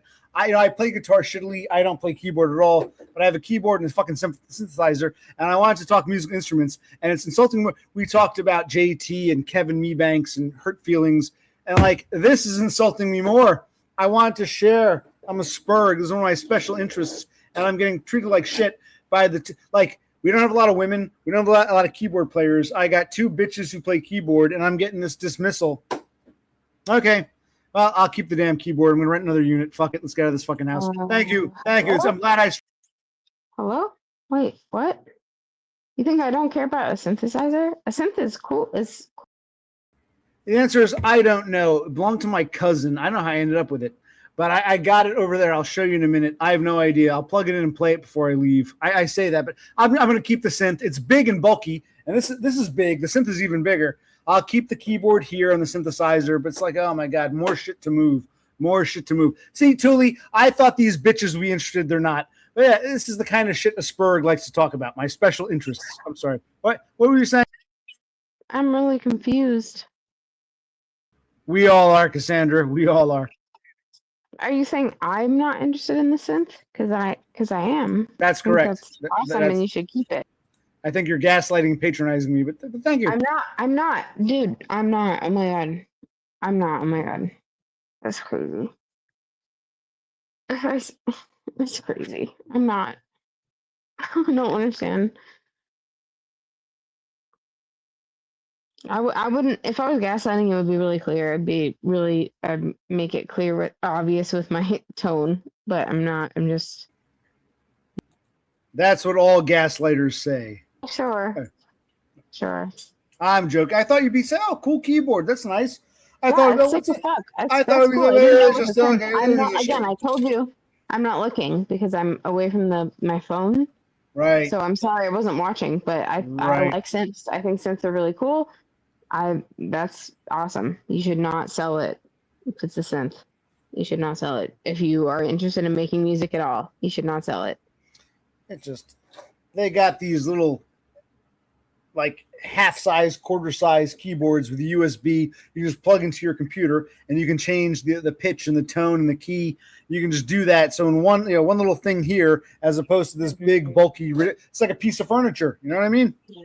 Yeah, okay, you're patronizing me. I think we're winding down. Why Look, do you I'm say gonna that? go. I'm gonna go 5. 3. I'll go 5. I'll make it even 4. I think we're both a little drunk and tired. But I'm thinking that more and more. I want to keep this shit. I hate being a hoarder, but I don't want to get. Unless someone wants to give me like 100 or 200. But it's like I want my keyboard and I. Not many people own synthesizers. I somehow do. You need a fucking amp. I got guitar amps. You need an amplifier to play a synthesizer because there's no pre-recorded sound bank. I'm thinking about it. Yes, I will keep my instruments. Okay, thank you. And where's my sustain pedal? I had a sustain pedal. Where the fuck did I put it? I'm lucky to own this shit. I don't much in life. I'm keeping this. Kassandra, we're waiting on you here. What are you waiting on me for? To say something patronizing and gaslighting and condescending. That's so personal. I'm not trying to. I don't know what I ever did. I've no one in my life has ever called me patronizing or condescending. I don't know why. I don't know what to do. Well, that's right, Thule. I'll keep the guitars. They're light, easy. Guitar is nothing. These things, like I said, a guitar is just like an item. This is like a piece of furniture almost. And the synthesizer is even bigger and bulkier. So it's like, well, do I really want to keep these things? But, maybe I should. Maybe I'll hoard. They can be cremated or buried with me. But it's like, keyboards are like fucking furniture. A guitar is just a guitar. What's that? Okay.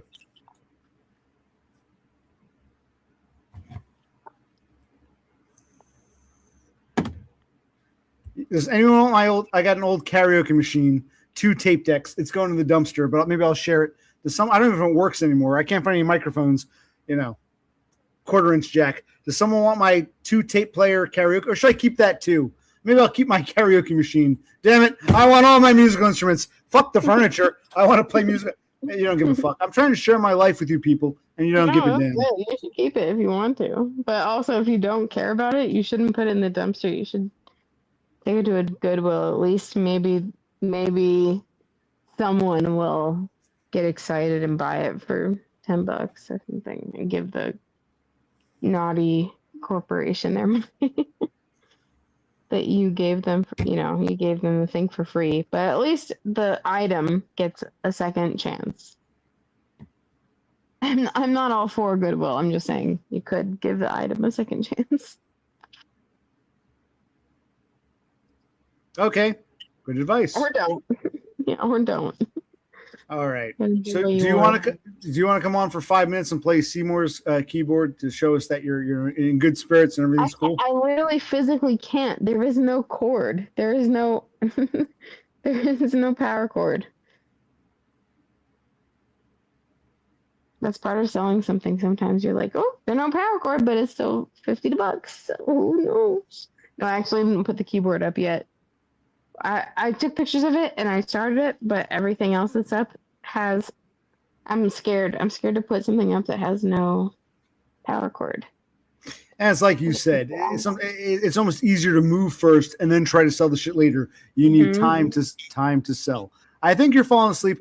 You remind me of Bro C. I can tell when Bro C is falling asleep. I'm tired too. You seem you seem like you're a bit out of it now. Well, I'll go 2 more. I'll go another minute. I just wish that there wasn't negative stuff. I just wish we could just be friends. I thought we were friends. I thought you were going to come on, play a couple minutes of keyboard to show your friendship. I thought we were friends. Are you saying we're not friends? It's still a negative? What are you saying? I thought you were going to come on. You know I'm in the middle of moving. Why are you doing this? What the fuck? What are you talking about? I don't have it out right now. I'm sorry. There's no place to play the piano. Sorry. I played it once for you. Sorry. I can't do it right now. I will when we move. Okay, well, let's end on a positive note. Forget this. Forget the keyboards or the Me Banks or the whatever. What else would you like to discuss? Me Banks. Yes. What else would you like to discuss before we say goodnight? You are a bit tipsy and tired, but it's okay. I'm too. So go ahead. I'm not. I'm just being myself. Because we're both drunk, tired, and trying to end on a good note. Totem wants to know why we're acting like two teenagers. Because we're drunk, tired, and trying to end on a positive-ish note, you fucking asshole. Go back and watch the stream. I want Totem to watch we talked to this Buldo dude, whatever his name was. I'm talking to her. You watch the whole stream, and then you'll get your answer. You go back and read the book before you ask me stupid questions. What do I want to talk about? What are you most looking forward to when you move out of that place? Like not being tied down to so many things, or not having a yard to keep up with. I just don't know. What are you most excited about? Like I said, my parents rented this house 20 some odd years ago. My brother and I actually moved out. We've lived on our own before. We had to move back in to save our mother. We got saddled with their shit. I'd love to get rid of this shit because it's the ghosts of them, but do it wisely and get rid of this landlord who, 26 years ago, I was 17, 18. My parents made a deal with him. I don't really I know him, but he wasn't. I want to place him. I'm tired of being imbrued with my parents' shit. Intertwined with my parents' shit. And I'm right now trying to get dumpsters and storage facilities to deal with my parents' shit. But this was not my parents' shit. This is actually mine. So maybe I should. Why am I thinking about throwing out the stuff that's actually mine? I'm surrounded by my parents' shit. This light, this lamp, my parents' shit. Those things on the wall, my parents' shit. That lamp, my parents' shit. This piece of furniture, my parents' shit. The printer, mine. Keyboard, mine. The TV, my brother's. So the DVDs, mine, my brother's. It's the stuff that's mine, I'm cool with. I'm tired of being saddled and burdened by my parents' shit. I got to rent a dumpster, rent a storage place, got to move it out of here, got to physically lift and lug. And even this fucking landlord is that was a business relationship with my parents that I got suckered into. I want to be unencumbered from my parents. Sounds like a good thing to be excited about. Getting rid of your parents' fucking bullshit. Yes. I totally get it. Yeah. Yes. That sounds makes the most sense. good and fun. Yes. That sounds lovely. Yeah, super fun having to deal with all that stuff. So fun. Right. Yeah. But good. It's good. You gotta keep your eye on the positive, on what you're excited about. I will keep a lot of bullshit, I will keep my cuckoo clock and my grandmother's lamp. But a lot of this stuff, it's but then again, never mind. I don't feel like repeating all this. I want to be unencumbered from these pieces of shit, parent pieces of garbage. Yeah. That's what I look forward to the most. Being unencumbered. Unencumbered is the word. Unencumbered. Did I answer your question? Unencumbered. Yeah, it's great. It's a great answer. I love it. Thank you. I love it a lot. I wish I could be unencumbered with my own issues. Not have to carry around so many things. But I'm screwed. Okay. Well, that's good. That's a good way to end it. I think we should say goodnight. Well, actually, it's 10-3. Should I stand for 10? You want to hear us play some keyboard? Should I try to plug this in?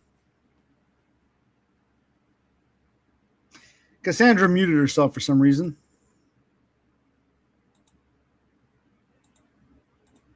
I guess the answer is no. All right. We've had a good night. This is kind of cumbersome. It's I could live without it. But, this is mine. I'm doing all this shit for my parents. I'm throwing away their garbage. Oh, my God. I'm trying to keep – it's but the water got wonky as the British say. The landlord is playing some weird games, and my mother, who I haven't spoken to in almost 2 years, sends me a weird email saying, "Happy 4th of July!" How is she so patriotic all of a sudden? Something's weird here. So is the landlord talking to my mother? I got to get unentangled from these people. Then get those fuckers evicted for the bullshit they put me through. We never told the place. We never told about the bankruptcy. They filed for bankruptcy. I'll think about it. But anyway, I go through stuff. I still got shit to do. I got my phone call tomorrow. This is all a big distraction. Thank you, Kassandra. Thank you, Buldo. Buldo, nice to meet you. Thank you, everyone. Yeah. Hoarding garbage. Exactly. Decades worth, 40 some odd, almost probably close to 48 years of shit they hoarded. Plus whatever crap they took from like my grandmother when she died. Oh my God. You know, maybe it's me time. Do I try to plug? I just for fun. Should I plug? I don't. I think this is a stand somewhere. I'm like, now I'm drunk and tired. Let me end on a more positive note because I don't know. Maybe I should stop taking. I might not stream for a while. Plus, these calls I've been taking, they've been drags. You know what I mean? Tomorrow is my Gib call, PTSD Spurg. I'm sure you would, Totem. You're you know, I'm a Spurg fuck up. You don't have my problems. Congratulations. Today was all rainy, taking stuff to the junkyard. You're in the van. Yeah, that's what I mean. Then I grilled. You can watch my grill stream. I'll unprivate it tomorrow when it, clears. Yes. He's correct. You're correct, Flying Solo. I don't have enough time.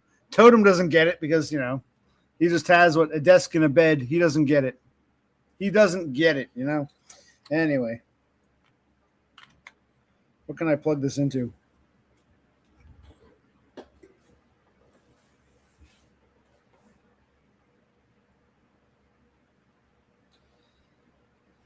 Not enough outlet space. Oh, well.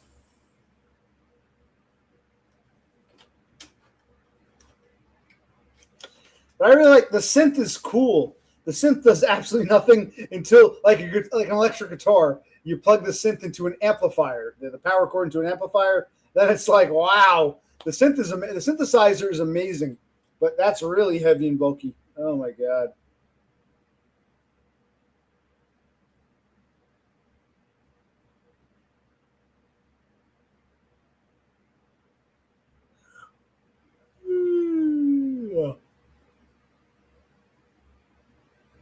Now I'm winding down. All right, let's end with the keyboard. I have nowhere to plug this in.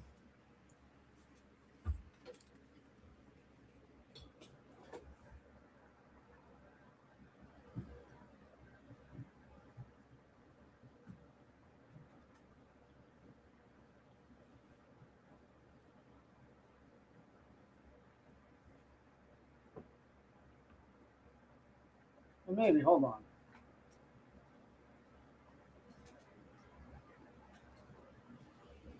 All right, let's see if that works. There's I got a surge protector down here, but I don't know. It's too bulky. I got other things. I got the computers and the printers plugged in, and I don't know my stand. This is going to turn on. Oh, it's turning on. This is weird. I've never played a keyboard on my lap like this. But can you hear it? Okay. Where's the volume? Wait, why aren't these keys? We got a problem here.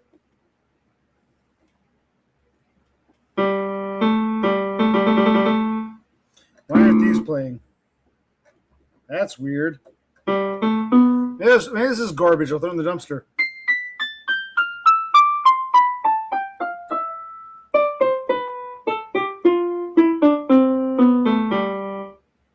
Right here, but it's a whole like. Is there a short? Or it's set up like, oh, these are supposed to just be chords.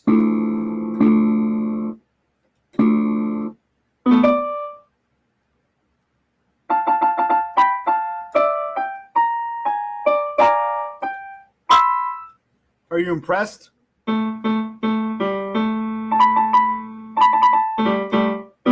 Anyone? I'm not a keyboard player.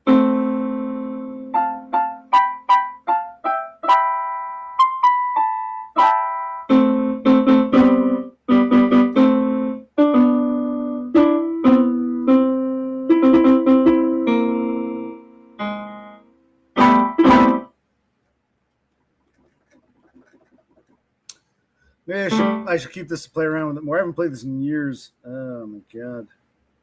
Fingered. Normal. There we go.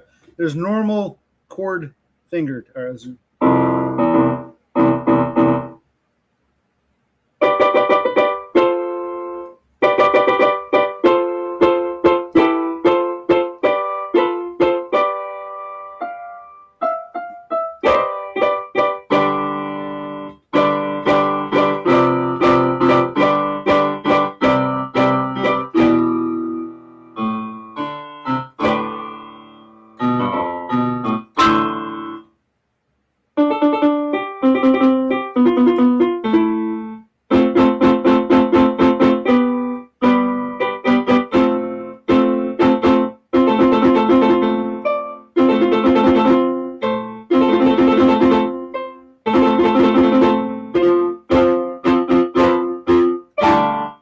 Let's see. How do I?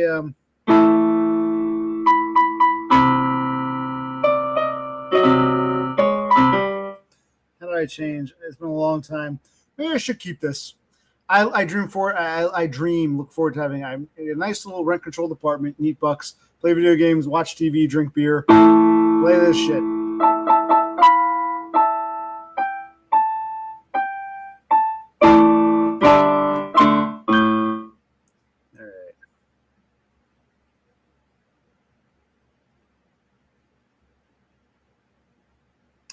All right, let's take a look here.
I put an AC unit, one of those, one room window units. He's got that in fans. Because I remember the other night, a couple streams back, when I was playing that classical music on the TV, he says he's right above. He said he didn't hear it. So no, I don't think he hears it because he's got the fans and the air condition. I doubt it. No. I used to know how to play Fur-Elise. I can do. If I think about it, I'm trying to think, how did Old Lang Syne go? I'm trying to remember Old Lang Syne. Hold on. I used to know how to play In the Summertime, but I can't remember. In the Summertime, Fur-Elise, Old Lang Syne. I can't remember now. No, he can't hear. He couldn't hear the classical music blasted. I doubt he's hearing this. I was going to throw this out. I'm keeping this motherfucker. My God, you Starlings have reminded me. I love this fucking keyboard. Yes, I agree. After I get on first, I'm the test run. I'll know what to do. We'll get him on. Yes. I agree. And he did. He's taking care of me. I agree. I'm going to take care of him. I'm going to get him on Gibbs next. Absolutely. PTSD Spurg, you're right. All right, let's see here. What was I doing?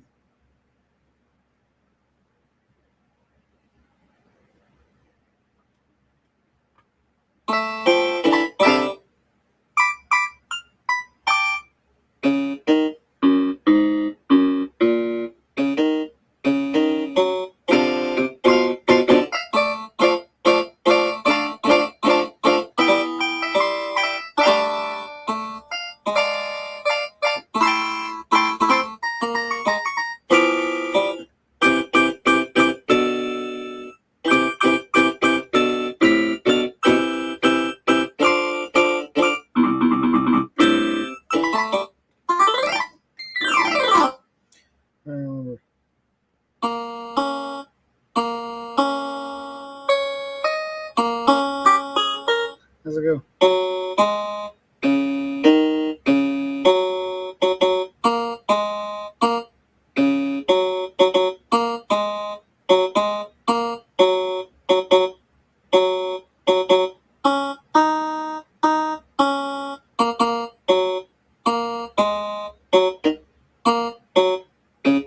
I just know that.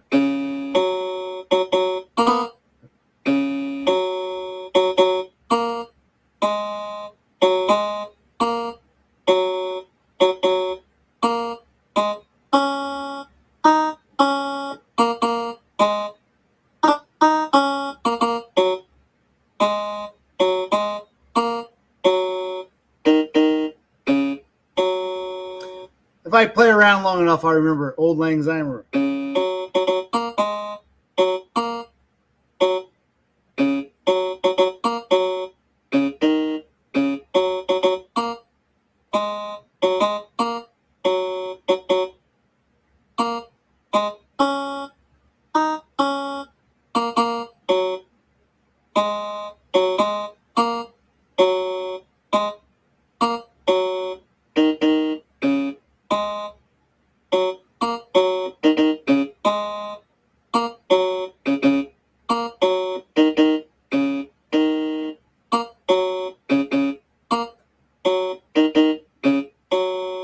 Yeah, I play around. It's kind of in there, some muscle memory. I've forgotten. I used to know some chords. I forgot. I don't remember. It's been years. My God.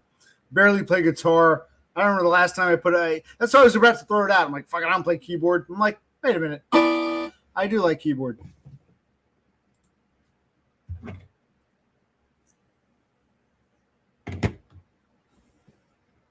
Neats and theater kids and wannabe actors who LARP as poor pizza me. What are you talking about, Darnell Dodge? I want to be a neat, otherwise I'll be homeless.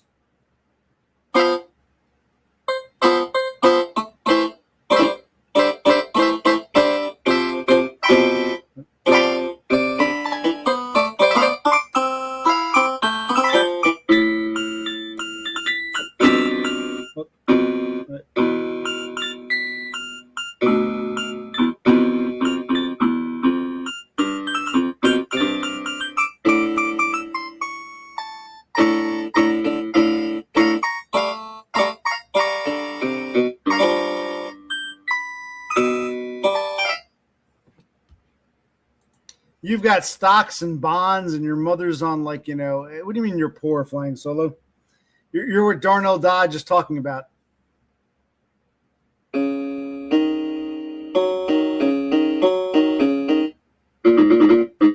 Now, where's that drum setting? I'll play some drums.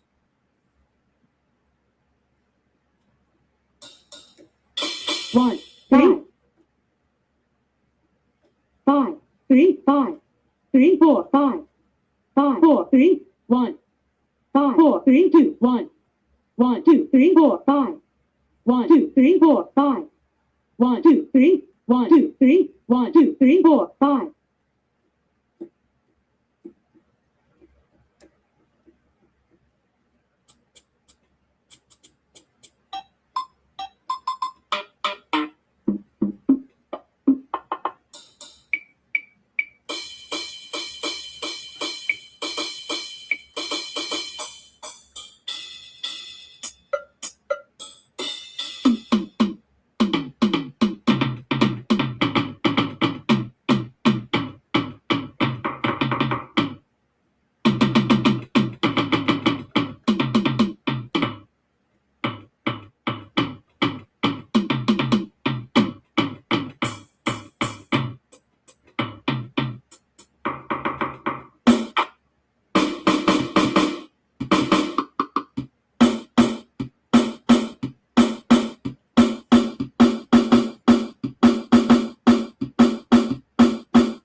Yeah, when I get to my new place, I'll set up in the corner. You've convinced me. I'm keeping this.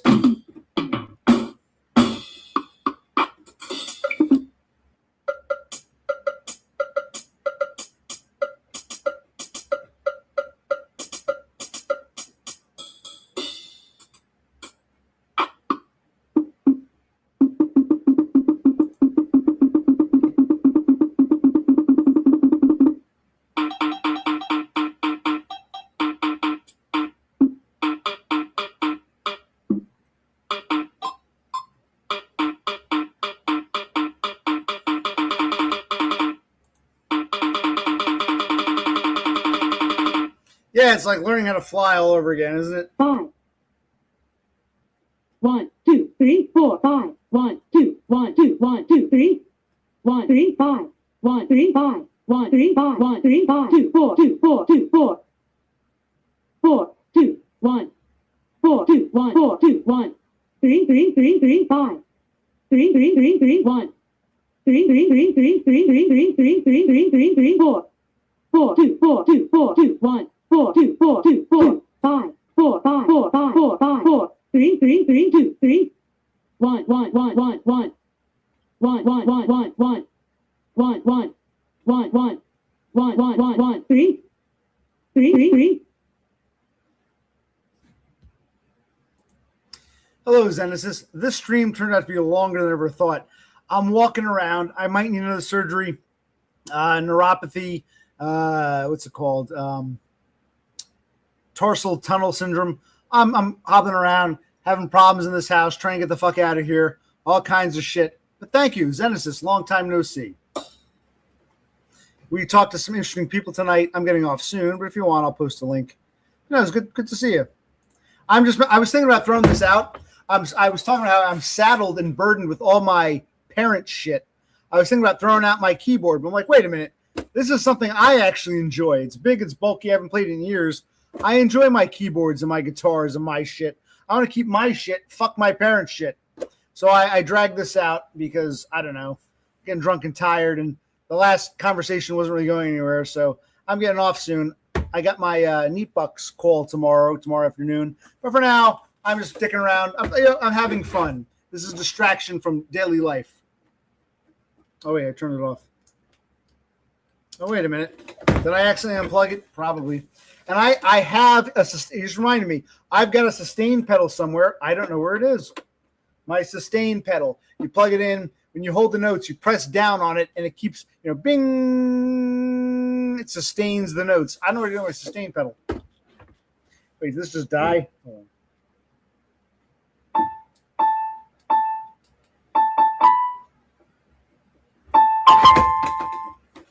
Let's do a different sound.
Yeah, I know where to put my sustain pedal. All right, so that's some keyboard messing around.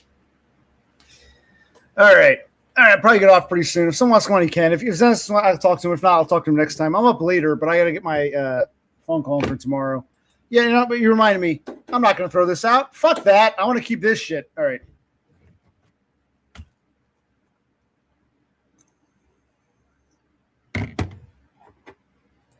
And yes, it's good for the soul. I agree. This turned to like my brother's gonna be like, you stream for 4.5 fucking hours. He's right, but I'm like, we need an escape tonight because of all the shit that's going on. But you know, the water's turned off allegedly, or something's going on. I don't fucking know.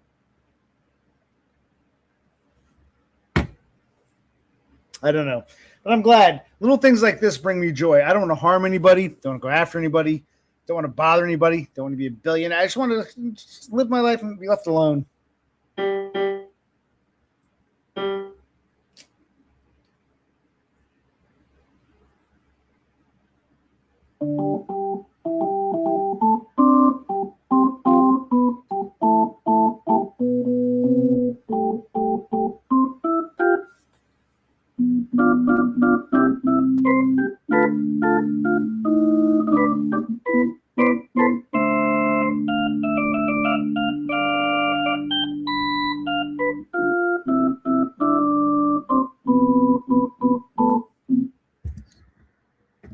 Now here you go. The bass chords.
All right. So we spoke to Kassandra. Before that, we spoke to some guy named Buldo. And now we'll talk. I'm getting off soon. We'll say hi. It's been a while. It's been an interesting stream. Let's bring on from Austria, our half white Austrian, half subcontinental Indian. This is Zenesis. How are you? Hello, can you hear me? I can hear you. Yes. How are you? I just wanted to check in, kind of, because it's been a while. Thank you. I mean, you stream pretty late. It's like 9 p.m. Oh, sorry, 9 a.m. here. Yeah. No. This my brother and I, we did a grill stream. Yeah. We were looking for a distraction. I've been on for 4.5 hours. I get it off soon. I get some sleep and get up tomorrow. But you know, I you know, in the process of moving, et cetera, et cetera. But yes, I'm on much later because I've been on for 4.5 hours. It's turned to a much longer stream than I expected. But yes, well, I met a new guy. You can go back and watch it later. I talked to Kassandra, and now you popped on. Okay, so I guess, you know, if I had neat bucks and I have to go anywhere, I can get drunk, play keyboard, and stream for 24 hours. But I'm not there yet. So how are you using this? Yeah. I'm doing actually all right. It's just like it's summer, you know, and a lot of activities right now. I mean, I think the last time we talked, it was like, when was this? Like 1 month or something like this, or 2 months? I think it was longer than that, but yeah, I'll take your word for it. I don't remember, but yeah, it's been a while. Because Todd came on, right? The last time. That's right. Yes, that's right. It was you and a guy named Chris Dubbs. And I thought you guys were so lucky. You got to partake. Todd came on. You were both there. Yes, I remember that. Yes. And you asked him some questions. Yes. Yeah. Did the talk with Todd itself help you some way, like getting e-books or something like this? It was good moral support. I thought of more questions after the fact, but just the acknowledgement, having my hero come visit me was very nice. Mm-hmm. So, what I want to ask is, like, did you apply for Neatbucks? I did. In fact, I applied for Neatbucks back in early May, almost 2 months ago. Yep. I had to fill out a bunch of paperwork, send them in July. And tomorrow, late morning, early afternoon, about 11 o'clock my time, I got to take a phone call with Social Security. So what time is it now for me? 3? Yeah, I'm gonna go to sleep pretty soon. Get up and take a phone call with Social Security. See where that goes. So yes, the process is underway. Yes. Mm-hmm. Can you? There's one thing else I want to ask something regarding that. Can you walk? Is it possible for you to walk? I got to actually to do this to you. I'm gonna get one last beer, and I need to charge my vape. I'm gonna give you you can watch me walk away. Wait right here, and if you want to talk to anybody, I'll be right back. I get a beer and a vape. But yeah, I can walk-ish, but I'm still slow. I limp. My right foot might need another surgery. We're not sure yet. But yeah, I don't use the wheelchair. I don't even use a cane, but I'm much slower. You can see I'm kind of like I'm just like slow. I don't know if you can see. When I come back, I'll show you.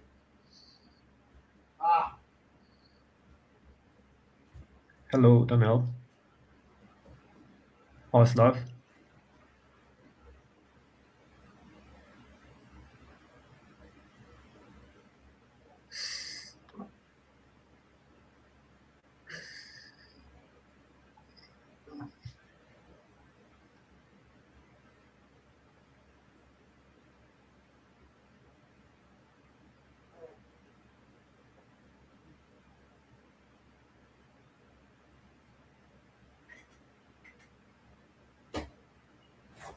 How am I feeling tonight? I just literally woke up like 10 minutes ago, so pretty sleepy. Yeah, but I don't know. Are you from America? Like, it should be like pretty late over there.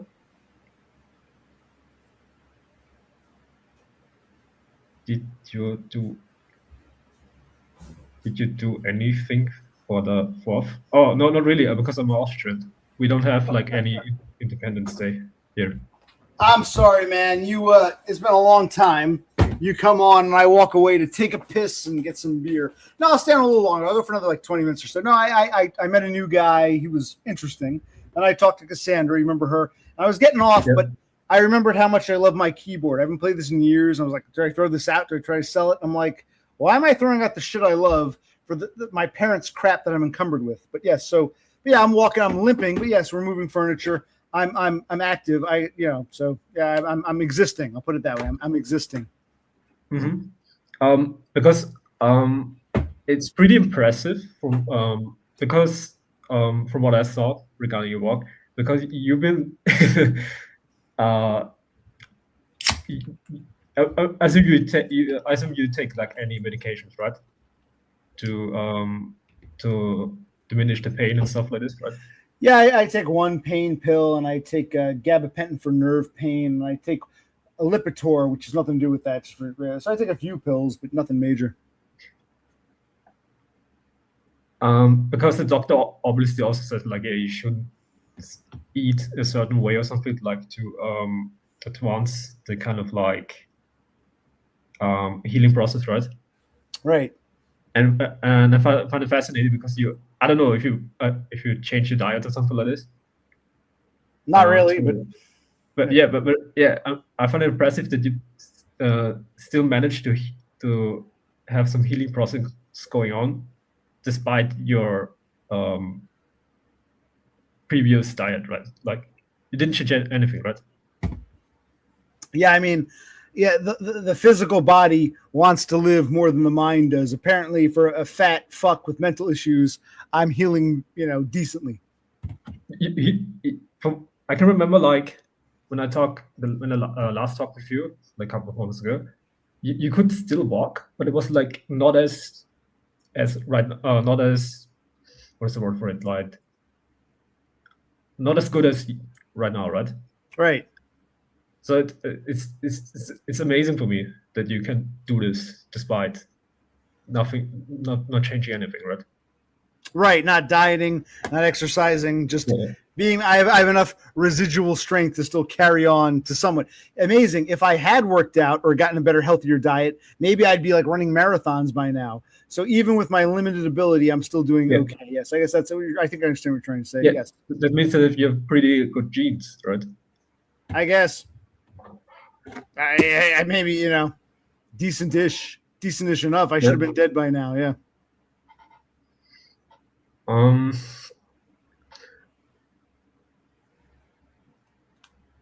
Yeah. How's Bruce Lee doing? He was here earlier to go to bed. He's okay, but he's frustrated, understandably. We're just under a lot of stress. Yeah.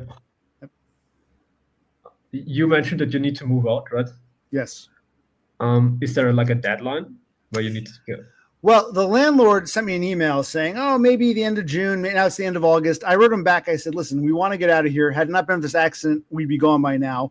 But he wants me to commit to a date in writing. I think he's trying to get me legally. And I told him flat, I said, listen, we'll be out soon. I'm healing. I'm getting better. I will not commit to a date at this time. I'm not giving him any ammunition. And the water pressure the water that flows in a couple days ago, it stopped working properly. So we thought we damaged something, but now my brother said, maybe the landlord or one of his kids had it shut off. So I got to call them tomorrow because it still comes out, but the pressure's all screwed up. So I don't know if the landlord's playing games or if that's just paranoia, but the water pressure doesn't work. All of a sudden it stopped working, and maybe he's trying to force us out, but we'll see what happens.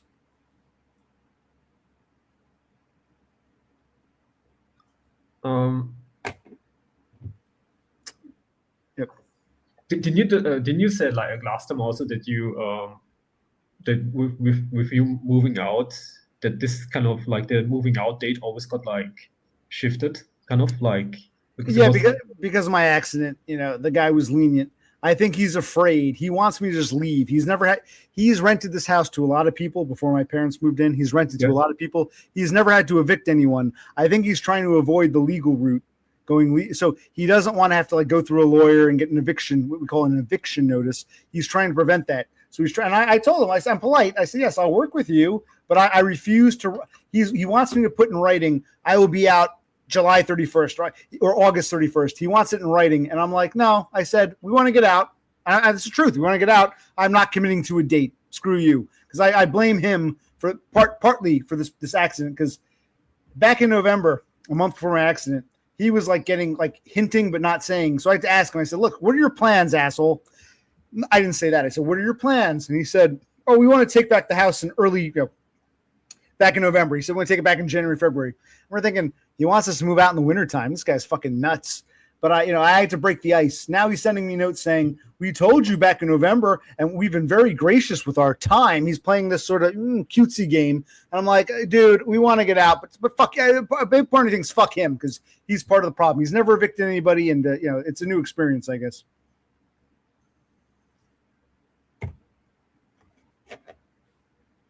That's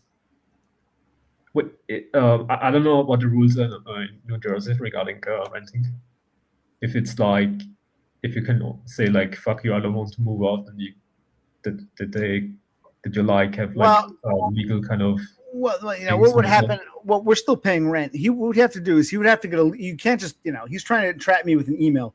He would have to get a lawyer, send me an official letter saying we want you out, and then you still have 60 days. So even if right now he wanted to get a lawyer, he couldn't kick us out until September. So even if he went, I think he's trying to avoid going legal. He's trying to entrap me into picking a date. And I keep saying, we're getting out soon. I'm not picking a date.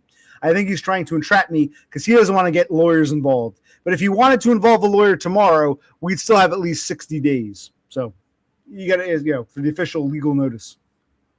60 days. How competent are the lawyers in Jersey? Are they like, do they have generally like a good reputation, or is it more? Well, I think if I really wanted to stay here, I could fight it, but I don't. I could fight it, but it would be a process. I'm trying to get any bucks. I'm trying to move out of here. There were definitely, tenants have rights more so than in other states, so it's good on that front. That's probably why he doesn't want to get involved with a lawyer, because he knows New Jersey is pro-tenant as opposed to landlord. He doesn't want to get involved with a lawyer, but it would still be a legal nightmare that I have to deal with, which I don't want to deal with, and I don't think he does. So it would still be a hassle. But yes, the law would probably be on our side. If I really wanted to, I could probably stay here for another 6 months if I really wanted, but I don't. But yes. Is there like a time frame or time span when it comes to like the need bugs how do you call it, the need bugs. If you apply for need bugs, there's usually always like a kind of period of time for, I don't know, years or months where they like look at your case and then decide like, okay, we want you to have need bugs, right? Do you know with how long this kind of time span is? Time Well, frame is stated? yeah. Well, some people say it takes years, and if you get denied, you got to appeal. What I'm hoping for, it doesn't mean much to you. I'm hoping because I'm financially poor, they will give me SSI now, like Todd got, and later on they can give me SSDI. Hold on. Yeah, SSDI. Right, SSDI.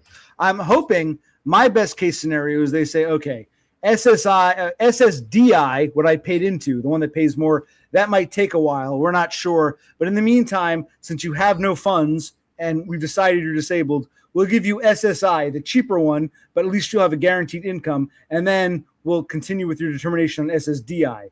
So I've heard for some people, they get denied. They have to appeal. For some people, it takes years. Some people get an SSI. That's like the poor if you have no money. SSI right away. SSDI you pay into. So I'm hoping maybe because I'm poor enough, they'll give me SSI immediately and then SSDI down the road. That's what I'm hoping for. So it could take months. It could take years. It might not even happen, but it's worth a shot. You know what I mean? Is SSI enough for you to like pay rent itself? Like, well, not here. If my brother and I got into an affordable house, what they call affordable housing, his job plus it would be enough for that. Just like it is with Todd, it would be enough for that. And it would be a form of income. When you go to rent a place, they say, do you have income? Do you have a job or do you have Social Security? Do you have some or need bucks? Do you have something? Right now I have zero. It would be something. And you can work on SSI. For every $2 you make, they take out $1 or something like that. So it's possible I could work some limited hours and, augment my SSI. So yeah, it could be enough in certain places. Yes. Mm-hmm. Did your brother kind of like considered to moving to a different state because of the price of the because from what I heard, Americans tend to move a lot, right? Because America is really big, right? And it's apparently also like driving around places is also like cheaper than most countries. Right. Did you guys consider like to travel to a different kind of state because of like of cheaper rent or something like this, or availability? Well, maybe, but different states have different laws. You know what I mean? Yeah. Even though, if I were on Social Security, I can move anywhere. But right now I'm in Jersey, so I kind of have to stay here until I'm approved or denied because it goes by state. And my brother's job is here. So at the moment, no, maybe down the road. But if I had SSI or SSDI, I could move anywhere. But I really can't move while I'm going through the process because even though it's the federal government, USA federal, it's done at the state level, and I applied to New Jersey. So if I move out of state, New Jersey will say you're not a Jersey resident, and I'll have to start over in a different state, and different states might even be stricter. So I really can't move out of New Jersey while I'm in the process of applying for NEET bucks.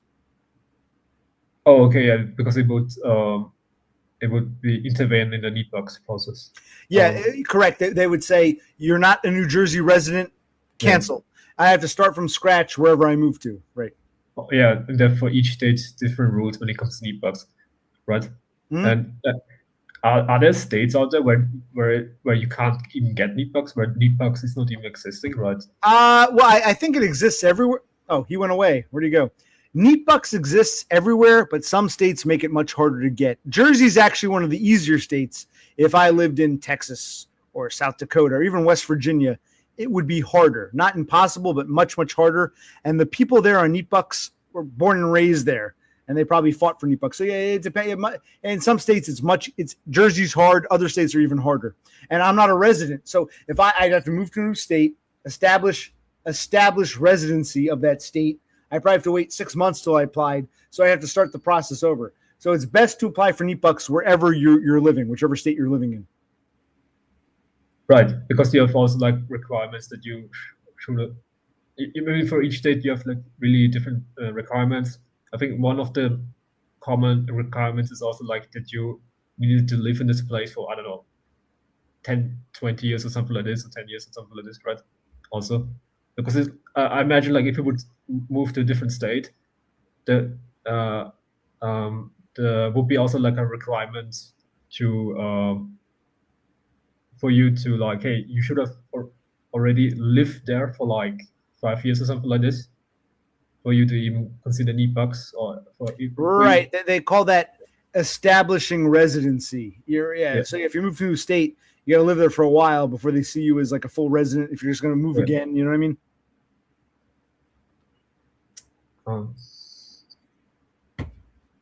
It's a pretty tough situation because it's like, Yeah. I mean, I'm an outsider, right? I'm a Right. European, so I know only the kind of laws and rules here, kind of where I live, right?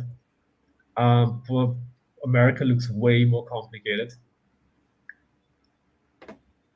Mhm. I'm just trying to think like how. I mean, I'm just trying to think like what kind of advice I could give you here right now, something like this, which would be some sort of quality, would have some sort of input, like which could help you. I mean, the only person I think who could really give any sort of value when it comes to NEPUCs might be Todd, but even Todd lives like in New York with different rules, right? Right. So his advice would also not really. It might help you a bit, but it won't really like give you what you want, right? Are there any? I don't know. I don't watch your stuff, but did you encounter any new people from New Jersey or something like this, like through your trips? Believe it or not, yes. On this very stream, if you go back to the beginning, I met a new guy from Jersey.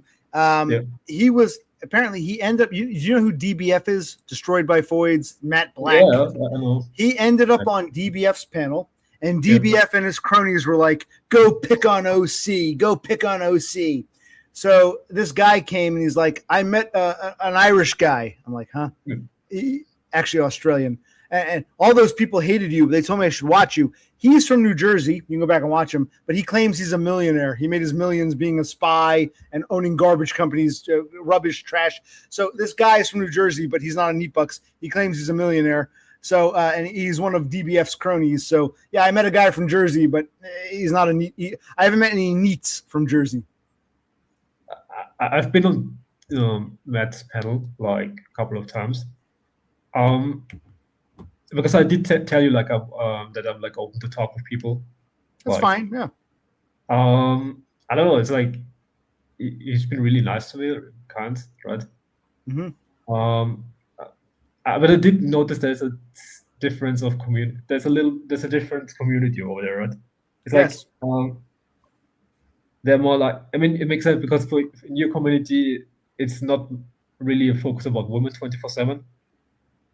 Mm-hmm. Or there is more like it's more focused on the woman kind of issue or being equal or something like this. Right. You're correct. Okay. But I do, but since this is like a streaming kind of thing, you have a lot of people like you call it like flying over or something like this, right?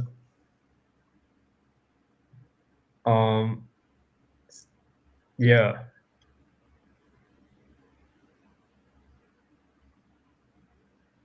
Okay. Yes. Yeah. I think yes. It's a different community. And listen, I've said this. You can be friends with whoever you want. Just be careful. I'm not out to get anybody. I'm just me. I'm doing my thing. I might criticize people.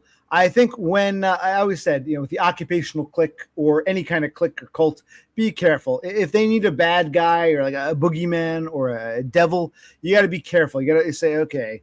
So I would caution anyone to be careful of a group that needs a bad guy as like a figurehead.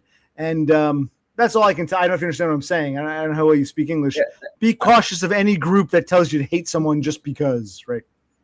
Yeah, I mean, I know like there are many people out there who are like, putting on facade, but I don't know. I didn't see anything, but I do also like see this kind of I also try to get this point of view, like they might be different towards me or something like this than to most people or something like this, but so this doesn't mean like that they're objectively like not bad or something like this, but I don't know. I just want to make always like my own picture, right, before I make any opinions. Right. From what I can, I mean, apparently there's like some war going on between like your community or his community or something like this, right? From what I get it. Well, I don't have a war. I'm just trying to exist in peace. I don't even pay attention to these people, but they seem to want a war. So okay, yeah. Apparently, yes, you're right. There is a war that's what I'm saying. Be careful of any group that wants to declare war on somebody that doesn't even care about. It's like I don't know them. Have fun. Bye bye. When people come here and say DBF and his cronies said I should say hi to you and make fun of you, I'm like, well, don't just. It's like. Don't be cautious of any group that needs a boogeyman. You know what a boogeyman is? Any group that needs a bad guy, be cautious of. Because I just I can't imagine like to be because I've spoken with DBF before, right? That he never mentioned like he never said like go to OC and fuck his life up or something like this. Oh, that's good. I've had people say the opposite. I don't know. I don't watch this stuff. I don't want to say anything that's incorrect. I don't know.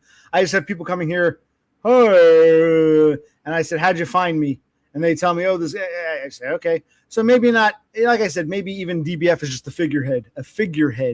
I don't know who the leader is of that group. It's just be very cautious of any group that's telling you. If anyone in the said group tells you to go after, because a lot of people here say, yeah, go after OC. Because that's what they tell me. I came here because they told me to come after you. And I say, well, think for yourself, man. That's all I can tell you people is think for yourself. Yeah. But I mean, I found it through Todd, right? Right. If you look at Todd, for example, Todd itself has like a really trollish community on average, right? Right. I hear like Totem, the broken clock. I like sending cronies to mess with those. So yes, be careful of any group that likes the idea of let's send cronies to go after anybody. I told your buddy Dev Pike, I said, don't go after people. Don't be malicious. Don't do that. And he did anyway because he wanted to be accepted by a group, and it backfired on him. I'm not impressed with him. I always tell people don't stoop to that level. That's all I can say. I mean, I've also spoken with Totem before on DBS. I mean, he's like a normal person, right? It's like. It seems like a cool guy, right? It's like, I mean, I found it also interesting because there's seeing like the contrast, right? When you like what they write on the chats versus like when you talk with them in person, right? Because there's some people out. I mean, at least with Dev Pike, he's the same, right? He's really more linear, right? Okay, because his writing stuff matches his actual behavior, right? When you talk to him. Right. With Totem, it's the opposite. He's way more calm, he's like a completely different person. Okay. He doesn't come off as trollish at all. Well, you got to ask yourself, why would somebody be a chameleon? At least Dev Pike is consistent. Why would someone be friendly here and an asshole there? You got to that should raise an eyebrow saying, wow, you seem pretty nice here, but I'm seeing this other side of you.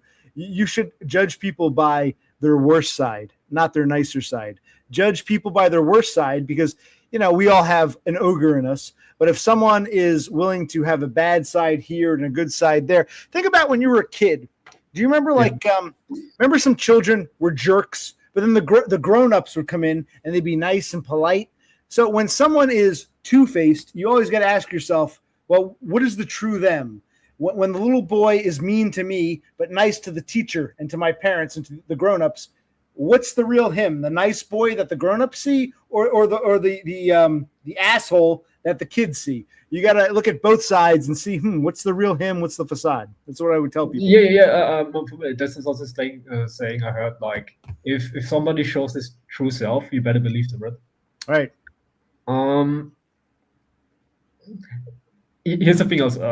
I'm biased because I'm not really into this space so much, right? So I don't really see all this in between kind of drama going around, right? So I just come on like when I want to or I have time for.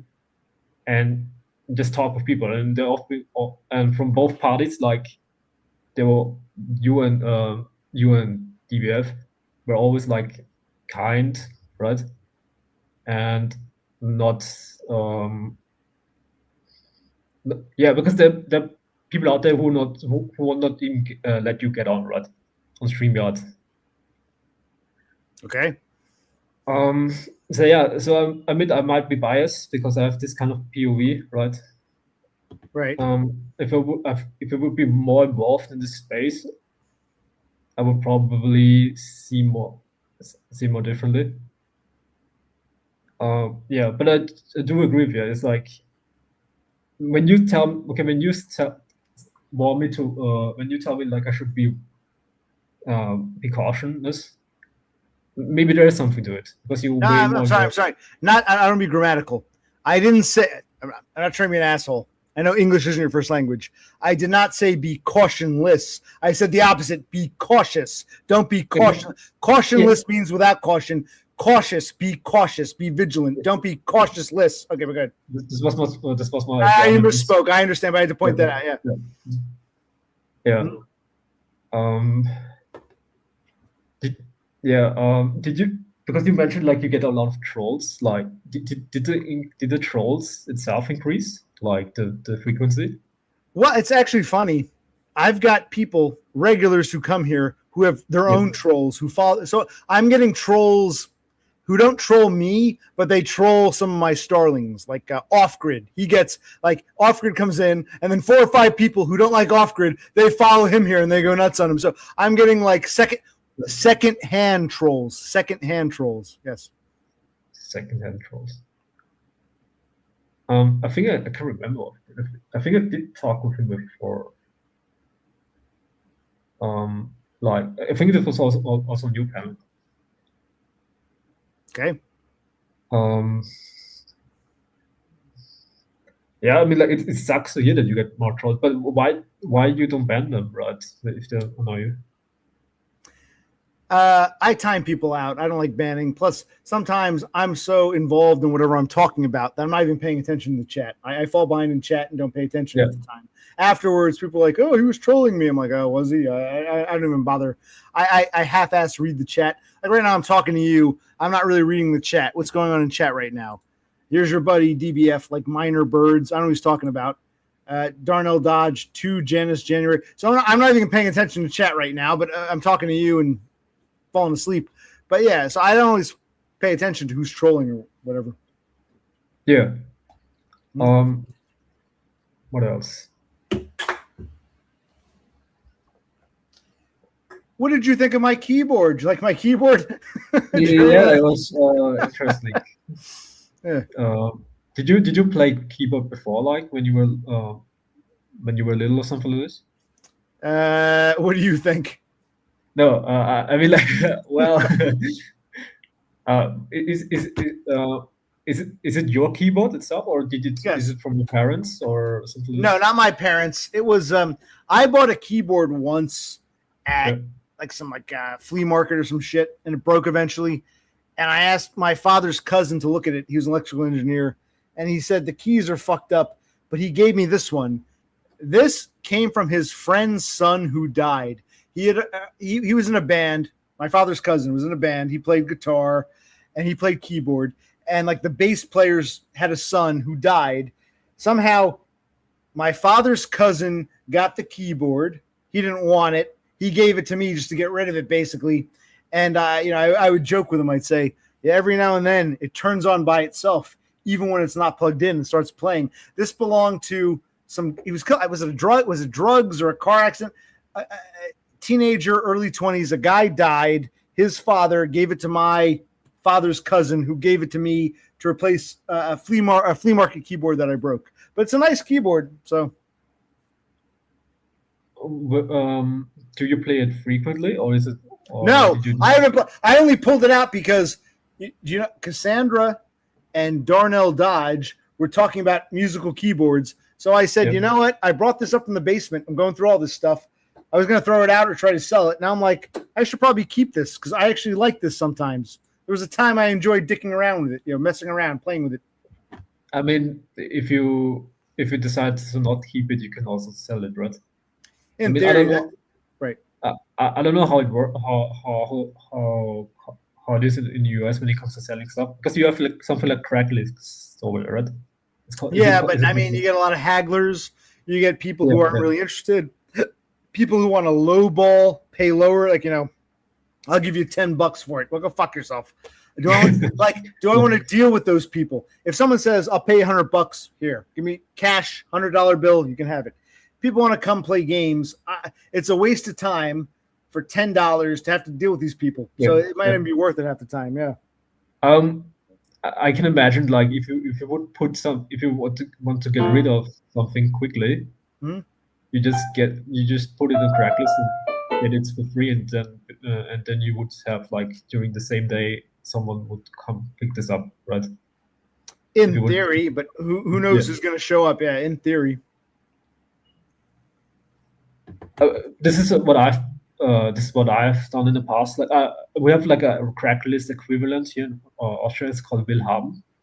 Willhaben means like want have in English. And there you can like put stuff on for free, right?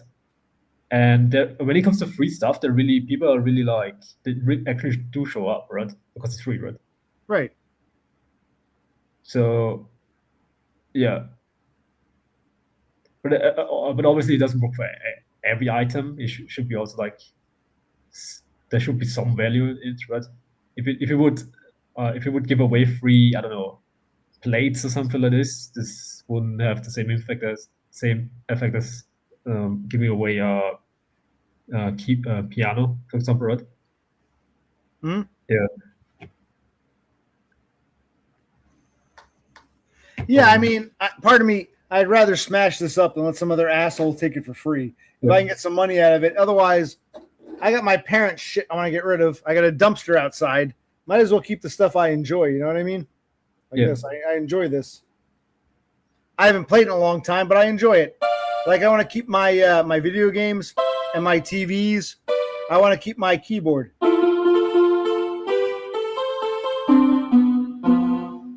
If I had $8, I'd be getting drunk, staying up, streaming for 24 hours, playing with a keyboard, playing video games, and go to bed when I feel like it. And yeah, so you people should be on my side when it comes to getting $8. I'm totally on your side. Well, that's the problem. Some of your friends, I don't know what their problem is. They feel like OC sucks. He doesn't deserve $8. It's like, what do you care? Yeah, there's like this whole weird competition pissing. We call it pissing contest. I don't get it, but some of your buddies have a pissing contest with me getting $8.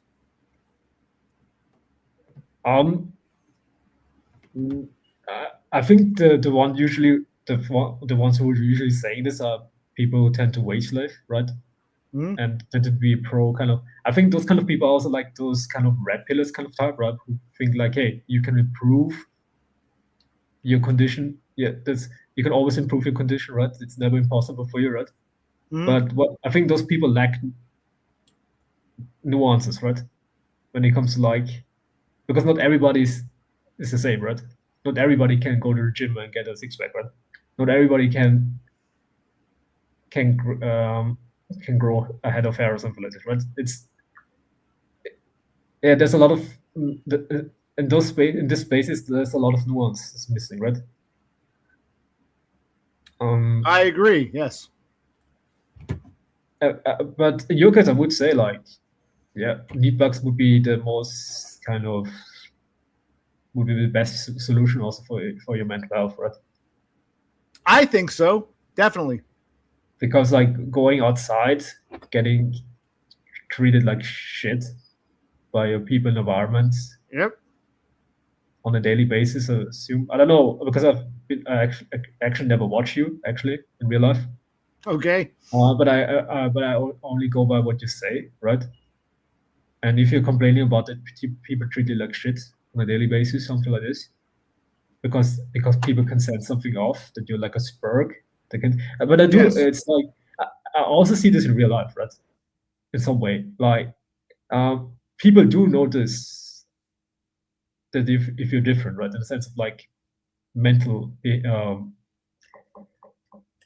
I mean, in my case, it's different because I have a different skin color, right? So people immediately say I'm different. But I still have some normish kind of brain wiring going on, right? Not sure. Right. But I did see this a lot, like in real life when it comes to actual people or artists, right? That people can, there's some sensing going on from other people, from normies, right? That they can tell, like, okay, this person is different, right? Yes.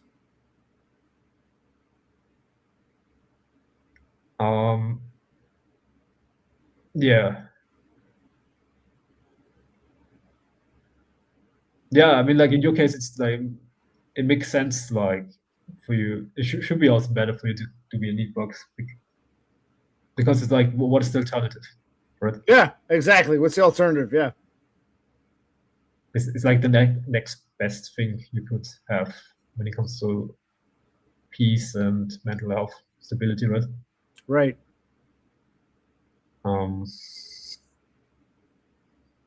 It's just like I don't know. I wish I could like give you any advice, like how to get neat bugs. If you would live in Austria, for example, Vienna, I could give you like, I could tell you everything you need to get neat bugs, right? But I don't know anything about the routes in New Jersey, right? Mm-hmm. Or the procedures, right? So I do. So you're kind of like dependent also like on the other people from America, like, because this is all, I think I asked you this before, like I don't know when this was exactly. I think I asked you like if anybody in this space community ever helped you in the process of attaining meatbugs when it comes to information besides Todd. There's a new guy, young Curry. I think he's Bangladesh. He lives in Michigan, the state of Michigan. Yep. He gave me a few pointers. He's on Neatbucks, and his father's on Neatbucks. Yep. His name is what's his name? Eric Draven, kind of. But other than that, no, not really. No. Yeah.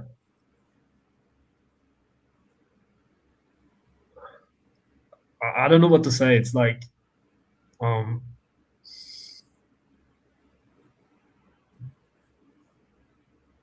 yeah. Wait, is there like a need for? I know I'm aware there's a need for out there, right? Mm-hmm. I think I've been on there, right? I mean, most of it is shit posting, but I do kind of imagine that some people are from the US over there, right? Maybe also from New Jersey, where you could get like some sort of information over there. Okay, neat forum for New Jersey. Okay, I look into it. Sure. There must be something out there, right? Like, because we all also have like a forum here dedicated to Austria. Like, there's always like some hidden kind of things out there, right? Mm-hmm. Maybe like try to see if there's something like this out there. I mean, you obviously tried out this AI kind of thing also, right? Where you ask the AI regarding your need, regarding the procedure, right? But the AI is not always accurate, right? Right. There's also this thing. No, I agree. AI can contradict itself. Yeah.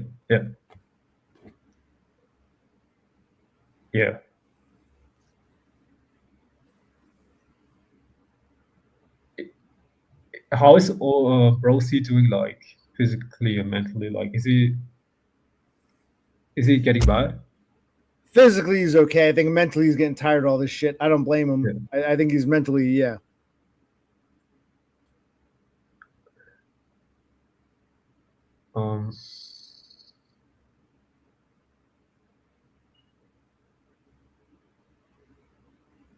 Yeah, I don't know what to say else. Well, like, I'll keep everybody posted.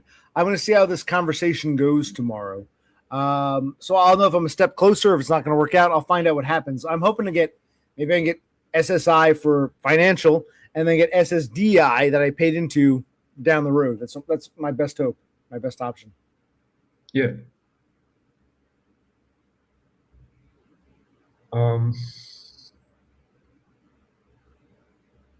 it's also really unusual for me to see you this quiet, right?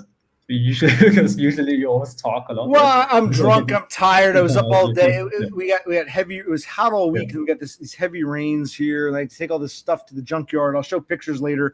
I got more stuff to do. I'm like overwhelmed with all this shit. You saw the crap surrounding me, so I'm kind of in overwhelm mode. And now the water is not working. And I thought the water broke, but now my brother's saying maybe the landlord is playing games. So I don't know. So I got a lot of stuff going on. But I'm happy. I'm not used to having so many people call in. Like I used to, someone call in. Now I've had you're like the third guest tonight, which I'm happy to have. I'm just amazed. I don't usually get this many calls, and I might have to cancel my internet soon. So I'm enjoying this. So I just I'm winding down, but I'm glad you came on because I spoke to a new guy. You can go back and you don't really watch me, but if you want, when this is done, you can go back to the beginning, watch the new guy if you want. And I talked to Kassandra for a while. I've known Kassandra.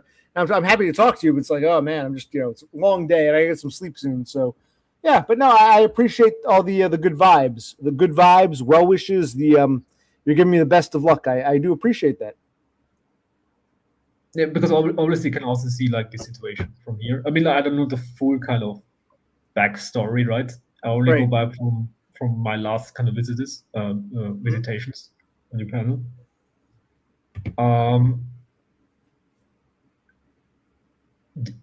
I mean, there must be I don't know, because you talk with different people today, right? Right.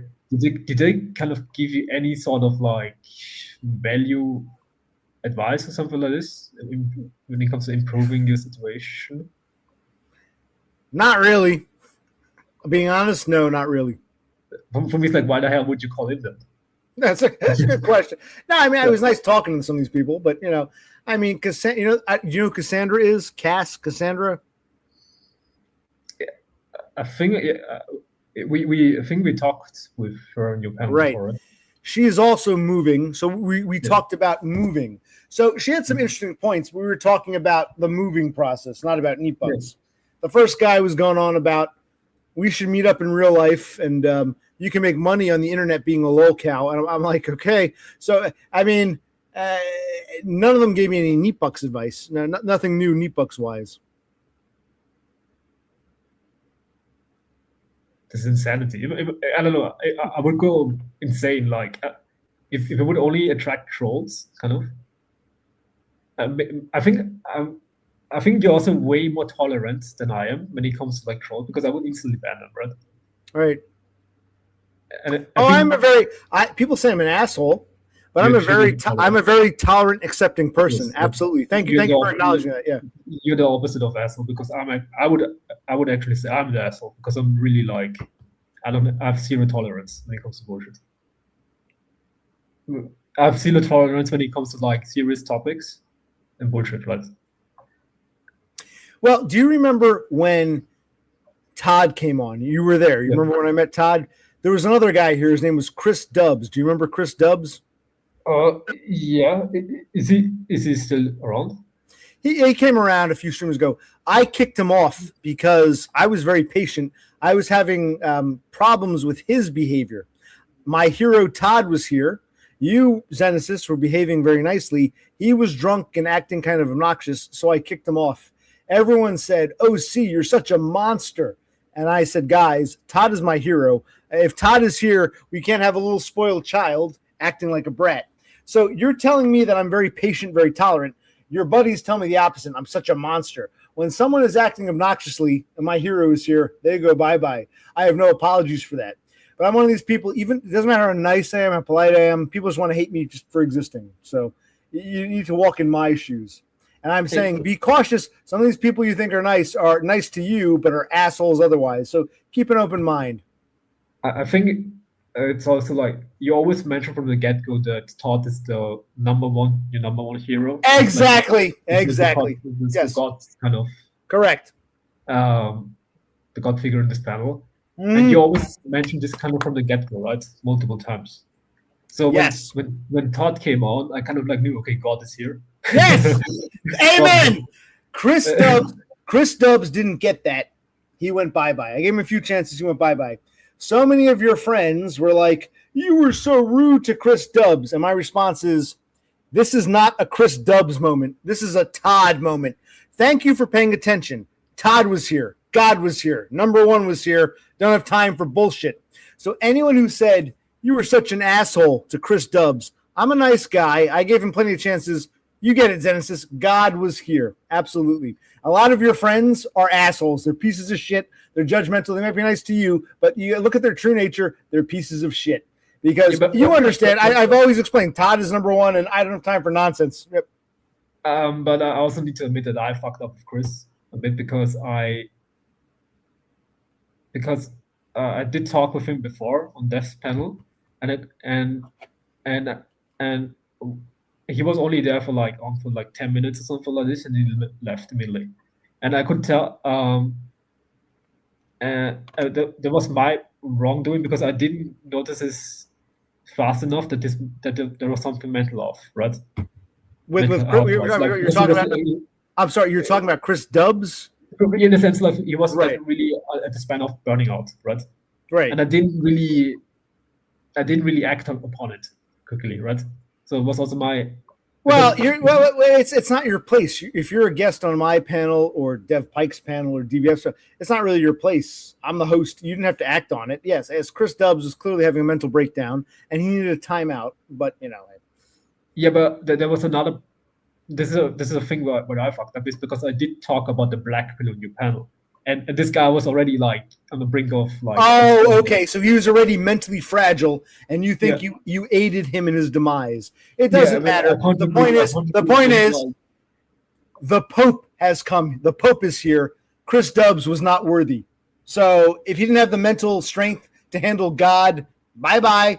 So yeah, don't blame yourself. But thank you for understanding. Yes, he came on again a few streams ago. I don't have anything against him, but he was out of line. Absolutely. Thank you for understanding. You're one of the few people who actually pays attention. So thank you. Because there's also I can also like tell that he was always trying to change the topics, right? Like, subtly, like in the Australian kind of way, right? Mm-hmm. Like hey. Because I think he also like shared these kind of figures or something like this. Okay. And this is like his way of like, hey, I want to talk about something else, right? Mm-hmm. And I didn't act upon it, right? What I did is basically I just hammered down, like punch down, or not really punch down, but really like double down on this kind of because. In other words, we were too lenient. So yeah. Destroyed by Foyd says, justice for Chris. Chris doesn't need justice. He needs to learn his place. I agree. Zenesis agrees. Chris was out of line that night, and I don't apologize for that. I gave him multiple opportunities, and like you said, Zenesis, he was behaving very poorly, trying to change subjects, acting inappropriate. I've said since the get-go, Todd is number one. Don't have time for this. Those who don't get it really shouldn't be watching me. So you can tell next time you go on DBF's panel, you can explain, well, Chris Dubbs was out of line that night. I agree. Todd is number one in OCs. What are you fucking assholes complaining about? I know you're like my brother. My brother doesn't like to criticize others. He doesn't want to rock the boat. You can rock the boat and say, the hell's your problem? But thank you for understanding, Zenesis. That's kind of you. I mean, I do also, Todd is like, it's also with Todd, it's like, the thing is like, he is like elusive, right? He comes up. Yes. He's like a lottery kind of jackpot. He's elusive. When he's here, we don't have time for Chris Dubbs nonsense. Yes. Exactly. Yep. And instinctive, you also need to kind of like, hey, first, this guy is extremely elusive, right? Mm-hmm. Second of all, he's the god in this space. Yes, he's the god. Exactly. He's the person who I look up to most to, right? Yes. So obviously, I need to. Hey, this is like a one in a billion kind of moment. I need to kind of give him some privileges here. Obviously, yes. You get that. I get that. All Chris Dubbs and all these people don't get it, which is like, what are you doing here? Thank you for understanding. Yes, absolutely. Obviously, Todd is God. No time for bullshit. Absolutely. I mean, it's not really that hard to understand because it's like there's one thing you have, which is really. I think it's actually really hard to attack you most of the time is because you're a person who actually states a lot of things like your rules from the get-go. Yes, absolutely. Yeah. With normies, for example, there is no stating for the rules, right? You need to kind of covertly understand, okay, those are the rules, what they go by. So, so in your case, is I don't know, because you always remind me of a German, right? German people are really strict on the rules, and they're always like implicit the rules from the get go. Hey, we do this, right? This is our way of doing. Jawohl, mein Führer. Yes. Yes, and I don't know. Yes. Yeah. Yes. Yeah. Jawohl, mein Führer. Yes. Yeah. All right, my friend. Yes. Yes. Okay. So I don't know. It's really hard to. I would say most people are in the wrong for accusing you. Yes, they are. They're in the wrong. Yes. Because in your defense, you have like you already state the rules, right? You already say like, "Hey, this is my channel, my panel. These are the rules." Correct. So this really Correct. so that you can't really fight against this at all. That is correct. I think either they're morons or they just want something to punch down on. Oh, see, you were mean to Chris Dubbs. Who cares about Chris Dubbs? Todd was here, you fucking idiots. What panel are you watching? And that's why I say be cautious around those people, because what should be blatantly obvious, they either don't understand or they want to pretend they don't understand. So I beg you to exercise caution when dealing with people like this. Exercise caution is all I can tell you. I mean, I've met many people. I always meet people frequently in real life, so I have a cautious instinct regarding this. But the thing is, like in real life, it's way different than in online. Online, I don't see anyone as a threat because I'm talking to a laptop right now, right? Through a laptop. So there is no physical threat. There's nothing like. Well, the guy I spoke to earlier said they can come after you. They can call the police on you, all kinds of fake reports, go after you with frivolous lawsuits, all just because they want to ruin you. The guy I spoke to earlier, I forget what his name was, Bald Dog or something like that. He was going on about they came after him allegedly. So I'm like, okay. Apparently people with a lot of time on their hands who want to pick a bad guy to go after can do things legally, through the courts and through the police to people online, apparently. Yes, this is true. There are people out there who chronically online and do this kind of thing. But I don't know what can they use against you. Like I don't know. Because the thing is, like with you, you're also like a person. The thing is, like with you always record everything, right? I mean, I don't watch all your stuff. Maybe you did actually say something bad, right? I don't think so, but okay, maybe. Okay, go ahead. But I presume you didn't say anything which is against the law or something like this to your state or something like this. I mean, America is also like this freedom of speech thing going on, where you have more leverage about when it comes to actually talking about stuff. In Austria, for example, there's no freedom of speech law. So I can't really say. It's like if you say something bad, you're fucked. Okay. Legally. Yeah. So I don't know. It's like from my point of view, like it's really hard. Okay, there's one thing people could attack you if your actions don't line. If your actions wouldn't line up with if your actions would not line up with your sayings, right? Okay. This is the only angle I would think like, okay, this way people could attack you, right? Or justified, kind of like, hey, this guy's claiming this, but he doesn't act upon it, right? Right. Have you seen any evidence of that? Do my actions not line up with what I say, or what? I personally,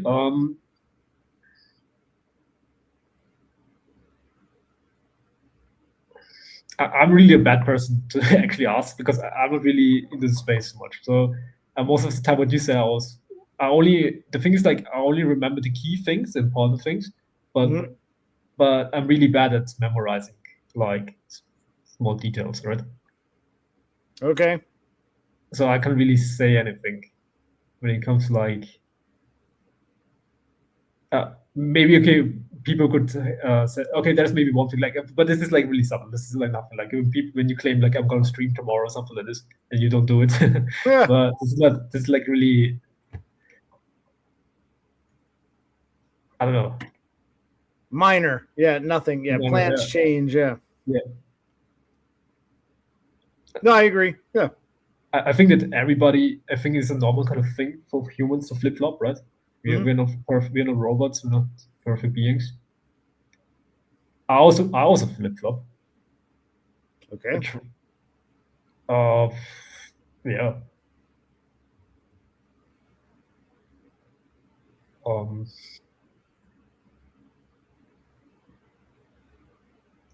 Yeah, is it really that? Is it really that much in your community that most of your community is like against you? I can't imagine it like that. That 99% of the people in your community are like, "Oh, you're wrong, you asshole," or something like this. Well, no, this isn't really a community. It's a small coffee house. I think there's a separate community that wants to make me the main bad guy.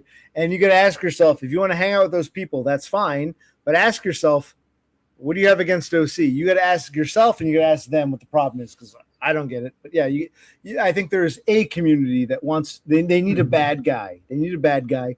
Dumb doesn't stream anymore. So I guess I fill the role, that vacuum. I fill the role of the bad guy. Is Dumb doing all right? Because it's been a while since the last talk. Yeah, he's working a lot of hours. He came on my stream a few streams ago. He is just working a lot. He's driving a truck. He gets up early in the morning. Gets up, gets ready, 45 minutes to work, drives around sometimes 12, 14, 16 hours, comes home, is tired. He's working, a lot of hours, but he's got steady employment. Yeah. Would you say that he's like doing because you actually meet him in real life, right? I did, yes. That's one. So would you say that he's doing better? Is better off now? Like, does it look physically? Mentally more well, I think a lot of people here might say no, but yeah, for him, I think he's doing better. This is what he wanted. He wanted this. So if you were back home with no woman, he'd be feeling miserable. I think even though it's a lot of work, it's what he wants. It makes him feel completed. It makes him whole. So I think he's a lot of work. A lot of people, I wouldn't do what he's doing, but I think it's what he needs. I think for him, he's doing better. Yes. Yeah. Okay, that's good to hear. Like, because I think I did talk with him about purpose, right? What's the purpose of life? And for him, like he told me like to have family and stuff like this. So this is his kind of purpose of life, right? Right. So yeah, I mean, it's good. It's good to hear like that he's doing well. What's with other people? Did you also like talk with Denmark guy? Because I don't have Denmark guy also on my. No, it's funny. I haven't heard from him in a while. He was at a homeless shelter looking for housing. He hasn't come on in a long time. I haven't heard from him. No, I don't happen to Denmark. I have no idea. Denmark guy, no idea. Been a few months.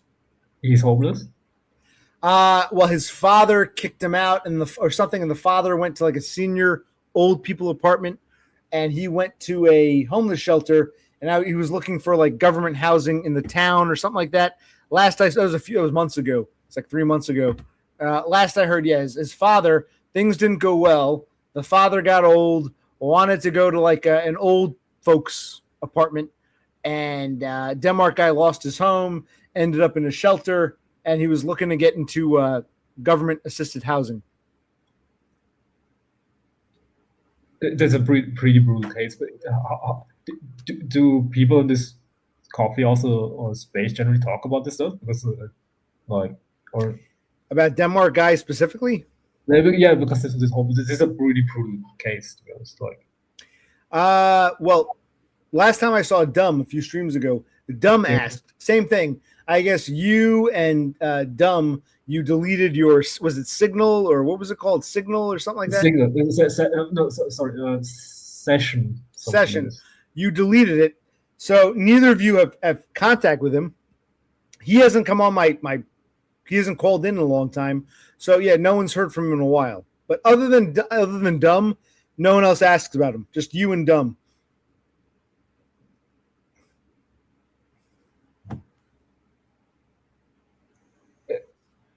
I mean, I think I kind of regret that I left the group, to be honest. Well, Dumb said the same thing. He regrets leaving the group. He said you and Dumb are like eye to eye. You both feel guilty. Dumb said the same thing. I regret leaving the group. I haven't heard from Denmark guy. Yeah, you and Dumb and me, we haven't heard from him in a long time. Other than that, no one else asked about Denmark guy. No, sorry. Yeah, the reason why I left the session group was because it was 24/7 about black pill talks, right? Well, who was the most active person in that group? Yeah, Denmark guy. Oh, really? I mean, okay. I mean, James also like responds that out of politeness, right? But Denmark guy was the guy who was spamming black pill stuff, right? Okay. For me, it's like I don't know. I'm a guy. I'm more balanced, right? I really make this distinction between black pill shit and real life, right? And people and how I navigate in real life, right? And having this kind of black pill stuff on my phone 24/7, right? It's not really a pleasant experience. But this doesn't mean that I hate Denmark out of this, because he is actually itself a really nice person, kind person, right? Right. It just was the black kind of stuff, right? Yeah, it's really shitty to hear that he's home. For me, I'm more concerned, is he actually alive still? I mean, he was in the shelter looking for housing a couple months ago. Right.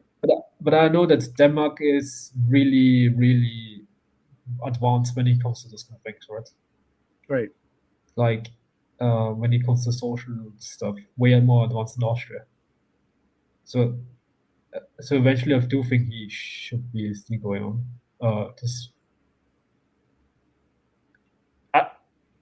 I mean, I don't know. Do you think he could go this drug route, right, where he consumes drugs? I'm sorry. Go the what route? What? There's always this kind of like thing, like with homeless people, they tend to like they're heavy on drugs, right? Right. Well, the way he described it, he claimed he avoided the druggies. Yeah. He was staying in this place. It was a relatively safe place, waiting to get government housing. So he made it sound like he was avoiding all that. I guess if things fall through, maybe that could happen. Last I heard, he was hoping to get a government housing. So if he gets his government housing, I think he'll be okay. If it takes longer or it falls through, I don't know. So I don't know what happened to him. Maybe he's in a new place. Maybe he was kicked out of the facility, the homeless place. And now he's on drugs. I don't know. Because it's especially in this kind of position, it's really easy to fall off, right? Because you're already like right, rock bottom. Yeah, you have no support system going on, right? Right.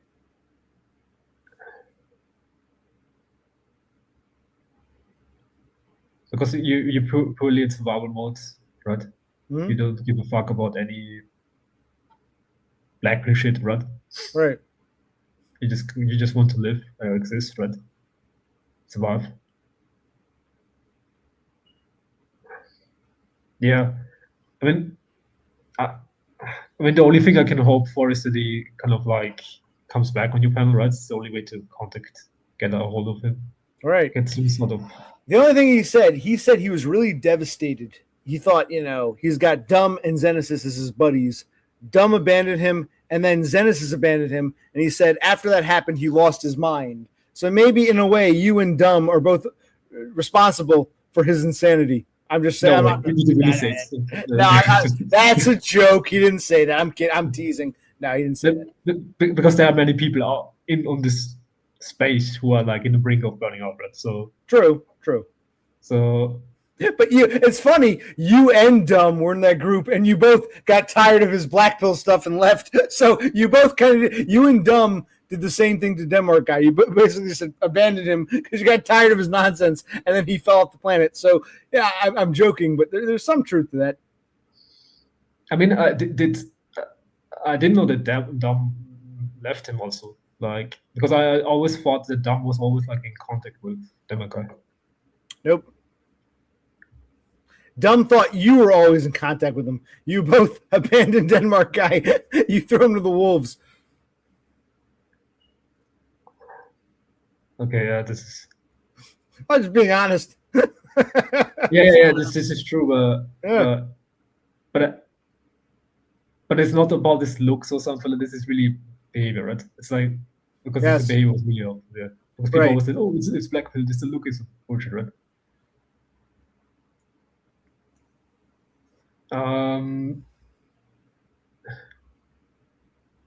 Yeah. Yeah, I can only hope that he comes back in some sort of way on your panel. Is Chris doing all right? Chris Dubs. Chris stops it, generally, right? He came back on. I knew he'd eventually come back. He came back a few panels later, and I was expecting a full apology. He didn't want to give a full apology, but he said, so yeah, he was still around. Maybe he'll come on one of these days. You never know. What do you mean you expect a full apology? He didn't apologize or something like this? Or he didn't like... He said, well, I was kind of a jerk, but so were you. And I said, no, Dubs. Todd is my hero. I don't have time for bullshit. You know, people said, OC, you wanted Todd all to yourself. And I said, no. I let Zenesis, I didn't kick you off. You got to stay. And I would have kept Chris Dubs on if he didn't act like an obnoxious asshole. So I guess he wanted me to like fake apologize. And I said, I'm not going to apologize to you. I like you, but your behavior is disgusting. He wanted me to pretend to be. I'm sorry, OC. Can you tell me you're sorry too? And I said, no. I'm not going to apologize to him. Like you said, Zenesis, I made it clear from the get-go. Todd is God here. So it's like, but other than that, you know, he'll probably come back. I'm sure he'll be back one of these days. He seems to be okay-ish.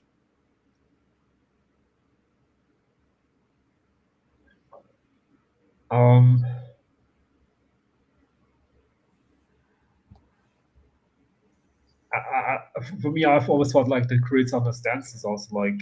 I mean, I didn't watch his return or something like this, but I imagine that he kind of like understood your point of view, right? I think so. I think he still had the pride, you know, the arrogance. He didn't want to fully admit he was wrong, but I think he understood he was wrong. I think he gets it. You get it. I think it took him a while. He gets it. He now gets it. I think some of your cronies here, they're just looking for an excuse to punch down. You know what I mean?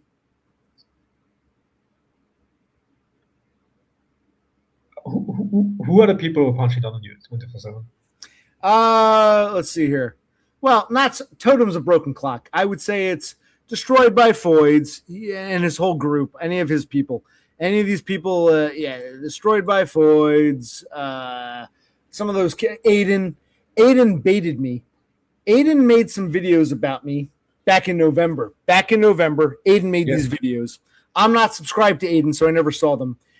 A month ago, he tagged me. He did that so he went back to the video and he put that tag. So I got the notification on my phone. Aiden tagged me. So I saw he was streaming. I went to say, hi, Aiden, how you doing? And he couldn't wait to say, you suck, OC. You picked on Chris Dubs. You're an asshole. So Aiden, DBF, that kid frog, that piece of shit, that teenage kid. Basically that crowd, those people. Yeah, but all this kind of the frequency of you trolling happened after the Chris Dubs kind of thing, right? In Todd. I don't troll anybody. Who was I trolling? No. What I mean, like the frequency of trolling from other people. No, the trolling began. No, the trolling started before that. They just used Chris Dubs as an opportunity. It began way before that. Okay. So basically, they always waiting for a black spot to attack, right? A weak spot. Correct. Yeah, Always waiting for that. Yeah. I know it's really hard to attack you. I mean, you're one of the most hardest people to attack. In my opinion, it's like because you're always like, because you always stream everything, right? Right. You're also like really like detail orientated, right? Yes. When it comes, you always like, you also remember small things, which I don't, which I fuck up. For me, it's really impressive. For me, also like because you're most of the time you're like always completely drunk. Not only completely, but most of the time semi-drunk, right? Me? Despite you being, what are you talking about? Okay. For me, what I find impressive towards you is like, despite you being semi-drunk, your memorization skills are insane. Because like, you take an average person here who just drinks like one beer, their memorization skills are fucked, right? Right. Memory skills, right? It's the same with me, right? I get wasted. I still remember things that you can't remember sober. Yes, that's true. Yes. I agree with like, yes.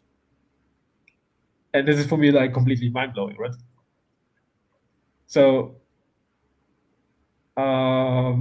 it's despite that, it's really hard to attack you. Like, it's like because you have there's a lot of of physical evidence, right, through your recordings, right? Yes. Yeah. So I don't know why people try to attack you, because you are one of the hardest people actually attack to, in my opinion, when it comes to objective kind of attackers, right, which are on actual right beings. I know that perception is always subjective, right? But it's way easier to attack someone who never records stuff, which most people do, right? Right. Well, like Totem says, they attack because it's fun. And you got to ask yourself, if people enjoy this, what the hell's wrong with them? That's where you, Zenesis, and others have to ask yourself, what's wrong with these people? And Totem is a quasi-troll broken clock. But what he's saying is true. Some of these people attack just for the fun of attacking. And that's what I told Danny, Dev Pike, I said, it's not just about me. You shouldn't attack anybody just for fun or to win points with a group. And Danny said, no, DBF will love me. I'm part of his group now. And I said, don't do it. And of course it backfired. So I'm disappointed in Dev Pike. He didn't learn his lesson. I was disappointed that Dev Pike stooped to that level. He's still very disappointed. I still talk to him, but he's very disappointing. So I would caution anyone, don't stoop to that level. And if you see a group doing a click, the occupational clicks, online clicks, if you see that, don't get involved. I told Danny, he still didn't get it. I'm disappointed in him. He should have known better. I mean, I still have contact with Danny. It's fucker something. I love Danny like a son.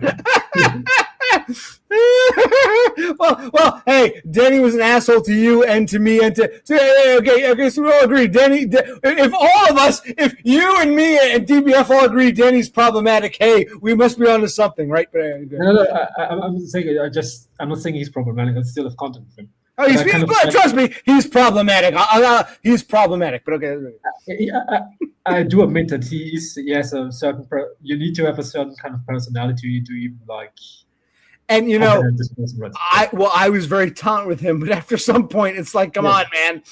Yeah, it's like it's really unique, right? I mean, yes. The thing is like, I mean, yes, he has his fuck ups, right? But the thing is like, I don't know. I mean, I talked with JT about this, because on DBF panel. I also spoke with JT once before. Right? JT asked me like why I'm in the space, right? And he and I told him like, hey, I think I could learn something here, right? Because I live a way different kind of life, right? When it comes to like experiences, right? Right. So maybe I can get some life advice, which could kind of where I could improve my kind of thing, right? And then the JT told me like, hey, there's nothing to learn here, right? And there's no value, right? Okay. And he said like, okay, yeah, I don't know. I mean, I'm sorry, I gotta give a broken clock credit. DBF, this is fucking hilarious. I love Danny like a son. I'm still laughing at this. I'm trying to listen to Zenesis. This is fucking hilarious. I love Danny like a son. Oh my god, that I give broken clocks credit. That's fucking brilliant. I love Danny like a son. I'm still laughing at that. Okay, but go ahead. I didn't mean to cut you off. That is fucking funny. I love Danny like a son. I find that funny. Anyway, go ahead. Danny managed to alienate everybody. Even people don't get along. He alienated everybody. He loved Danny like a son. I find that funny. Well, I mean, Matt did complain and mention that that Danny is really into this parasocial kind of thing, right? Yes, he is. Is way more emotionally invested than most people. Yes, he is. Yes. Yeah, I don't know. I mean, like, I do. The things with Danny, I did mention this before. He has his things, his quirks, right? But what a value out of this person is like. There's a lot of stuff what he says, which can be right? Right. I agree. I agree with a lot of his points. Most average normies most of the stuff they say is 90%, 80% bullshit, 20% some truth, right? Well, I think what my problem was with Danny, he seemed to understand it. You said normies is all this bullshit. Danny seemed to understand things, but when the opportunity presented itself to be a normie or a fake normie, he went for it. It's like, what about all the stuff you learned? What about all the stuff you realized? Can't you even consider it? That's what disappointed me. Normies, I expect this nonsense. I expected more from Danny because he's questioning these things. What's the point of questioning if you're just going to turn to a normie the first cent of a friend group? That was my criticism of Danny. I don't know about this kind of thing. He did mention to me there was some drama going on, but he never goes into detail, right, about the stuff.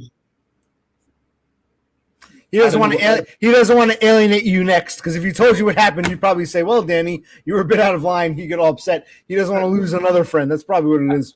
I'm not blind, because I always could tell from the get-go that he's perceived one of the, because humans are hierarchical, right? There's always a social kind of hierarchy, right? Right. Someone who's at the top, perception-wise, status-wise, and someone at the bottom, right?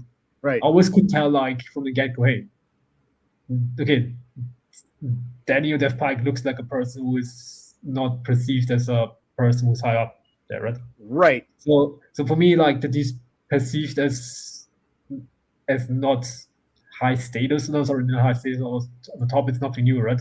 But for me, like, I don't care about the shit. I want the information, right? I want to learn something, right? Yes. And so for me, I mean, but I do admit there is some stuff out there, right? Which he does, which is fucked, right? Where is the objective wrong, right? Yes. I do admit this because I also text with him, right? And there's like an ideology, like, but with him, like, there's a